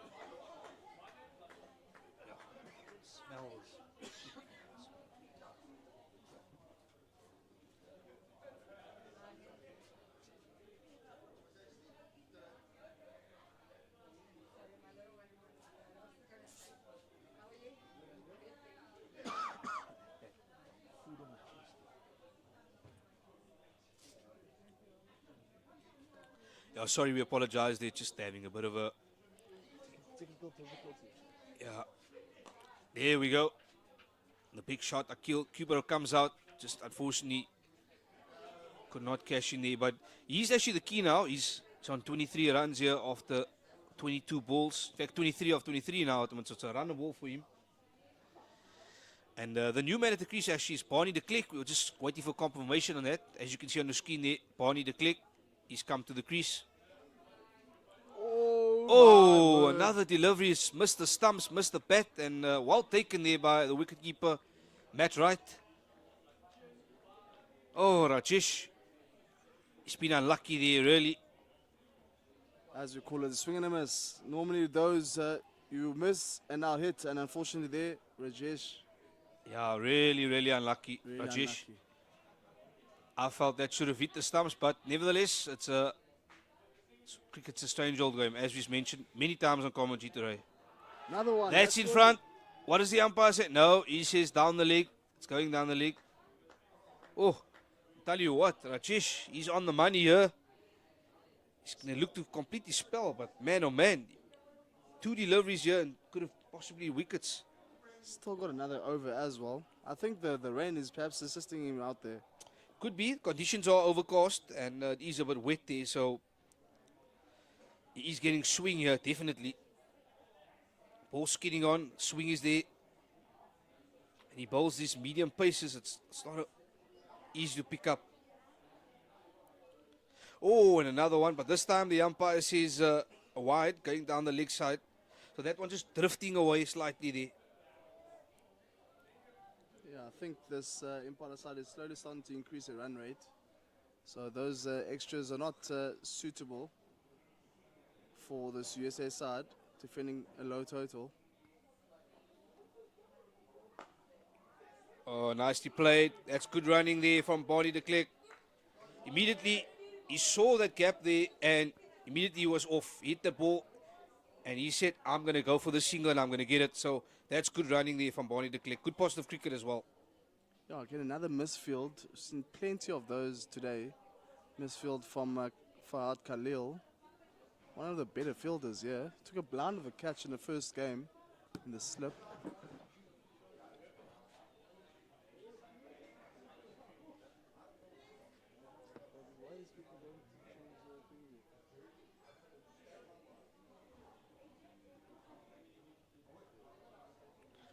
Yeah, so we have the spinner now in the attack again, and he's coming from the far side. And the man on strike is Bonnie de Klerk. As I said, he's the man who's just come to the crease. He's obviously faced one delivery, and he's got that one run.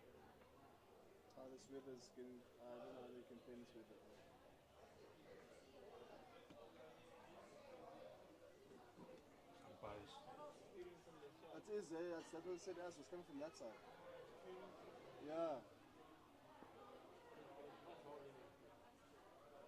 Yeah, just the umpire is just checking out the rain is coming quite heavily Yeah, down, as I was saying, and it was- yeah, they've called for the Yeah. called for the covers. Unfortunately, the rain has just come out of nowhere here now. So unfortunately, the umpires have just decided now they're going to go off the field. And in terms of the Duckwood method, South Africa Impalas needed to be 43 runs here after 20 overs. They're well ahead of that. They're at 72 for 2. So at this stage, they should, if they don't get any action later, they should win this game. And it's coming down really, really hard now.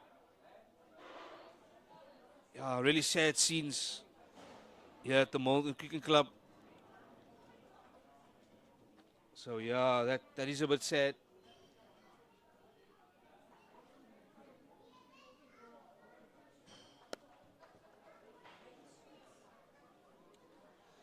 Yeah, we're just going to take a break here now, and the umpires are still out there, but the rain is coming down. South Africa, they're 73 for 2, and at this stage, if the play doesn't continue, they will win this game in terms of the Duckwood method. So, yeah, for now, we're just going to take a break, and once play resumes, we'll be coming back on commentary. But for now, that score's just been updated now. It's actually 74 for 2, and at this stage, South Africa will win this contest.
And we are back. We on? Hi, good afternoon, and welcome back to the Milnerton Cricket Club here in Cape Town, the Western Cape, South Africa. And we've just got news that the umpires have called play back on, and the rain has thankfully stopped, Nathan. I'm joined by my colleague again, once again, Nathan Gogela. And Nathan, it's great to be back again. Definitely back. Definitely good to be back. We had a bit of a break. Spoke about rugby, Stormers, and so forth. I mean, be part of the media guys here in Cape Town. And Yeah, we're it's great. back with some cricket here. Yeah, it's great to catch up with other sports as well and have some nice banter, nice good conversations. It's good to have that. Oh, whoa. It's amazing to see what happened straight after a break. We saw what happened in that first break. There was a wicket. Yeah, look, the score is 75-2. We're just waiting for the confirmation from the scorers. They're going to give us an update about the score and what the target will be now. Remember that target was 153 for victory, but at the moment it's 75-2. But we're just waiting for an adjusted target in terms of the Duckworth-Lewis method. So, yeah, we're just waiting for that. But at the moment, it's 21 overs for 1 ball and 75-2. And the two guys at the crease, we have Barney de Klerk. He's obviously gone. He's on 3 balls and 2 runs. And then we have the captain, Akil Kutero. He's 23 runs off 25 balls. So, yeah, Nathan, it's all to play with. We're still alive and we're still kicking. And the weather somehow survived. We somehow survived the weather. Starting to get a bit chilly, to be honest. I mean, you came from inside the clubhouse. Starting to get a bit chilly out here. Yeah, definitely. It's a bit cold. He's a bit cold. Perhaps signs of winter's coming. Yeah, so that's actually the other thing I wanted to discuss on air. In South Africa, we have traditionally our South African summers, we start about mid-October, and then by mid-March, we have a bit of autumn, end of spring, autumn. So we are in that season now where it's going towards autumn and / winter. Yeah, I think it's in October. It's spring and then summer and then autumn. Absolutely. Yeah, it's absolutely. That's just to be specific and very technical there. But yeah, basically in Cape Town, we basically have 6 months of winter, 6 months of summer technically. But yeah, the weather has been very weird, has been a bit weird lately. It's been quite humid today, but a lot of wind and a lot of rain here. So yeah, we're back in action. That's the main thing, and hopefully we can finish this contest. This weather, in a way, reminds me a bit of European weathers in winter, to be honest. Yeah, actually, that's a good point you actually make there. It's a bit of a combination of another town in South Africa called Durban. It's quite humid, and then you get a bit of rain. And then also we got a bit of, as you say, European weather as well, with the wind.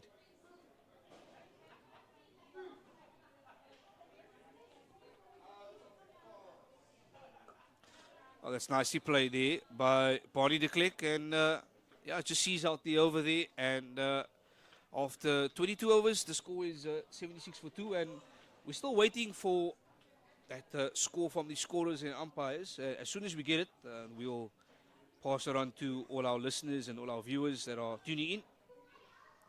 But at the moment, that target is still 153. Yeah, 22 overs gone, 77-2. Yeah, and it's going to be Rajesh. He's going to be bowling his last over. He's bowled 8 overs, so 1 over to go. And we saw just before the break how effective he was with that swinging deliveries and the ball nipping back nicely.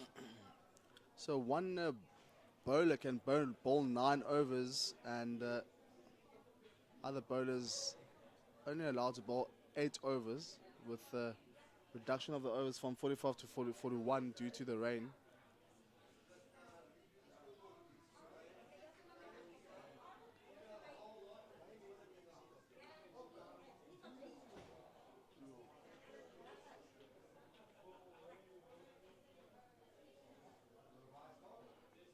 Oh, there's a big heave there from Akil Kutero. Just misses out there. Yeah, Kutero has been a standout batter this far for this Impala side. Leading by example with the bat in hand. Captain, of course. Oh, it's just had a sort of a sweep and a straight to the fielder. He's just been caught, and Oh, Akil Cooper, he'll be kicking himself. He can't believe it. He just found the fielder. Yeah, it was far, far too easy. Ball hit straight to the fielder's hands, and all of a sudden now 77 for 3, and I don't think he can believe it. Just a whip off the pads and a sort of a whip in the air, and it finds the fielder and caught. That's very unfortunate for the captain, who's going along very nicely.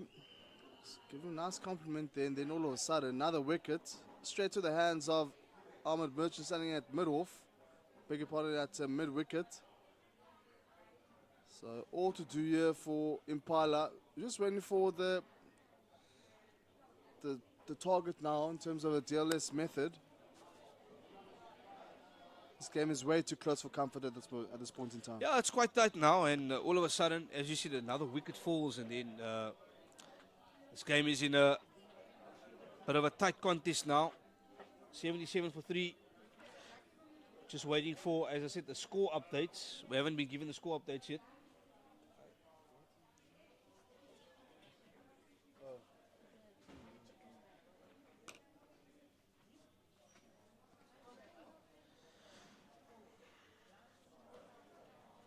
Would you like to have a conversation with us?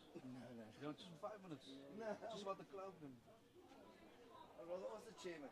No. So what time it is there, please? It can't just be anyone on, bro. He's the president. Oh, is it? Yeah. Okay. I think he had a few. Of course. Yeah, we're just back in action here. 77 for 3 there. And the new man at the crease now, it's just obviously the captain, Akil Cooper. He's just obviously gone. Now we have Peter Marks.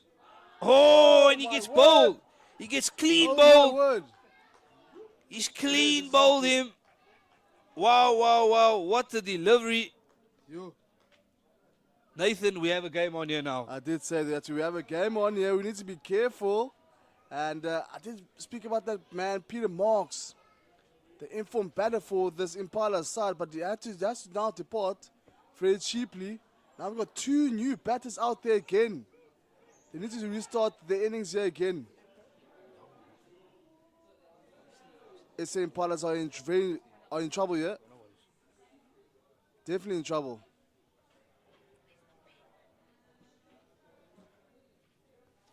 Yeah, all of a sudden now, 77 for 4, and South Africa Impalas are in. But in trouble here now. So we're just going to have a score update. Nathan, do you want to just touch up on about that score update with the Duckwood-Lewis method here? Yeah, so obviously we only have 41 overs to play due to the rain delay. And 41 overs will be played, and the revised target is 142. So all to play for here. There are some eyes out here in the clubhouse. Some worried faces and some faces that are anticipating a lot of action here. Oh, that's nicely played there. Just whoop across his legs, off the pads, and he'll start off with 2 runs there. Peter Mark, so that is a good way to get off the mark.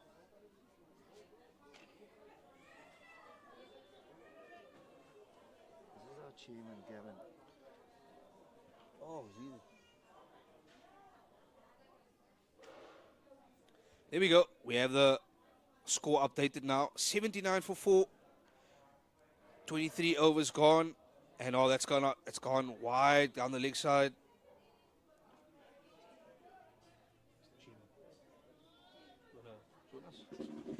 We're just enjoying here now in commentary by the chairman of the hosting venue today at Milnerton Cricket Club. Now, could you just introduce yourself a little bit and tell us who you are? Hi there, it's Gavin Armstrong, chairman of the Milnerton Cricket Club. We got the life president here as well, Tony Ackerman. Lovely day out here. It's a bit rainy. The guys are enjoying it here. But yeah, Milnerton Cricket Club been around since 1965. This is our 60th year this season. It's a milestone for us. And yeah. That's fantastic. Just tell us a little bit about your hosting of this Over-60s and what it means for Milnerton Cricket Club. Yeah, it's absolutely amazing. When we got the opportunity to host, we grabbed it with both hands. It's our first time hosting a tournament like this, and it's been absolutely amazing. Really hope to do more of this in the future, definitely. Fantastic. And just your overall thoughts about the tournament? Just your thoughts about the tournament, about South African Impalas, the home side. And Oh, it's absolutely cool to watch all these guys play cricket. And definitely no shortage of water here today for these guys. So, yeah, no, it's been a great tournament for the over-60s, and yeah, more of this in the future definitely will be great for the game of cricket. that's great. And just the final question and maybe final word from you, just for anyone out there watching this over-60s tournament that's tuned in maybe from overseas and outside South Africa, is just any message to them about the cricket and about Milnerton cricket perhaps, and about Cape Town, just any message there for them? No, if anyone would love to play cricket in Cape Town or in South Africa, it's amazing here. Definitely green and grassy and good for the bowlers. And no, but we always welcome guys to come down to Milnerton and to Cape Town. Cape Town's a lovely city, and not that sunny today, as you can see, but lovely to be down in Cape Town. So anyone come and enjoy your time here. Milnerton Cricket Club will gratefully bring you over to the club and as part of our family. And we probably got amazing facilities, one of the best facilities around in the Cape here, definitely. Oh, that's great. And we just like to say thank you very much for taking your time out, Mr. Chairperson of Milnerton Cricket Club, and we wish you well for your future and for even the best of the club as well. Thank you so much. Awesome.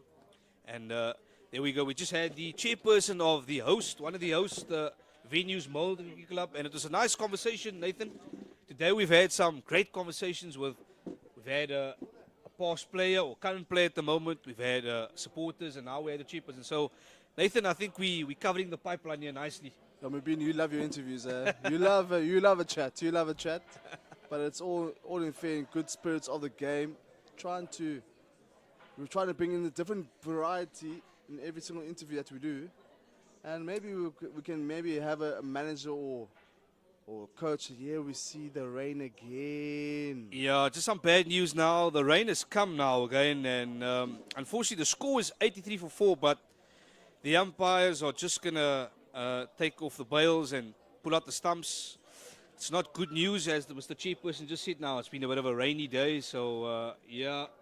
From my side, Mubin Mohammed and Nathan, we're just going to have to say it's 83 for 4 here now. We're going to have to come back. As soon as we get some play again, we will join the action again. But at the moment, it's 83 for 4 after 23.4 overs. And from our pictures over there, you can see the umpires just taking the stumps out. And yeah, we're just going to take a break.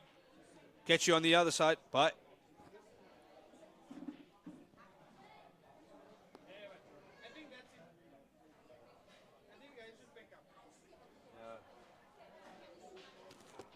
Shirley?